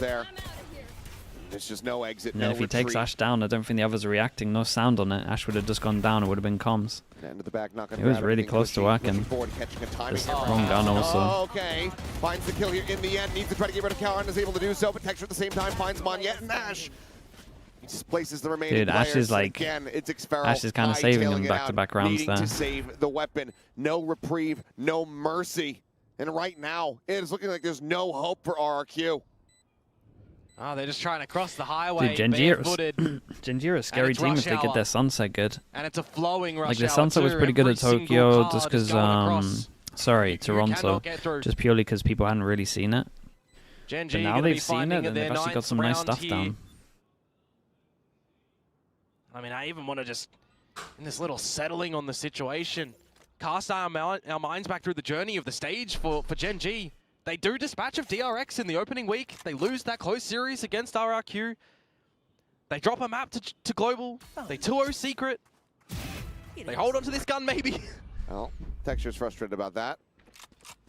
Genji's Sunset better than Paper X's? No, but they don't need it to be better than Paper X's, really. They drop to NONGSHIM REDFORCE as well, they but just right need now, it to be good.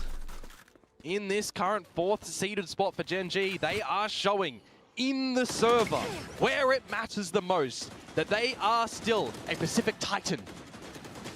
This is that GENG form. It makes you think about them lifting yet another trophy. The form that made them look like they were going to be the best team coming out of Toronto. Obviously, things can change. But the inverse is true. As they were looking like they could potentially just be down and out money's from in the bin, though, right? Here of playoffs, but they've absolutely roared back into form. And I think this performance, if it continues this way, is going to be a massive wake-up call for DRX, which would be the next series for them as well. Yeah. DRX, another team that if they do drop that series, they might not be making champs either. A team that has always been there. A legacy org, going back through VALORANT. This is the biggest timeout now of 2025 for RRQ. Champions is the event to strive for, especially through stage 2, especially for our previous stage winners, the trophy lifters. Can they get another round? Can they get a third after in this half? Or will GENG just make it look like you weren't in the server on Sunset today? Oh, we got an Outlaw. Maybe backup. I guess we have another gun. The final attempt, an operator now in hand for Jemkin. Still just the neural theft for Xferal. He's had it for so very long, but he's just had his team die before he's been able to get into position to find a kill, to try to utilize it, to try to turn the tides. They've just put a lot of an onus on this mid plate. Shot.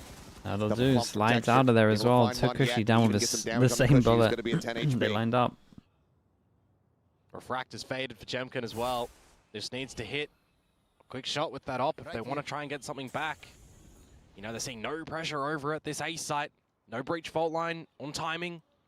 No extra further util, no fade haunts, no prowlers. Okay, the insta group up giving cool away no over towards information, A, but though. on the I flip mean, side, it's a gaining none for three-person stack with themselves. Cypher trips. It's just the regrouping from GENG. It's over to this A site. a stronghold. Hoping to see Xfero's traps. Problem is, drone's gonna... here. Oh, okay, it doesn't go sight. Still pretty strong. All quiet on the A site front. Jemkin alone at B. RQ's forces here need to be able to try to hold this line as Cage will buy a little bit of time on the approach. Omen flash hit, Textured. Doubles back. cage falling. Xfero gunned down, but Crazy Guy holding the angle. There's meant to find you the time. Now, not quite there. 10 seconds. The plant does get ready to come in. This wall now needing to be broken. Dude, deadlock when you have an Opera is nice, rings man. out a shot, and that's just Jemkin. Feels so nice. Once again, left to his own devices. I just feel like the spacing of the trades are always so good from GENG on attack here. You can't make it happen. Like, I'm looking at how the A side is, and advantaged at every situation, at it's every just so hard to get multi-kills. I know they got multi-kills here, but that's all they can kind of get rid in terms of getting traded. Just destructive at every corner. Doubling up together for the bottom fight. They gotta fight for the short they gotta fight for A and the though. trades. It doesn't matter. The Crazy Guy finds They're two just there. bunkering on site, getting Karen wrecked. gets in and trades him. And as Jemkin, at the end, you feel incentivized that you have to go for the 1 versus 3. You RRQ out of need chance to to try lose, and get yeah. around here. They're fully done. And now as we pivot to the last round of this half, it's quick again. Karen TPing forward. Mont over the top. The fast lane falls, and so too to the forces. We said they had to fight, and then Foxy9's just killing everyone. All to clear just in case there was a 4-person aggro. There's no one there to receive it. They've already killed everybody on this side of the map. Ash droning, Hunter's Fury available too. And the spot on the 1 doesn't see Jemkin. Well, I was wondering if GENG were gonna be fully on top of this, being the map that RRQ wanted to play, and they were insanely drilled. And converted path's gonna be sent somehow, in. The final raid boss to try to hold this line. Somehow they've 2v4'd. A second round win going to be found. But how much of a reprieve is that in the grand scheme of it all? It's just like, do you feel great about that? It's not like GENG have a very bad defense. Their defense is pretty nice normally. Cheeky shots to come out from them there. Especially when they deadlock on A, I think it's so strong. Too late, really. 2 rounds that come on out. Yeah, it's a technical 2 versus 4. But it is just slim pickings still on the round tally for RRQ. That is some good adjustment from Jemkin, don't get me wrong. This was lovely. Double dash in as well, we saw him. On this attacking side, they need to fall back into what worked for them. They need to play like RRQ. I disagree. They need to play like Team Secret on Ascent versus RRQ. That's what they need to do. Or they need to play like RRQ versus Team Secret on those other maps. This is a monstrous he never misses an opportunity.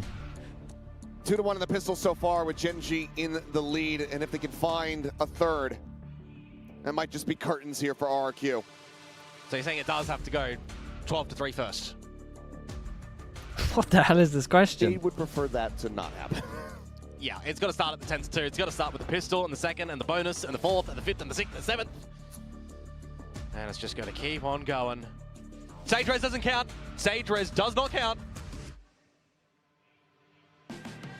They're going to say that it does. Oh, the game announces that it does because they count Ace's 5 card terminology. Well, I mean, I understand it. But if they're going to do that, we need a new term for the 6K or the 7K or the 8K. The Phoenix Res and the Clove Res and other Reses. Lean back into league terminology. He's going for a hexakill. This the end of RRQ? I mean, mate, it's 10-2. I'm not believing. Here we go. This Respect the people that are, but I'm not there. RRQ. I need a couple more rounds. It's a must-win. And by a couple, I need to get to like 10-10, to be honest with you. Considering going for the peak, as deep lobbing on the shock dart, not going to be able to find any damage. You've got a heavy stack waiting in mid. They are just praying that Munchkin swings into this. At the same time, Xfero. Oh, dude, it's the sickest bait I've ever seen, man. I give up. They're way too drilled. It's done. It's done, man. Look at how prepped they are. I can't be asked. Their pistols are too good. They're just going to be double stacking the angle. Crazy Guy and Mon are able to find the opening kills here. Minor damage suffered. RQ still the great chance to now try to get this. All we had to do is fully lose belief. Get that plant down. Set yourself up for the post. Dude, the 2-person hold's got no kills. They hit 1 bullet. Prowler right at his feet. Ow. Caron noted, saturate, sent flying. Not able to find too much damage either. His texture going to be held at bay by the paranoia. Foxy joining in at this point, widely likely just going to be wanting to try to find some ult charge. getting the round win. Looking to be pretty much impossible. We'll find one. Maybe if he gets a second, start giving it a consideration. Then again, Texture is looking to try to do the impossible, but Jemkin, like I was saying, it's anyone's game. Disappearing into the smoke. It's anyone's game right now. Delivering the death blow there. So RRQ, 2-2 in pistols, a third round win here on Sunset. The long trek has begun. Well, it certainly has, but it could have been a little bit This is shaky a cool little with that bait over first towards opening B, kill going the way like of GENG. Get a couple of grouping up of members on RRQ's side, though, and they do manage to answer back with the move to the A site. Let's start their attacking side here. I mean, it is very early days, but last time on this map, between the two of them... Oh no, 4-person stack and they're just insta-sending it. Oh, they're all lined up and they're all slowed, but Boxy9 still does manage the hit's kind of nice though. That classic. Freebie gun them. Bulldog backpedals Xvero at the same time, able to find Charon. Swing coming in. Just looking to try to keep the Cypher as honest as humanly possible. Barrier mesh now going to be invested, but still will have an angle to at least shoot into the site. And yeah, that's going to be his undoing. And it's a nice timing swing from Cushy to find Texture as soon as the attention gets drawn. Looked nice though with the actual sight hit. We're gonna hold this one Stun the left. live. It should be the case. Saturate over the top. From Munchkin. Like all of this is stunned. Let's go. Not gonna give him a duel anyways. Cushy is getting close to that nightfall. Safaria is locked in, man. Xvero be He was locked in bars. Theft. Not ready yet. And now spotted. So we can get the kill allocated here. Certainly a trying to, and there you go. Cushy able to find it. That puts him 2 away from a nightfall. Yeah, I mean, critical player to find 2 away from ult as well. RRQ. Does Jemkin want to buy on top of this? Go on their own massive win streak here. I feel like there's going to be such weight on the shoulders of Jemkin to be winning a lot of these duels, to be set up by the team. Want to see some good positions of utility as well come in from Crazy Guy, who has just a mountain of a task here on the calling. He's going to come out with something just gorgeous every round, it's going to feel like. They're going for fast recon, insta grav net, and Neon sends it. Omen TPs across so he can Omen flash this as well. And Jemkin's done incredible to dodge everything. Hears it all as well, could tell his team to react. Boys getting caught. But Munchkin, and they didn't really react other than covering his back.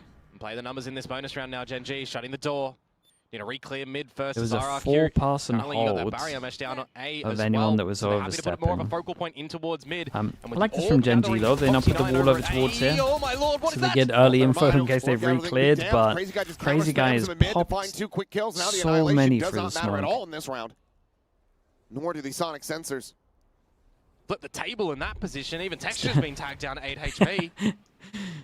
Do a nice round for GENG. Like, I like the idea, man. I'm sticking by it. You'd think so. They are moving to the weaker side of the map as well. RRQ. A bit of a blessing bestowed on them to pick up this bonus round. 30 seconds. Still very silent. Yeah, they picked the right site. 8 HP. A position that may hold a trap. Here's the smoke. Here's the rest of the util coming this way. Speaking of trap, Tripwire is there. Tiny touch of damage on the Cushy. The kill still a ways away, and now I want to say Monyet's close enough to hit that running, but not entirely sure. Low health in his own right. Yeah, it might be in the save call for GENG though too. It is. Yep. Can Texture get out of here? Monyet starting the swing, but just narrowly misses that timing. But it looks like he does want to still go on the hunt. Has the Bulldog, and he is going to be rewarded for it. Texture taken down. The Vandals still looking to try to be held on to.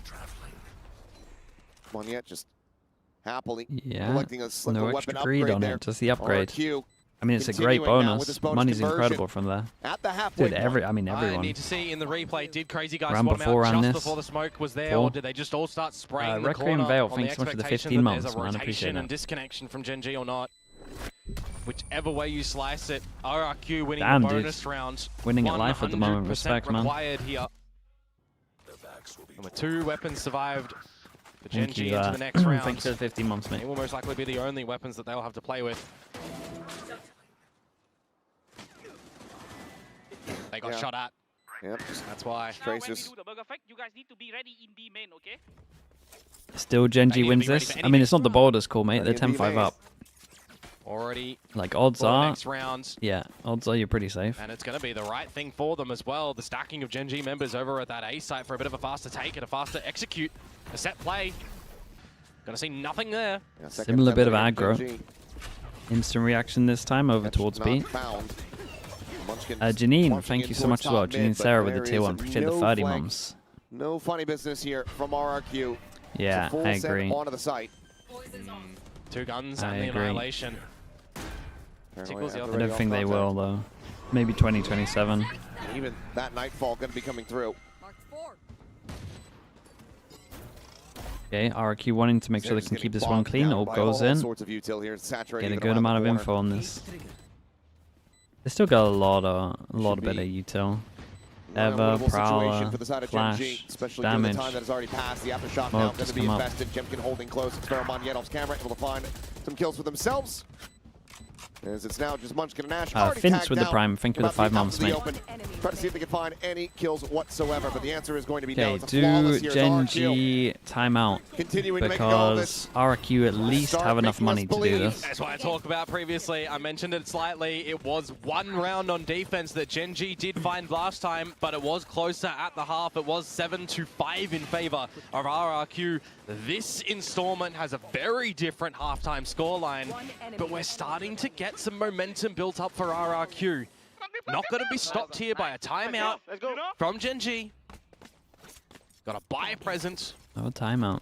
And 4 rounds has his ult. of padding. It's the only ult at the moment. Big sweat. RRQ want to go fast A. Around over towards Ali, and Karan unable to find the punish there. Jemkin almost feels like he should have been dead. To saturate, prevent this peek on the corner. Very nicely timed. Completely counteracts the paranoia, but Ash! He's got 2 of them lined up. How is Ash getting 2 there? Dude, he got 2 and he did... And now the crunch continues! Oh my god, I mean, Ash just did incredible. He's out in the open. It's a 3-person swing. And he's killed 2 and he did 120 to the other guy. To sending RRQ home. Didn't matter that the flash connected either. It was enough of a scare tactic for that Guardian shot to come towards Jemkin to refract him out of there. Util. And the team of GENG not scared to go in with the fight. They had the numbers there. They had the play. They've got the damage in from Ash. It's go time there. With the how's he playing in front of it? Does the stun not fill all of that up? Holy. From Texture. Wait, how can you miss a stun like that? I swear the stun fills it all up. Once again, up and over the top of this time. Can't refract out. Can't get a kill in. Hunter's Fury from Ash. Staving off the rest of the advance. Gets the hit there on a crazy guy as well to put him to 70. I guess he wasn't like committed enough into this angle. You do not want to see GENG get onto round number 12. You lost Jemkin. Highlight him as a player that is so potent. That is the prospect of this team to do the damage, the heavy lifting. Especially in this instance when Munyet is slipping a bit. It was angle-less. Yeah, he didn't go close enough into this corner, right? From GENG at the ready. Costly. Desperate measures. Is it enough, though? Do they just try to open with a rolling thunder and see what they can get? Shots flying through, the bite out, the net as well. Oh boy, they commit on this one as well. Ult's good. Can they save him? Do they even want to? The kill on Munchkin to try to spam him out of the net, and they are able to Damn, do so. they handled that insanely well. The flash was great as well. Just couldn't actually get info when they cut it out. Dude, look at this util. His TP was great from Munyet as well. It's a really nice round from him. All alone. Toggle off the camera, spots it, clears it. And he would have to turn into Mr. 4K. He wants to get yeah, he's got to save. He's got to save, and he's probably going to throw his gun away and throw it over towards Ash, and then they're going to force into it, and then Texture will ult. And if he's going to ult, is another circumstance here for RRQ that they lose Jemkin first, and they convert a 4 versus 5 into a flawless 4. They have done it again. And they've given themselves another lifeline here to make it 7-11. Feels like they've had plenty of 4v5 conversions in this. Which is crazy because they got so much money, they might as well hunt. The conversion rate for that here in Pacific. He's got ult as well. It doesn't really matter. Dude, you could invest everyone into this. Going up, pushing towards street, though. They go for back sight. So lost bonus now. Loves a good Omen flash. I mean, it's one of the best abilities in the game. Texture with the difference between like good Omens and great Omens, really. You can go in with a bit of a buy here as GENG. See if you can catch them off guard with your investments into this round, perhaps. Getting the Annihilation out. Just the icing on the cake here for RRQ. Yeah, Yuta was great on this round. Nice to watch. The timeout call. The first here for GENG. Once again, being used as the team gets up to that 11th round win. I mean, this was a position that we saw them falter in many, many times in their run out of Masters Toronto. So Solo and HSK going to bring this to an end, maximize their prep time for their next series. And similarly, Ewok and Warbirds, what have you figured out on your side what do to they have? still assist your team on this run? You know that they've been having some really great calls and discussions on the attacking side with the amount of rounds that they've just been getting. It's way too obvious for GENG to go for a fast strat really here. confident as the coaching staff that They've done it twice already, and they have they have money that suggests that the Neon's gonna to keep on doing.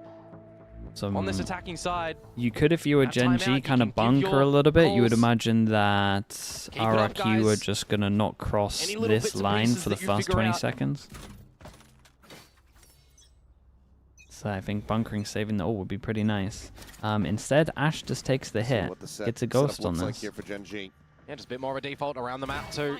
Ash in the back lanes, just with the ghost. Yeah, hey, they do it pretty quick though. They wait first 10 seconds, nothing aggro, then smoke, retake over towards middle, or at least mid default.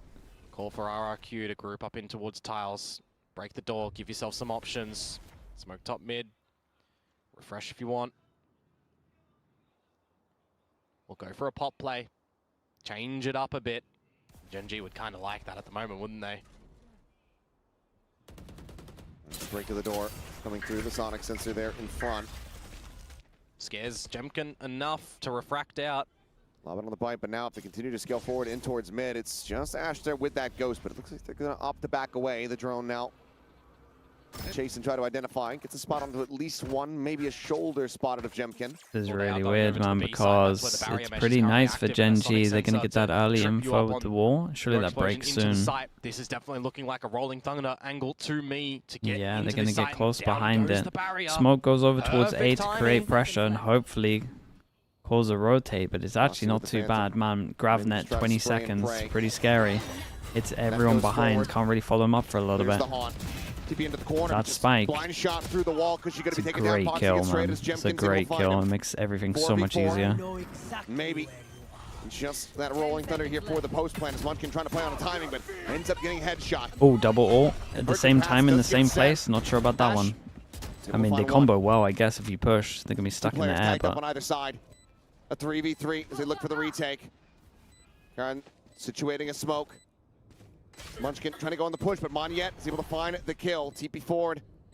Still tucked in behind the box. This crazy guy, and he's able to find Texture. Dude, crazy guy won the duel on 13 HP. Timeout call. Not going to lead. A little bit of a mistake with the ults, but the economy once again knocked back here for GENG RRQ. Cost them a couple ultimates, but they continue to try to run this one back to keep themselves in this game in the playoffs. This one's looking scary, man. As soon as Jemkin gets that, gain as well from them from the doubling up, rolling thunder, convergent pass. Just disconnects the ability of GENG for a snowball, but they only needed one ult heaven. They just had the same thought process at the same time. RRQ on this attacking side are making the comeback known. One more round. Force them down to an eco. Chance to get those ult back, or at least closer. You start to sweat a little. There's no massive dripping on your face just yet as GENG. But it's formulating with the way that RRQ are manifesting this comeback. Grab of the orb halfway to that next Hunter's Fury for Ash. Once again, big attention up towards mid. And very little opposition in position to try to counteract this. Munchkin going on this peak. And will lose his life. His shot goes wide, damage not found. Yeah, the B split's looking great at the moment. They've got full B main control, only one person on site. Foxy 9, no armor. This site is primed for the taking.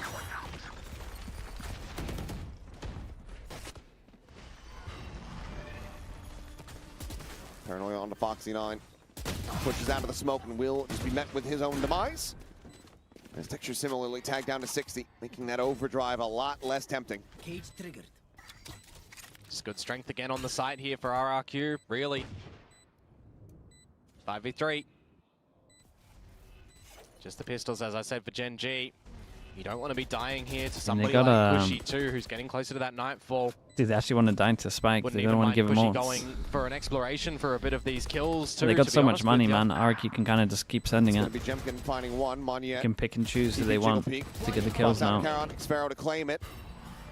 All that. Dexter just trying to sit back here and maybe die to the Spike, but seems like they're not really going to give that option over to him as the shots end up going wide. Oh, hit the guy at the back. On the cushy, but can't find anything else. Moniette will put him down, and RRQ are now 2 away from tying things up. Ash has enough money. Ash has enough money to buy an op, so I'm expecting Deadlock start over towards A, insta grab net, smoke up, set the op up. Right, set text drop over towards A, makes the most sense. Is it too simple? What's going on? Maybe. This attacking side, and that your defenses are extremely lacking. We've got a change up of positions though. GENG. What we said, grabbing that down, set the op up. Here's a little obvious though. They know for sure he's set up here. Put you from anything A main. Op for texture though. This is a change up. There is a camera down there as well for Xfero. So if that does open itself, can spot out some info. And one-way setup. Texture just backing away once again. It's a pretty good way of dealing with the op. Just late camera takes over towards here if they have to commit. Spot out. Backs away. This makes him fall back to a more passive angle. A split goes in, and that's unlucky timing. Can't make it as far in as he would have liked. Yeah, they messed it up with the stun. There's so much space for RRQ. Dude, what a weird round. Big jewel over towards middle. Intercepting two, and Texture doesn't get the shot off. Double. Oh my goodness. Look at the money. Okay, it's another eco next on this one. They handled this well. I mean, Moniette gets the double top mid. Rotating over here towards this B site, but that shatters the economy. I will say RRQ handled this really well. This was lovely to watch. They knew for sure what was going down as soon as they saw that grab net. Knew that the op was up towards here as well. They put the camera late to push him back. Have that info a little bit. Block over towards middle, dash through. The original hit would have owned it if they didn't stun themselves. RRQ have their finger on the pulse. They have figured this one out. They are going This was a great round to watch from them. Options through market, through mid, for the wraparound to A. They are making GENG scratch their heads and catching them off guard in different bits of timing. Guns not at the ready. Caught in transition. Holy shit, I don't know, man. Hey, David, I feel like I'm watching an icebox with how often this mid is just being abandoned and it's being the defending team's undoing. Well, maybe there is the recognition from GENG right now to be able to fix that one, because Texture still has ult, right? Probably worth giving him a plan with it. RRQ overtake GENG, because they are not putting up defenses at all. Been holding onto it for a while.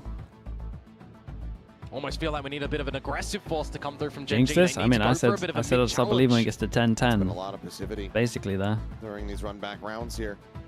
Might not be good for them though. Ends up being the call, but RRQ, just given the read that they've had on display right now, the work that Ewok and Warbirds have put in clearly to understand this defensive setup.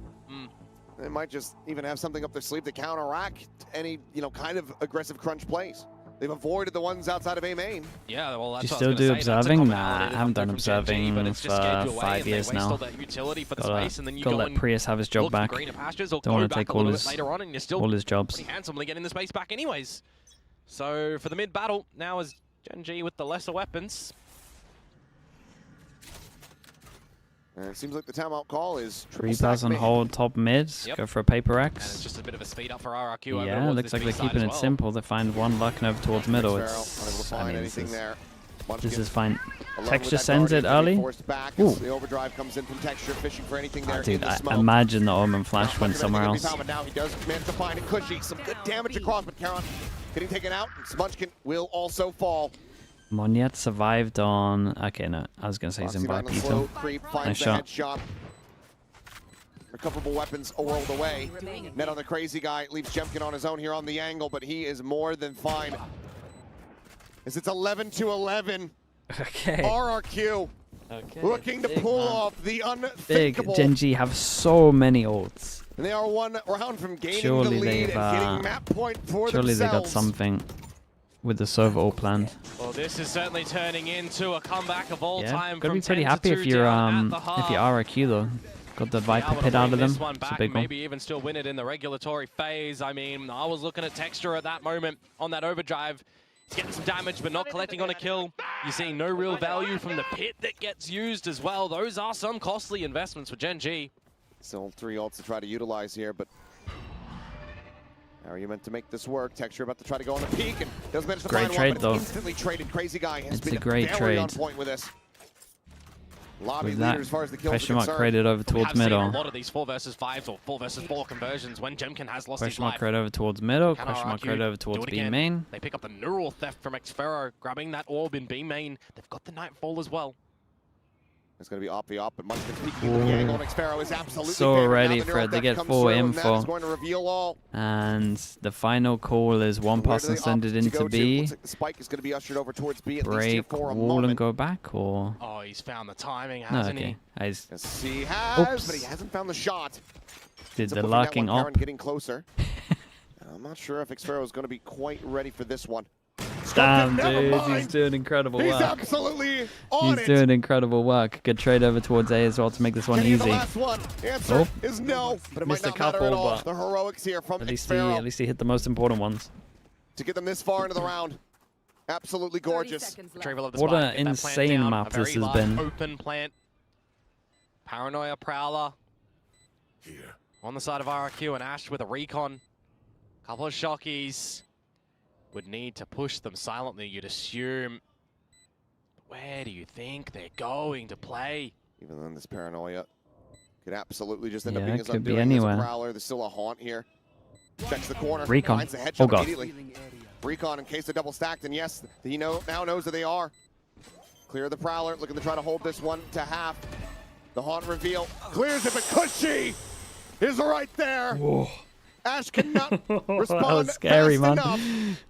RRQ. Kushi played it insanely well. Okay, one go at it completed for the run back, but RRQ. can they Cannot believe they complete got it the to here. map? It's impressive as hell. GENG now need to take this into overtime. An unthinkable statement from the half. If they want to make this a 2-0, otherwise we will be getting corrode. A seat of the replay from the POV of Cushy there. Just on the Yeah, corner, on he the had left to, side of the spike, or the right side of the Look at POV Monya of giving Cushy. it. He had to Just run through and the gun corner of to the shoot wall, that that is- fade eye to make sure he didn't get traded from Oh it. boy, RRQ. Recon goes One away out from towards convergent A, set paths, one an up. avenue They into do this their B A site, the aggro, Nightfall as well. and you You hear the think that they're Prowler. setting up the Two Neon for over Thunder towards A, Prowlers and but check into the side. actually It just it's a ensures stack that on main B. Has been opened up. And GENG it is a is stacking in punish. the right Homer position. flash deep. Can they do anything about this? Much Dude, where's gets that? slowed Wait, up. why He's is he able not? to Why is he only not find one, shooting? and Jemkin now. Wait, is he just not Brings it dead? back with two. Oh Now a god! third. Oh Conversion god! pass available to Hunter's Fury. A final tag, but not a kill. A 2v3 with Foxy9 needing to find value off of this The annihilation. reactive Yuta Yuta from Jemkin is sick, man. Dude, the slow from Waylay is just insane, really isn't it? shallow It's so positions, but good. everyone is disconnected back in towards main. The annihilation, in fact, finds absolutely nothing. It's because of the paths, and they're out now. Sends it through, but doesn't find the hit. Shock dart to the corner. Nothing found there. They know that that's clear. Push forward, ahead of it. Very nice. Sick round from Jemkin, man. Good util from him as well. Dude, a 10-2. 10-2 into 11-13 is insanity. Dude, the coaches are out of there. Coaches are out of there. Corrode, last map, banger. Dude, GENG still not making champs. Could be a thing still. What the heck does that mean for map number Crazy 3 in map. Corrode? I can't put my thoughts in towards this one either. 10-2 at the half. You think that one is done? You think you've wrapped it up with a bow on top? And GENG once again just cannot fashion anything on that defensive side. One round last time is what they managed to muster up, and this time, oh boy, it's the same. Only the single defensive round. That is a shocker. Yeah, it was a sick map though. It's awesome to watch. Absolutely unbelievable scenes from RRQ. Dude, the Never Jemkin, giving up that hope, never the giving up that Jemkin faith, trusting last in their round own is so ability. nice. And they have certainly We made get to see it, Gen surely. G think twice about their own.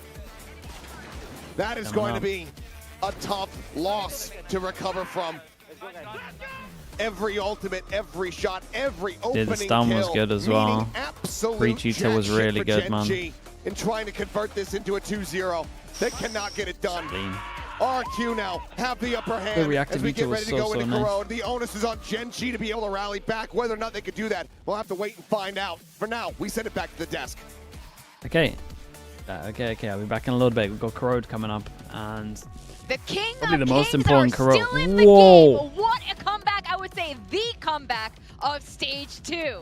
Yeah, that resilience is insane from RRQ. I Okay. have not seen a comeback that large since Gen G threw away their last 10-2 lead over Well, into that's not Toronto. great. Unbelievable calling Wait, from what? Crazy Did they Guy not get? fragging on the attacking I gotta look at this, side. bro. And I you've gotta only look got at this, 6 man. Hold first up. kills to your name. Wow, What 3 is that? times the first kills on How? the side of Gen G, but they couldn't get it done. This is one of the most insane runbacks Wait, we've you seen can do in this Valorant. from, With their you can do this backs on halves, against right? the wall, RRQ flip the script and keep their tournament hopes alive. It feels like a grand final because it bloody was. Wait, was it's one not last even night. crazy stacked. Well, yeah, it literally was.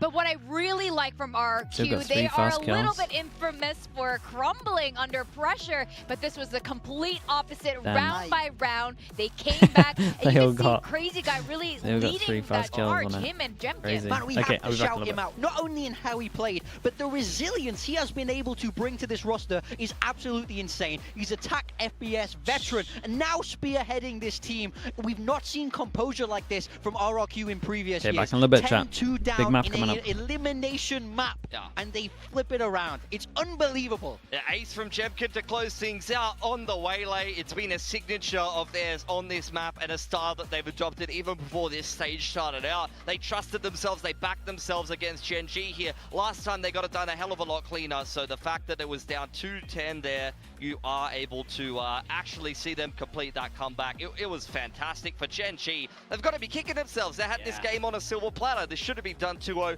every day of the week. So some serious questions got to be asked, because we've been saying, exactly like you said, RRQ are the team that crumbles under pressure. Gen G, these leads that they've had and the inability to close games is extremely questionable at this point. With 18 first bloods as well, and they couldn't find a way to get...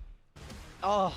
I mean, this guy is a large part of the success of this, and you could just see the steadiness of this guy throughout. Like you guys were saying, his attack FPS history definitely comes into play here, and you can see the impact this guy right here, the Crazy Guy, has had on this squad overall, collectively, and a lot of the success for RRQ this year is finding the right IGL. It's not just calling, it's fragging as well. Yeah. Like, he's fragged both maps this series, playing Omen and Breach. Breach is a character with no hands, bro. Half the time he's folding util, but what they're doing, the reason why he's fragging so hard on attack and why this is working so well is it's such a contact-heavy style from RRQ a lot of these rounds. He's not actually using util. A lot of time he's second in. He's following in Jemkin, who is our match MVP here, or our map MVP rather. Honestly, like, he's able to frag a whole lot harder than you would usually do on Breach because they're playing this heavy contact style. And what that does to Gen G on that comeback train is immense. Like, if you've ever been in the server against a team that is on the attacking side, completely quiet across the map, nothing's happening, and then 3 of your players die in a second and the round's over and you have to save rather. Seeing that happen round after round after round, it starts to weigh on you as the score gets closer and closer. In fact, we have some highlights about this, right? Especially for Crazy Guy and these frags that he's been pulling out, like you said, with no hands. Look at this. Look at that! He just took control of this game. From the most supportive role you can play, he was charging up that scoreboard. He has decided that RRQ are not going home early today. Yeah, absolutely. I mean, this is the player that you have the least expectations for fragging-wise in RRQ. Yeah. They've got Jemkin, they've got Monye, and then Cushy and Xvero can also have these big games. You know, they have been these players that can define a series. Honestly, the last few series, Crazy Guy's been fragging incredibly hard. Look at this, 10-2. then it just started creeping up round after round, and you see GENG start to call those timeouts in the second half there, and it's like the panic like started setting in. Just look at all that red across the timeline. It's insane, and then it ends with this pivotal Jemkin ace. It's just, this is one of the most insane comebacks we've seen with this much to play for. The stakes of this game, RRQ lose that map, they go home, their year is over, but they turn it around when it matters the most. It is crazy. You know, we were talking about we were expecting a long series for these two teams today. We were expecting the overtime, but I didn't expect this kind of comeback. And I didn't expect the comeback to come from RRQ. 100%. Put some respect. Put some respect on RRQ's name. There's so many haters out there that say like, oh, this team is washed, this team chokes, they're Teo merchants, this and that. That is the kind of comeback of a top caliber team here in Pacific, playing against one of the very best. GENG is such a good team. Third map here is going to be Corrode, and you can see it here right in front of you. RRQ, it's been rough. They haven't really actually had very much success on this map. For GENG, they're 2 from 2 playing this Sage comp. I think in the very first game of this stage, they already got a dub. Yeah, exactly. I do think GENG's Corrode is very strong. I like how they approach this map. I think it suits their play as well. RRQ yet to win this map. We've seen them change from Yoru to Neon here in their compositions. And not only Yoru to Neon, this is Jemkin on the Neon to remind you they have standardized the roles on this map. They keep Jemkin on that duelist role despite the fact that Monyet is usually the one to be playing that role, and they're going to be keeping Monyet on the Omen, assuming they stick to this same comp in the first place. Yeah. I mean, I wouldn't mind if they mix it up. I think GENG are not going to make a change. No. Imagine, now is the time for a perfectly anti-stratted comp based on what you've seen from GENG's Corrode. I mean, this is effectively a mirror. The only difference, if we do see these two comps actually come together, is going to be Sage versus the Vice. I think the Vice is going to be a little bit harder to read, a little bit more punishing. The Sage is something that I think if you're well prepped for this as RRQ, you know where the walls come up, you know what the slow orb timings are. You can actually prepare yourself a lot better for that on attack. You can bait out the Sage wall, you can break it down, you can bait out some of those slow orbs. And from there, as we've seen with the split meta developing, to give an example, Sage started to fall out of popularity because you just saw the same walls over and over again. Teams learned how to adapt to that and break it down on the attacking side, and the agent's strength just wasn't that effective anymore. If anything, though, we know that Ewok definitely wants to stay in this game, in this series, and make it to champs, make it to the international stage one more time. So I think you guys are onto something here. I think this is the perfect opportunity for any shredding. Like you were saying, GENG doesn't change very much. They don't change their agents. They don't change the ideas. They just perfect it. But RRQ, they have that element there, and I think it's in the name of Jemkin. That's going to be a huge one, and I think he's back in form now. He finally has that momentum. Yeah, we'll see if there is going to be any change up. Are we going to get Jemkin back on the Neon for RRQ again? No, they're backing themselves back on the double duelist. This is something that has been hit or miss from them, but Jemkin just went ballistic on Waylay. Monyet back on the Neon. It's double duelist, baby, and it's on the defensive side first. Oh, I like this. I like that they're playing to their own strengths. We've seen how good Jemkin and Monyet can be on this double duelist, and they're leaning hard into it. No changes for GENG, sticking with that stage. We know this is what they like to do. It's can Foxy9 and Munchkin slow down that powerhouse of Monyet and Jemkin. I think this is the most perfect agent comps to end this really exciting series. They're going to definitely lean into the styles, lean into their strengths, and we're going to get a damn good Corrode. We're going to send it back to our casters, Achilles and Komodo. Oh, we are eating well tonight. Map 3. Hello. Big game. Couldn't be delivered in that first series, but we get it here. And it might just matter. The absolute It all comes down to this, and both of these teams trying to stay alive. GENG, they lose here, they have outs. But it also relies on RRQ faltering in the next round. Go for the Sage. I mean, Monyet's probably going to get wrecked by the Sage, I guess. Be able to take this down. We got RRQ on the fence, GENG on attack. We go into Corrode. And what is this little play? Omen flash, saturated the back. Yeah, it's a classic. Paranoia is out. Jemkin finds one, gets out, but they lose Monyet in the process. Kind of bailed on Monyet a little bit. Could he have got more? And to Munchkin. In the little exchange, Jemkin also low. Heretics putting up a heater on the classic for Waylay. sure. Understand the double duelist, but it does shift a lot of the roles coming in towards this map. 3 times played, 3 different comps. This one the most drastic change so far. Good amount of spam damage there. Looking for the readjust. God, at least he got one, man. Imagine he didn't get one there. Remember, Sage for Foxy9. So I could drop the I mean, the heals slower for the the squadron GENG as played, he the better, really. When's upgrades from the that classic heal to the come back up, Ghost in this 30? 3 versus 3. Now it comes down to a bit of the mid-rounding as you've got a lot of this space over at A main found from Xfero. They should recognize that it's either still the bottom mid play for GENG, otherwise it's the pivot in towards the It's a B big play in side. the 3v3. And Jemkin being the closest. Ball went down over towards middle as well. They kind of got info over towards middle. Cleared all of over towards A. Blank to come on out. The only thing they're scared about is The this. opportunity for that is going to be tucked here at backside, slide across. And Jem can get one. Spot him. So far, Jemkin's position unknown. Wants to try to shift forward, maybe find a timing on the planter. Well, he will be able to do so. He can get one. He did great. He did really good. We'll be able to trade it And back. spotted them both, right? Shots flying. Munchkin with a headshot finds Crazy Guy, and that leaves Xfero now. Some massive performances in the previous map from him, but cannot make it happen shots here. with It's the going to be a sheriffs. third pistol for GENG as they once again find the opener 3-2. here. But it's on the attacking side. We know that they can play attack. It's defense that we know that they are going to be needing to be slap silly to awaken there. Could he have stayed longer here? And when it comes to Corrode, and you got a Waylay in play, or even I think a if Milan his in play, teammate's we do committing, see he these should be combo staying sets longer, over but towards B. I get Paranoia's on it. He over sees the guy and close, Bayhorns get as out well. of So we've Omen. got a lot of different structural Get out of ideas Omen that flash. can come out on that defensive So side. he thought that the other guys would be, even though it's like RRQ. slow travel. It was actually okay to stick it. The boss mine with the Prime, appreciate the 7 months. So hard to judge it in the time. Push up in towards mid. All 5 players here. Oh, that's a lot of people over towards middle. Great position. Think better of that one. Yeah, Omen flash ready to go. But just a slot into the corner here. Kind of comes down to Karen to make sure he cleans this one up. Paranoia going to be Oh, he got stunned. Wait, this is huge from RRQ. This is really nice from them. Finds the kill, collects the Bulldog, gets out of dodge. He's got one of the better weapons as well. Yeah, I mean, Monyet gets out of there. Oh, they left one here though. He's just committed. At least he gets info on the others. Finds the one. Crazy Guy noted. Solid Paranoia, but solid He right did really click. good, man. They continue to bleed them. Monyet, no way! He's 36 HP. Takes down 2. Wait, that's actually giant, dude. They get to keep 2 guns. Oh boy. How's he alive the whole time? One bullet takes him down. Better of anything on mid, especially when it comes to these pistol stackings. When you're playing a Viper, I thought he did good to get the second guy in middle, to be honest with you. Up and downing on these walls, isolating a lot of these different angles.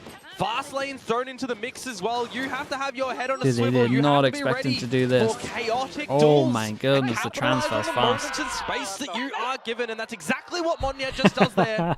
Dude, what a round. Oh my god, their money's so good. delivers the Texture blow, gets a hero guardian. That's pretty much steals it. the round. Texture with a great Okay. shot, finding Jemkin. Leak out smoke as well slightly. That's nice. As they But look to try to thrifty them right back. There's one hero guardian, 2 yeah, that's sheriffs. an extra gun now. Double it up. But and look as well, at where Munchkin where he was. Monyet's on top of it. It's actually going to give Munchkin went for a early play. heads up As as they well were on RRQ going that to they maybe do now create need to be plan worried to about protect the that gun. Who space knows? being found for the next coming rounds too by Munchkin. Lays him to rest very quickly before he can spring into action. Still impressive that he got to where he did. Yeah, that's for sure. But now as we equalize on this 4 versus 4, Monyet just sprays. It's a great trade back though. That's going to be a weapon Monyet recovery in your is. yard. You're just swapping it over. The Guardian going to be left behind. He's doing a lot, man. They pass the He's count doing ball a to lot. Ash. Corner check in from the Prowler. Stun's Relay bolt incredible is as there. well. Monyet Delays so will try much to that keep there it could have been a coming tether from here. However, And finding honestly, that I think timing. there should have been a Cushy tether here cuts back after into the that. smoke. The C's massive connects on to Oh, 3. my flash Paranoia is so on the 2, good. but Karan Only finds the person who critical didn't get kill. hit. Wasn't blinded. I think that Yuto could have been a little better. I think with the stun, they probably should have Gun barrel forward, and yes, carried on it's an going. easy shot for Crazy Guy as he looks to bail them out, but cannot. It's goodness, Texture imagine starting it. the round, getting them Okay, over the finish they get line, ecoed and back. it's back-to-back Thrifties. We're just going to flip-flop in the map Yeah, apparently right just- now as we flip-flop in the series. Now what? In an unexpected third map coming on forward here. If you didn't think Pacific was full of giga-bangers, well... Oh, I was about to ask the question. Ladies and gentlemen watching around the world, are you not entertained? Because how could you not be?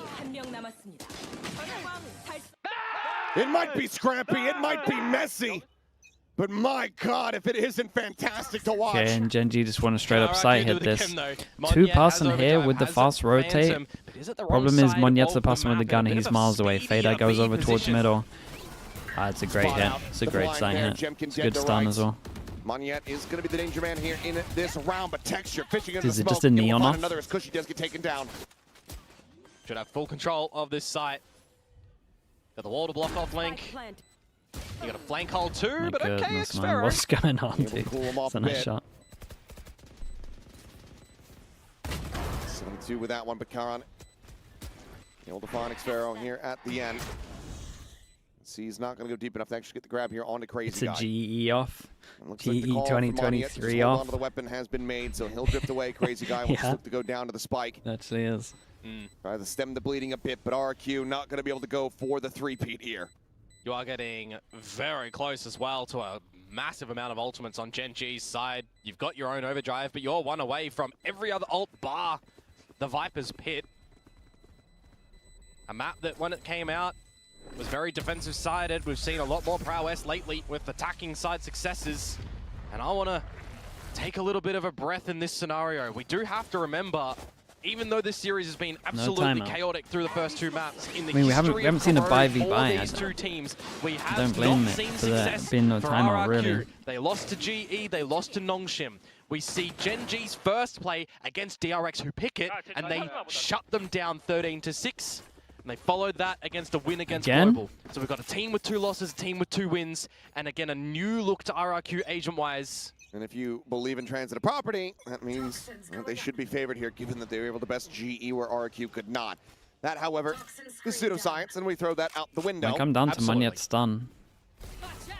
Really looks good. delay, but Texture it got melted, though. there to find the kill. Xfero, however, doing well. No one else made it through. Really connect onto him. Omenor gets invested. One away from a lot of these ultimates is GENG. They're going to fashion themselves a resurrection that they can use later on if they want, but it's not really in a tenable position. I like to use this it as well. on the It's pretty smart to pick up the orb for res here, because then it still creates the pressure like you're going to hit back over towards B. Instead, they're going to look to just still push into mid and still find a final resting site for the spike here on B.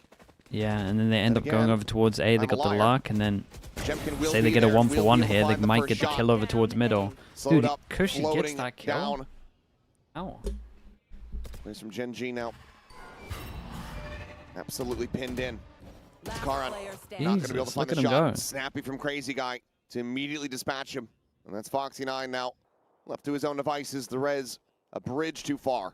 Changes it up, doesn't it? Crucial op kill and a little stalling from the saturate. Foxy9 might not even survive at the tail end of this round. Looking the wrong way. That he is. Taking everything away from them. Exactly what RRQ need to do. Money's great for GENG. They combine to this one.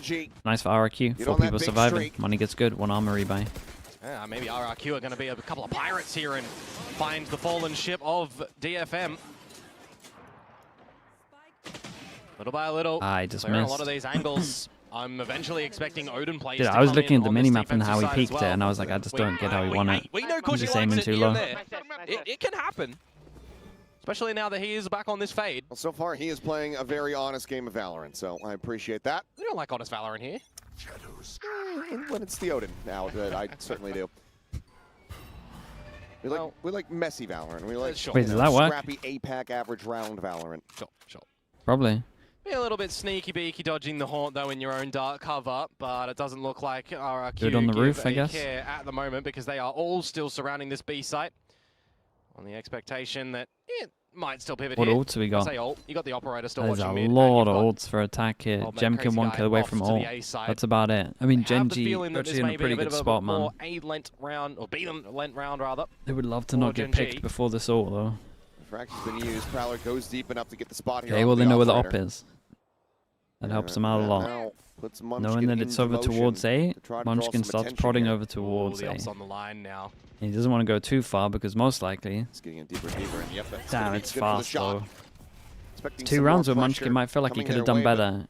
He had 2 shots no, off there's here, just 2 nothing shots but off at middle. silence. This allows for RRQ to keep their players in the current positions. And if you want to try and bully your way into that B site with a Nightfall, for example, Paranoia combos going out, you still got Snake Spite available for Xfero. You got a lot of this utility actually held by RRQ. They have not felt the pressure in this round. I It want feels him like to shoot currently. better. 20 seconds I want him to go get the this A mid kill side. last round. Smoke This onto one the I'm angle. okay Res with. is going to be used, so Munchkin right back into the fight. Watching for that scale forward, but Karan now dead in mid. Great kill from Cushy, and the time is getting away from them. They still have to try to break their way forward, but Jemkin is holding the door. Oh, but can they put on behind? A little bit to try to go for the plan. Oh god. Oh my god. Coming from behind, but there's the interrupt, and there's the round getting away from them. Looked a little scrappy on this one. Another round, 4 people surviving. Money's great again. Just one armory buy, same sense stuff. of security for GENG in that round. It feels like RRQ not giving them any real duels. And when GENG timeout on this one. Not happy with what they're seeing. Probably need to get some mid control break earlier. The ice chunk, and you just stop the plant and stop the round. 3-3 tied up. Time out. Cold as well into this next round. Expecting from GENG, of course. Yeah, too many people got picked off before they could use ults as well. So I do wonder here, right? If you're the GENG coaches and you've been wondering what's going on, middle fast would make sense, but at the same time, if you actually look at the B hits that they've done, I think they could just B hit again. Understand the circumstances that their players are in. Yeah, we've seen RRQ calling like I would be looking at those B hits thinking, man, we probably just win those. To talk about, of course, especially if we invest a fade ult. This was in scenarios where GENG was having a field day in the round count, right? GENG were always ahead time and time again. GENG, round accumulation-wise, have been ahead in this series time after time after time. It's like 95% of the time, essentially. Bar when it mattered the most on the last map. Especially when the op's in play. Like, I could understand the straight B hit. 3-3. Need a bit of a new look to come out for GENG on this attacking side. Start off with the pistol. We flip-flop. Okay, don't want to do it on this one. It's an eco. That's probably going to be why.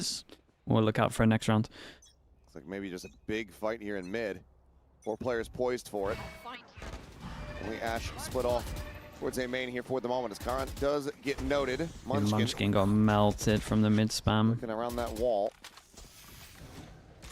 Have the decay expire, but now they know. Karan has gotten into a forward position. Jemkin considering going for a little bit of a deeper peek here. We'll say RRQ spams mid pretty well. Probably one of the teams that we've seen spam it this waylay the most at the moment. Given one of the positions, most. It seems like that's going to be the correct guess, but how are they meant to get rid of him? Don't think he can, really. Finds one, he can send a saturate. Just go ahead and cover the retreat. Shot out, saturate's there. Hey, that's fast from him. He survives on one, he re-peeks and gets another. What's going on in the middle? Little bit, but still able to go ahead and steady it. Slides back. A smooth criminal. Okay, and RRQ didn't want to lose this one, so they invest the fatal pretty early. I'm excited to see what GENG is going to do on this one. I strongly think it is just going to be a B hit, but you got to remember, Monyet, he is not doesn't like he's fully playing look an like it Asian with where right they're now that going. he doesn't know what to do on, right? Neon, very comfy for him. Saw it over on Haven, even if they weren't converting on the map. Dude, this second kill. Can't believe it. Good awareness as well with this operator. Piloting on this waylay, really good with the saturates. I've always been impressed with Jemkin, just reactive and playing around this newer agent to this game. Take the lead now as RRQ. I mean, back they're into the here ready for to do GENG. it. There's a spikes bottom and middle.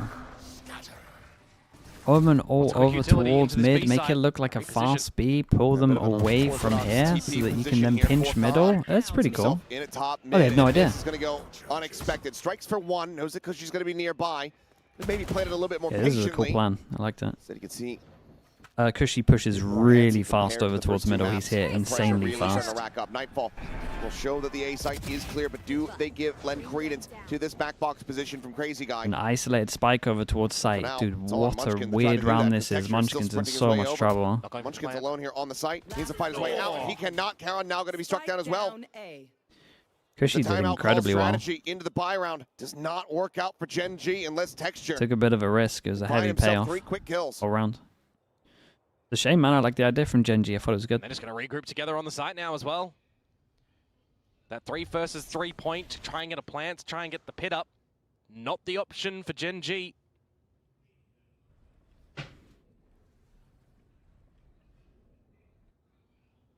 Seconds left. Slowly trying to clear every which angle. The spot on the one. The bite is there. That should pretty much bring this one to its end. Could just try to retreat out. He's got a relay bolt to try to make an entry of this, but just look at the setup. 3-way high-low, all the way to the back of the room. Big round for Cushy. They're great. Now 5-3. RRQ looking does force them down to an eco though. Everyone's sitting about 3-1, 3-4. From the previous map, it's always great plays when these two teams battle. Thought it was going to be a different circumstance at the half of the last map. I remember Stage 1 finals, right? 13-11 Ascent, 13-11 Icebox. We always get close ones. In that series as well, it was 10-2 at the half, and it was a massive comeback. You thought it was going to happen. And GENG actually didn't pick up the op, just gets an outlaw. Everyone light armor. Now, though, it feels like the scales are ever so tipping in RRQ's favor. GENG double TP to bottom of mid. Oh, that's nice though. The info that he's here already. Forward from Jemkin. Mid duels time and time again. Still having 2 ults to work with, nearly 3 with the Xphero, 1 away from having a pit. One yet. I mean, the Omen flash would. I mean, it would hit. They just went so early. The idea was good, but just went early. Not sure the Omen flash is. Yeah, catching a significant number, but not sure it is actually. Like, it's a good Omen flash, but I'm not sure it's actually good. If that makes sense. Like, I push into a crossfire where they can both see me either side. I'm sure it actually works well. Xphero holds his own, finds the kill, looks for a little bit more, and is able to find Foxy9 as well. Hit angle for Munchkin. Sends it out immediately. Tell you what, if he's going to go over to B Link side of things. If they knew about the spammer from here, though, they would have cleaned up. My goodness. A little bit of split attention there on the targets, but eventually is able to find Jemkin, and Cushy goes down. Crazy guy now. Would have been nice. Still just trying to play to get some damage in, and damage will be found. Okay, very, very nice from GENG. I didn't mind the idea from RRQ. Break this little win streak here from the side of RRQ. They rally I'm not sure it actually works in reality, but at least when you consider Corrode came as up well, with a you good think plan. 4 rounds on the attacking side is generally still kind of okay. But I feel like in the grand scheme of things, when we've got RRQ on an absolute heater and shooting at the moment, they are going to come out with a couple of attacking rounds on this double duelist mark. No, they absolutely are. And one of the things with this pivot that also really lends to them potentially being favored is, okay, your defensive setup, yeah, you put up a Sage Wall and try to cut something off. Yeah, they're going to get over it. Waylay goes over it, Omen goes over it. They're going to quickly break it. Needs more Odin. Does need more Odin. Very crucial round for Chat, you know the bug spam from here? Is this heavy pen only, or is this medium pen through the door here? I can't remember what it is. Not really going to be able to deny the operator, so you have to try to play around this. It's There's heavy so much pen. money available to RRQ to continue to try to get these purchases in consistently, even in losses. Yeah, it wouldn't have been much you could do. It's one of them? Yeah, it's definitely one of them. Try to go on this push, Texture sliding forward. Crazy guy just can't track him down fast enough. So kill does get found. Jemkin now on the peak. Nice shot. Snappy enough. Texture But falls. he's really fast with it. One yet now, looking to slow A him off great the relay, stun. clear the haunt, It's a and nearly shame, goes man. for the Dude, how's he alive, though? How'd he get out of there? slide. To the fast lane, but Well, it's going to be didn't sprayed. last for too long. They're unable to catch him there through that smoke in the end. Bit of a reverse wall. Did they even give themselves some space to go No, for the plant? it's weird. They can't even plant Now this, Munchkin is right? dead. Or can they plant this in the edge? No, they actually can't plant. There's no room, right? Xphero across the opposite side of the map, Well. but there's just not that much time. Have to check every single corner. That's just a wide swing from Foxy9, but quick on the pivot. boy. The 2 remaining They're players here from pretty RRQ fast, there, though. sprinting the match. If Karan had from the shadows, he could beat everything and fix this round, but they are indeed going to beat them. Jemkin with an operator, though, Achilleos. Not going to be the greatest here for the retake, but if you can get it onto a hard line, slow them up here on the approach again. The time is just not going to be there. It could just be their bane. Oh my god, is this out? Oh, what a shot. Foxy9 dead. The repeat. Cushy has Karan, and the round is over. Holy, bro, look at these guys go. The kills be Cushy and damned, they Jemkin won had it on an the clock. absolute round. RQ up to 6. That is an how did absolute they win this fumble, one? unfortunately, for GENG. In the heat of the moment, you feel like it's going to be from them. Texture with the opener into Crazy Guy. But how many damn times do we see these 4 versus 5s go the way of RRQ? Last series, 18 first Then kills, didn't the break last their map, own wall. 18 Dude, to that shot was GENG. lovely, man. And 6 to RRQ, and they still I love the away with play a as well. victory. Like, the decision making is so nice. Jemkin's already dashing out of there. For RRQ. He's getting They out of are there now for that setting one. themselves up for a 7th Cushy just as well. wins the duel anyway. Stinger's over towards Hit's B. still Been having available, Xphero. success over towards just the B hits, at least in my eyes. Ready to send So that one, has a but little no. bit of potential. Might not need it. He Can't really doesn't. blame him for this. They'll just quickly They got some odd dispatch walls right now, no? every single member here. As Munchkin, nothing more to Block do but this grab off. the orb. So you can only path right. Jump out. Can't even find Mon yet. Flawless round for RRQ to guarantee the lead at the half. GENG reeling. 2 ultimates to try to work with to try to make this a 7-5, but it's 4 available to RRQ. It's going to be really interesting for me on the flip side as well, right? Because it's, for RRQ, a change of compositions, but it's also the teams that RRQ have played previously do run some pretty wild comps as well when you consider GE's composition. I mean, NONGSHIM's a little bit more mainstream. Deadlock's Sova, Neon, Omen, Viper.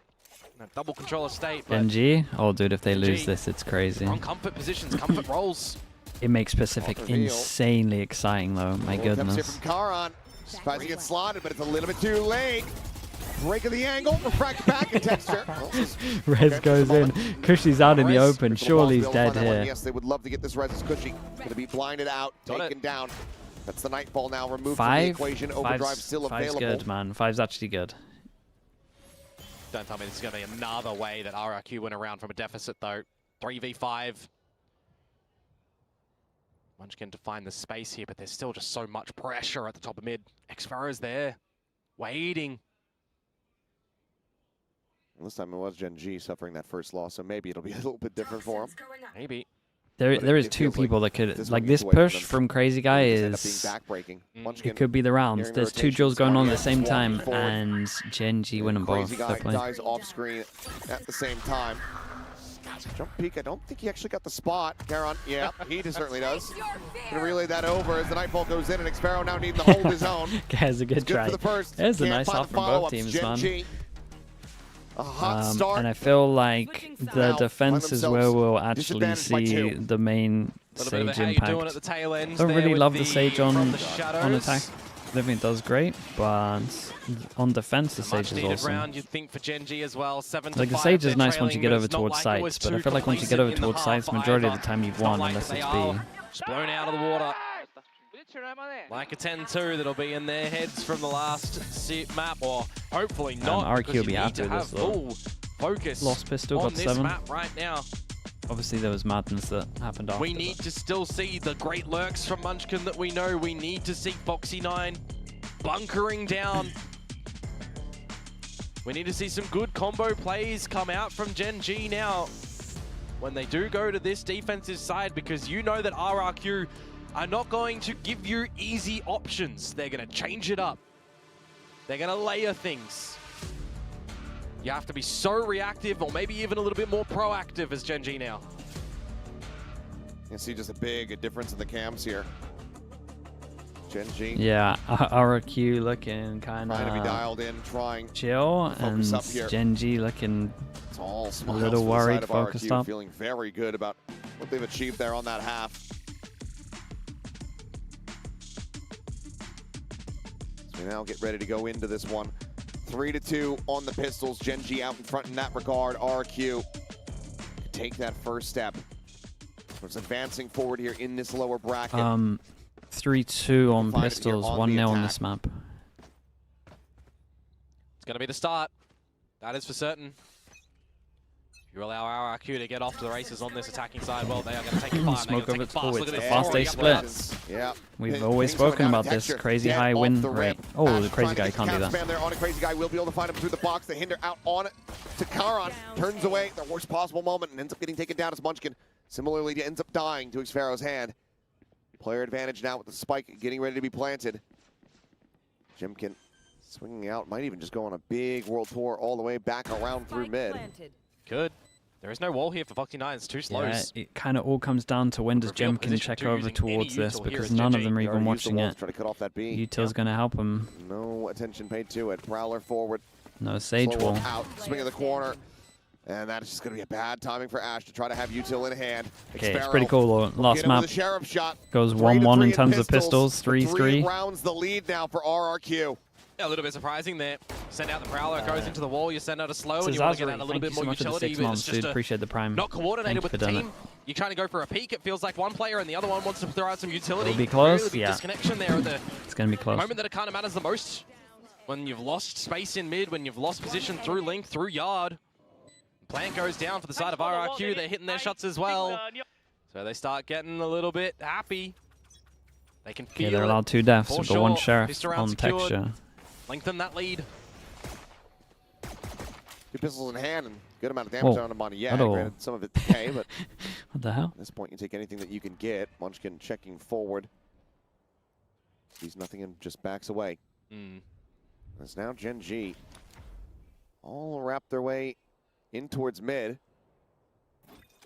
With the smoke there at the bottom of it, they can't really try to scale forward off of that. The orb take does get noted. Yeah, they take the orb over towards B, create a little bit of pressure. From this B side lean to the reposition around mid, and they'd be right in doing so with this pistol stack. We'll say the whole time someone could have pushed over towards A, so they should be a little worried yet. See Munyet looking for it. Enough to start trying to move the forces around back across. The stack from GENG at the moment is looking, it's looking alright. Saying that, Viper moves away. No, yeah, I was going to say, it was looking on the minimap like they wanted to go E-split. 5-person stack, 40 seconds. Clear the corner. That's the headshot immediately found. Looking for a little bit more. Foxy9 able to find Crazy Guy. The stun going to be coming through. There's RRQ. Still, look at the HPs, man. That right click. Look at the HPs. It's so doable. Munchkin now trying to hold his own. Swings the corner. Finds Cushy. Spike down B. Just the sheriff here for Xpharaoh. 20 seconds remaining in the round. Just a dance here of the Vipers. Ooh, and it's one that Xpharaoh 21, bro. Wins.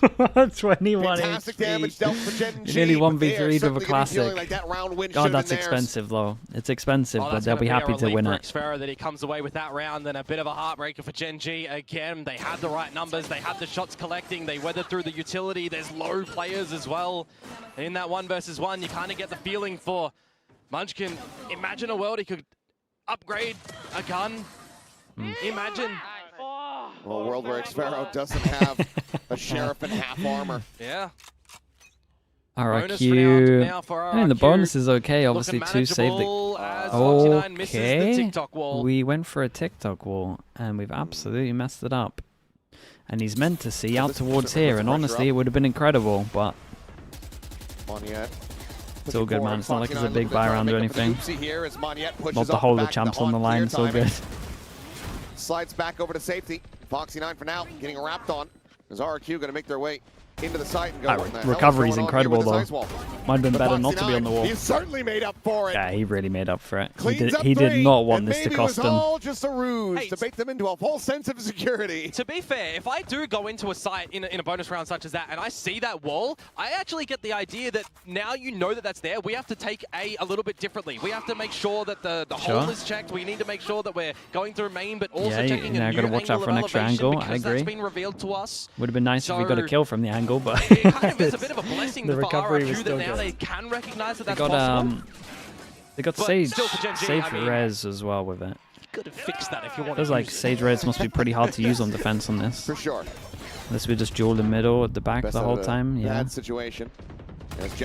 Instant Omen Flash as well to fight this. Foxy9 as well does pick up the resurrection in this round. This one, good wall. That's really nice, man. That's really nice. A boost like that, especially A main of Ascent, for example, over the standard smokes. Texture's gone off yonder at A. I wonder if that was just smoke spam. I think it might have been. That or Xpharaoh just catching him off guard with a quick drop. But Munyet now. Well, that's big info though. One running away from mid to A. The safe side of the map, but as the walls get raised, it all becomes because of that info, RRQ change up their call, right? I think. That's the idea right now. They know that they just saw the Sage wall top mid. Surely we can't go full mid though, guys. RRQ, if they're aware yeah, GENG with it 3-person stack over towards A. Makes sense, right? B's easier to retake. Res goes in, waiting for some kind of plan, nothing happens on it. Playing out from tower, clears the haunt, spots on a 1. Hey, he's gotta stay alive, mate. Counter spam, finds him in the head. Against the Phantom as well, there's no traces from Munchkin. That's a Sharpie from Crazy Guy. Just like that, Xpharaoh lurks forward in towards the spawn, finds the first. Does get quickly got info 3, right? Into a 3v3 with Munyet down the 19 HP. So very doable here for both sides. As RRQ to try to hold this line. No way, obviously, to try to raise this wall up. Smoke, 1 available here for Karin. Sends it in towards main, sees. It's a quick little grab. Still very slow on the approach. Munyet breaks the haunt, the drop down. Karin right there in front of his face. Foxy9 able to find one, but now they need to try to get onto the spike. They're running out of time. The counter spam attempt gets the spot on the one. Oh my Gets God. the kill, but Crazy Guy. No time. He trades it back. No time. Hit the shots as well. His ground. Dude, look at the money, A man. Munchkin 3K can't buy for the next. IGL. Gets RRQ to double digits. And you put him up on a pedestal in that round as well. Wait, they're not If forcing it really this, right? is the call They from might be him to forcing know it. that Rez is coming down to pivot to that B site, it is a huge call from him, spraying that Vandal, a As soon risky as Munchkin move dies into on the Heaven, tower man, smoke, it's a but nightmare. setting up for a post plan in the end. The smoke fades, his teammate baits the position away, he peeks up and denies the defuse, he cements the last kill. Double digits achieved from RRQ. Oh, they force it. They actually force it. Are they missing any util? Almost taste Nah, I it. don't think so, unless the... This is going to be an Yeah, important round for Smoke's GENG with already this down. slightly lesser buy. Stinger. Still have a good amount of firepower. The Stinger, and this is the round. Like, it's actually the round. 1, 2, 3, 4 can't buy. All 5 over towards here. We've got 9 people that can't buy next, and that's a pick. Never mind. No Nightfall to be found in this round. Ah, that's rough. Opening kill goes the way of That's Xparrow. rough pick, dude. Dude, he might get another. Hunt trying to see if he can get any kind of angle here. It will just be swap out on the weaponry. Got to make a good decision here as GENG as well. Look at that Not being ults from proactive, RRQ. Just a little bit reactive here, leaving texture on the open They line could just today. keep this so Better simple. of it at the 50-second mark. One yet's popping ult, surely. Oh, by the time, Fade ult too. into Neon ult. Extra alone Combo here well. for the moment. Here's the dash. The overdrive coming through. Gets a shot down on the Oh ball. my god. Finds the reveal, and the Guardian spray is Wait, that there was sick. through He the fade wall, out through the takes him window down. and then spammed him with the Guardian. That was Layers awesome. upon layers here for the side of RRQ. Early from GENG though, they are here. Themselves in with the advantage, but now the Nightfall's going to go ahead and give it up. They Okay, they know where one is. They have no idea where Karen maybe a is. little bit more of a And this one surprise. should make sounds. This Paranoid, is but such a has to big win duel this coming up. opening fight, and he is drifting around in the opposite direction. The shot goes wide. Karen able to find one, but he's decayed down so very low.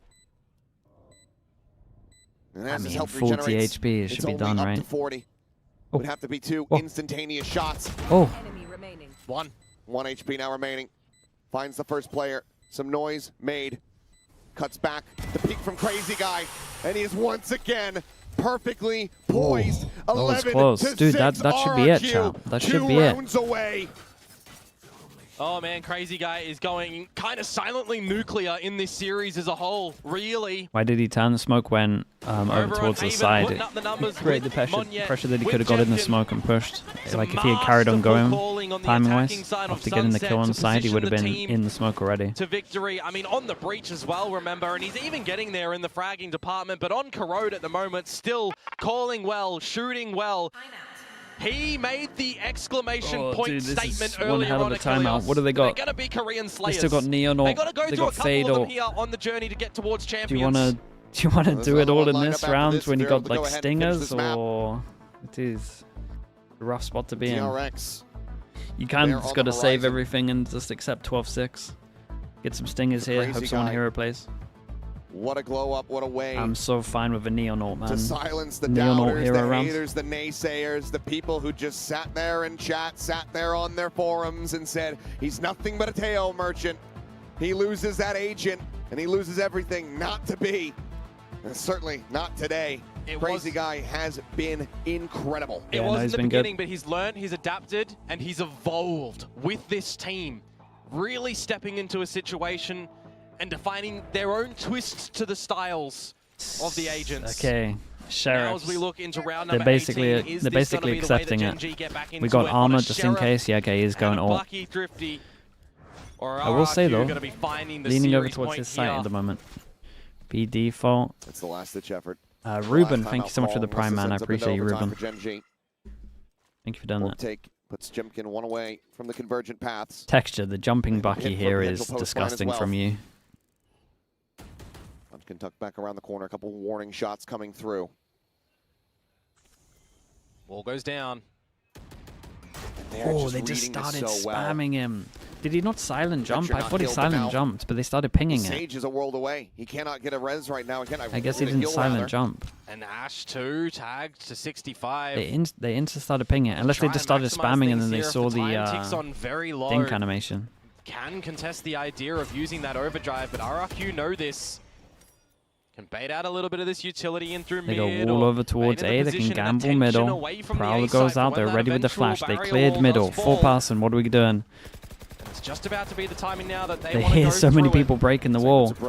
Dude, Omen Flash is big. Back over here onto the side. The paranoia going to be sent in, but does not connect these forward players, and immediately they are profiting. Fully shut down as soon as he popped his ult here. Monyet did incredible. Trying to see if he can line something up. The shots evaded. The slide forward. Monyet gets himself a third, and it's just Munchkin sat back watching his teammates die. As he cannot intervene, he cannot prevent this. RRQ are getting up to match point.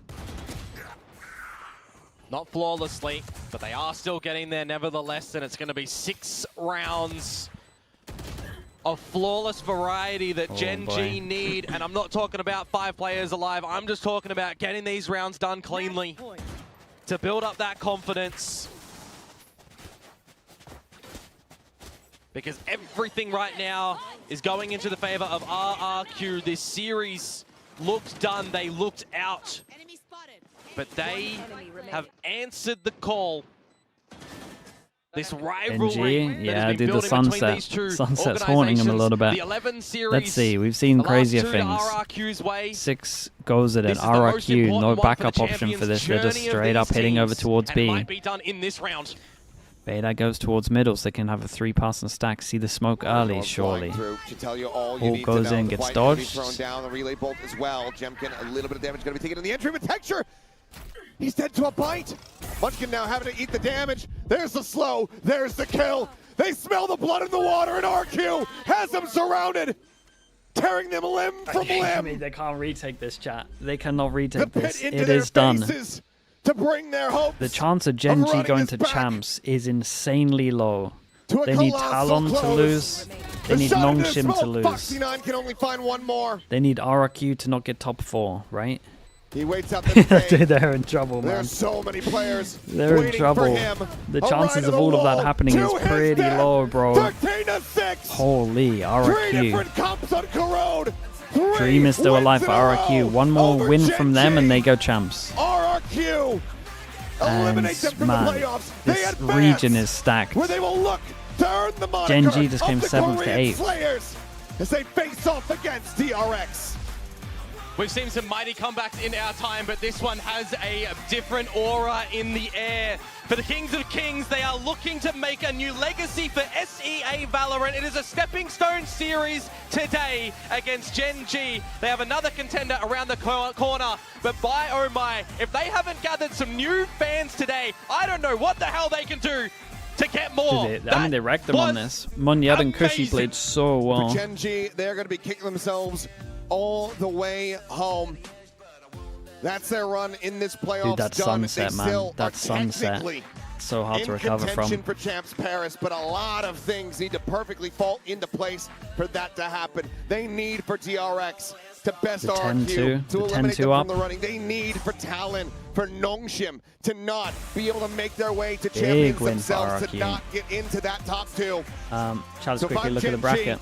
I'd be sweating my asses off right now because it is not looking like a bright future. But for RRQ, they are proving game over game that it is nigh impossible to break the mentals. They need NONGSHIM to lose this, Congratulations, guys. and they need DRX to win this, or RRQ to lose this, right? Dude, that's so much. It's 4 different games. They need Talon to lose twice. Kind of possible. It is kind of possible, but it's not great. 가장 먼저 2025년 들어서 5번째로 You wouldn't give it the highest percentage. I'll put that out there. 마지막으로 치른 젠지 상대의 경기였습니다. 승리한 소감부터 물어보도록 할게요. Congratulations, Monyet. 5th and the last time you play GENG in 2025. How was that win? It feels pretty nice because last year we got knocked by GENG as well, and then this year we knocked them out. And it was a really nice game. We comeback them. Like, they already got 11, and somehow we just win the game, and it was really good feeling. 너무 기분이 좋은 게 이제 Munchkin might 작년에 have 젠지한테 져서 service 탈락을 next 했는데 year. 이번에 이렇게 so RRQ가 rough. 승리를 가져가면서 복수를 해줄 수 Yeah, 있어서 it'll be 너무너무 interesting to see what 기분이 goes on 좋다고 there. 얘기를 하고 특히나 선셋에서 업셋을 만들어내면서 역전을 How many years is it 해냈는데 out there? 11점을 It's 2, 앞서가고 right? 있던 Or 젠지를 is it just 상대로 1? 그런 승리를 만들어낼 수 있다는 게 참 뜻깊다고 Lucky, yeah, I 얘기를 mean, that's why they 하는데요. picked him up. 말씀해주신 2 대로 years? 선셋에서의 Holy. 대역전극 도대체 어떻게 해낸 건지 물어보고 싶네요. As you mentioned, coming back from 11-2, was it? How on earth did you pull that off? I don't really know, honestly. It's just like we all still believe in each other, and we call that during the comms. We told Jemkin told us like, Team Secret can do it. Why we cannot do it? Yeah.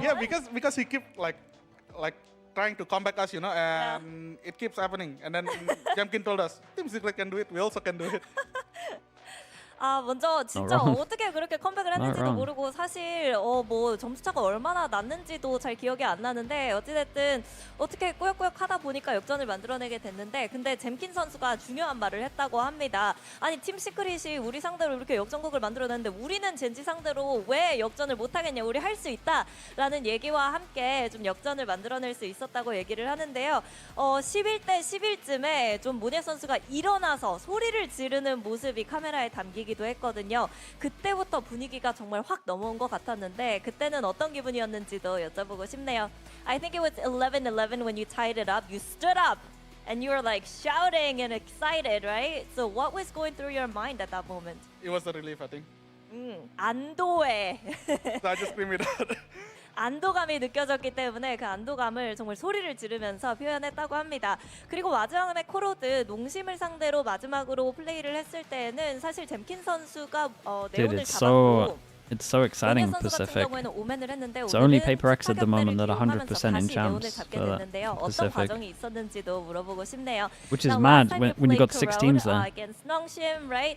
It was you on the Omen and Jemkin on the Neon, but this time around, double duelist, you're back on the Neon. So did you have to like, you know, punch him? Yeah, I think. Give me back the Neon. Yeah, I told him, give me back the Neon. You cannot play Neon. You only can off. Let me the Neon. Let me shoot the Neon. 좀 오늘 협박의 과정이 있었냐 그랬는데 진짜로 잼킨한테 가가지고 야 너 오퍼밖에 못 쓰고 네온 그렇게 할 거면 나한테 내놔라 라고 얘기를 해가지고 너 그냥 웨일레이 하면서 오퍼 쓰고 나는 내가 네온을 해야겠다 라고 강하게 어필을 해서 이렇게 조합을 바꿔서 다시 네온을 되찾았다고 얘기를 합니다. 자 그럼 마지막으로 DRX를 상대하게 됐거든요. 각오 들어보도록 할게요. Lastly, DRX will be your next opponent. Anything you want to say, or what is the mindset? Nothing. Big I think the last time we didn't shoot that much, and our mental got a little bit broken against them. So I think this time, even like we now got our momentum back again. So I think it will be a tough match, like close match. 지난번에 DRX를 만났을 때는 사실 총도 별로 맞지 않았고 그때 멘탈 관리도 GENG 잘 못한 것 realistically 같아서 out. 그런 점들을 It's doable, man. You 주의하면서 just become 다음 경기 the biggest 치르겠다고 Talon hate 얘기를 watchers, 하면서 basically. 그래도 좀 힘든 경기 그리고 타이트한 경기가 되지 And 않을까라고 a couple 얘기를 of other teams 했습니다. also, 이렇게 but- 해서 문예 선수 만나봤고요. 저희는 내일 다시 돌아오도록 하겠습니다. Thank you, Monye. And for everyone Slay watching June, at home, thank you so stick much, around man. for Appreciate the 10 desk months. Because Crazy Guy will have a lot to say. Appreciate the tier 1 as well. That's outrageous comment. Slay, thank you so much, dude. Okay, chat. Okay. For people that want to watch more Valorant, we got EMEA in 2 hours. Yes, we do have Crazy Guy joining us at the desk, but we gotta look at these highlights on Corone. And then straight into Americas after, so it's a long day today. From this team, and you can see the Long energy day, here. so The fire we'll take the from break. I'll go eat now, and then I'll be back in a little bit. They rode that momentum straight through from the huge comeback that you saw in the map. I appreciate everyone watching. Thank you so much, everyone, for being here. Who do you want me to raid? Game was very, very close, but Pacific RRQ continues. came We up still get to clutch. see what on Once earth is again, going you on. saw Big Pushy day and tomorrow. You Teru want to check actually out the games had a little tomorrow? bit My of a goodness, quieter first map. they're bangers. Step up when was needed. You saw clutches. We got all T1 over the against place from NONGSHIM, Crazy Guy. DRX It was a against really RRQ. well-rounded team performance from all of RRQ to get him across the line. And there's a lot. Well, we'll get some teams confirmed tomorrow. We'll definitely get some teams confirmed. And then a lot will probably come down to Talon, really. Might be a couple more Talon haters watching. Because their fate will be in Talon's hands, I would imagine. Keep their playoff hopes. You want to raid GENG? Sure. Absolutely, and we wanted to see a step up from every single member of Did the we get it squad, right and we first got time? it. Cushy included, they just looked phenomenal, and I would say one of the best roads we've Yeah, seen we did. This stage. And yes, we do Okay, have chat. Crazy Guy with Banger us. game. We Thanks for had watching to with talk me. to I you. appreciate you all Okay, being here. Thank you so much. Absolutely Again, insane, Pacific. Matt. Thank you for that Tomorrow, treat. if that's How your you time feeling? zone, EMEA in 2 hours. straight into America's after as well. Thanks so much for watching, everyone. Appreciate you being here. Thanks for the support. Thanks for watching. Thanks for following. Making chat a nice place. And I will see you last time a little bit later. Have a good rest of your day. Comeback from Bye, everyone. Secret Bye. against you guys. Yes. I don't know if you remember.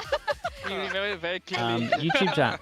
Thank you for watching as well. Subscribe if you can. It would help me out. And yeah, I appreciate everyone being here. What was the mentality there? We saw Monyet say that GEM can say, hey guys, other teams have done it before, but you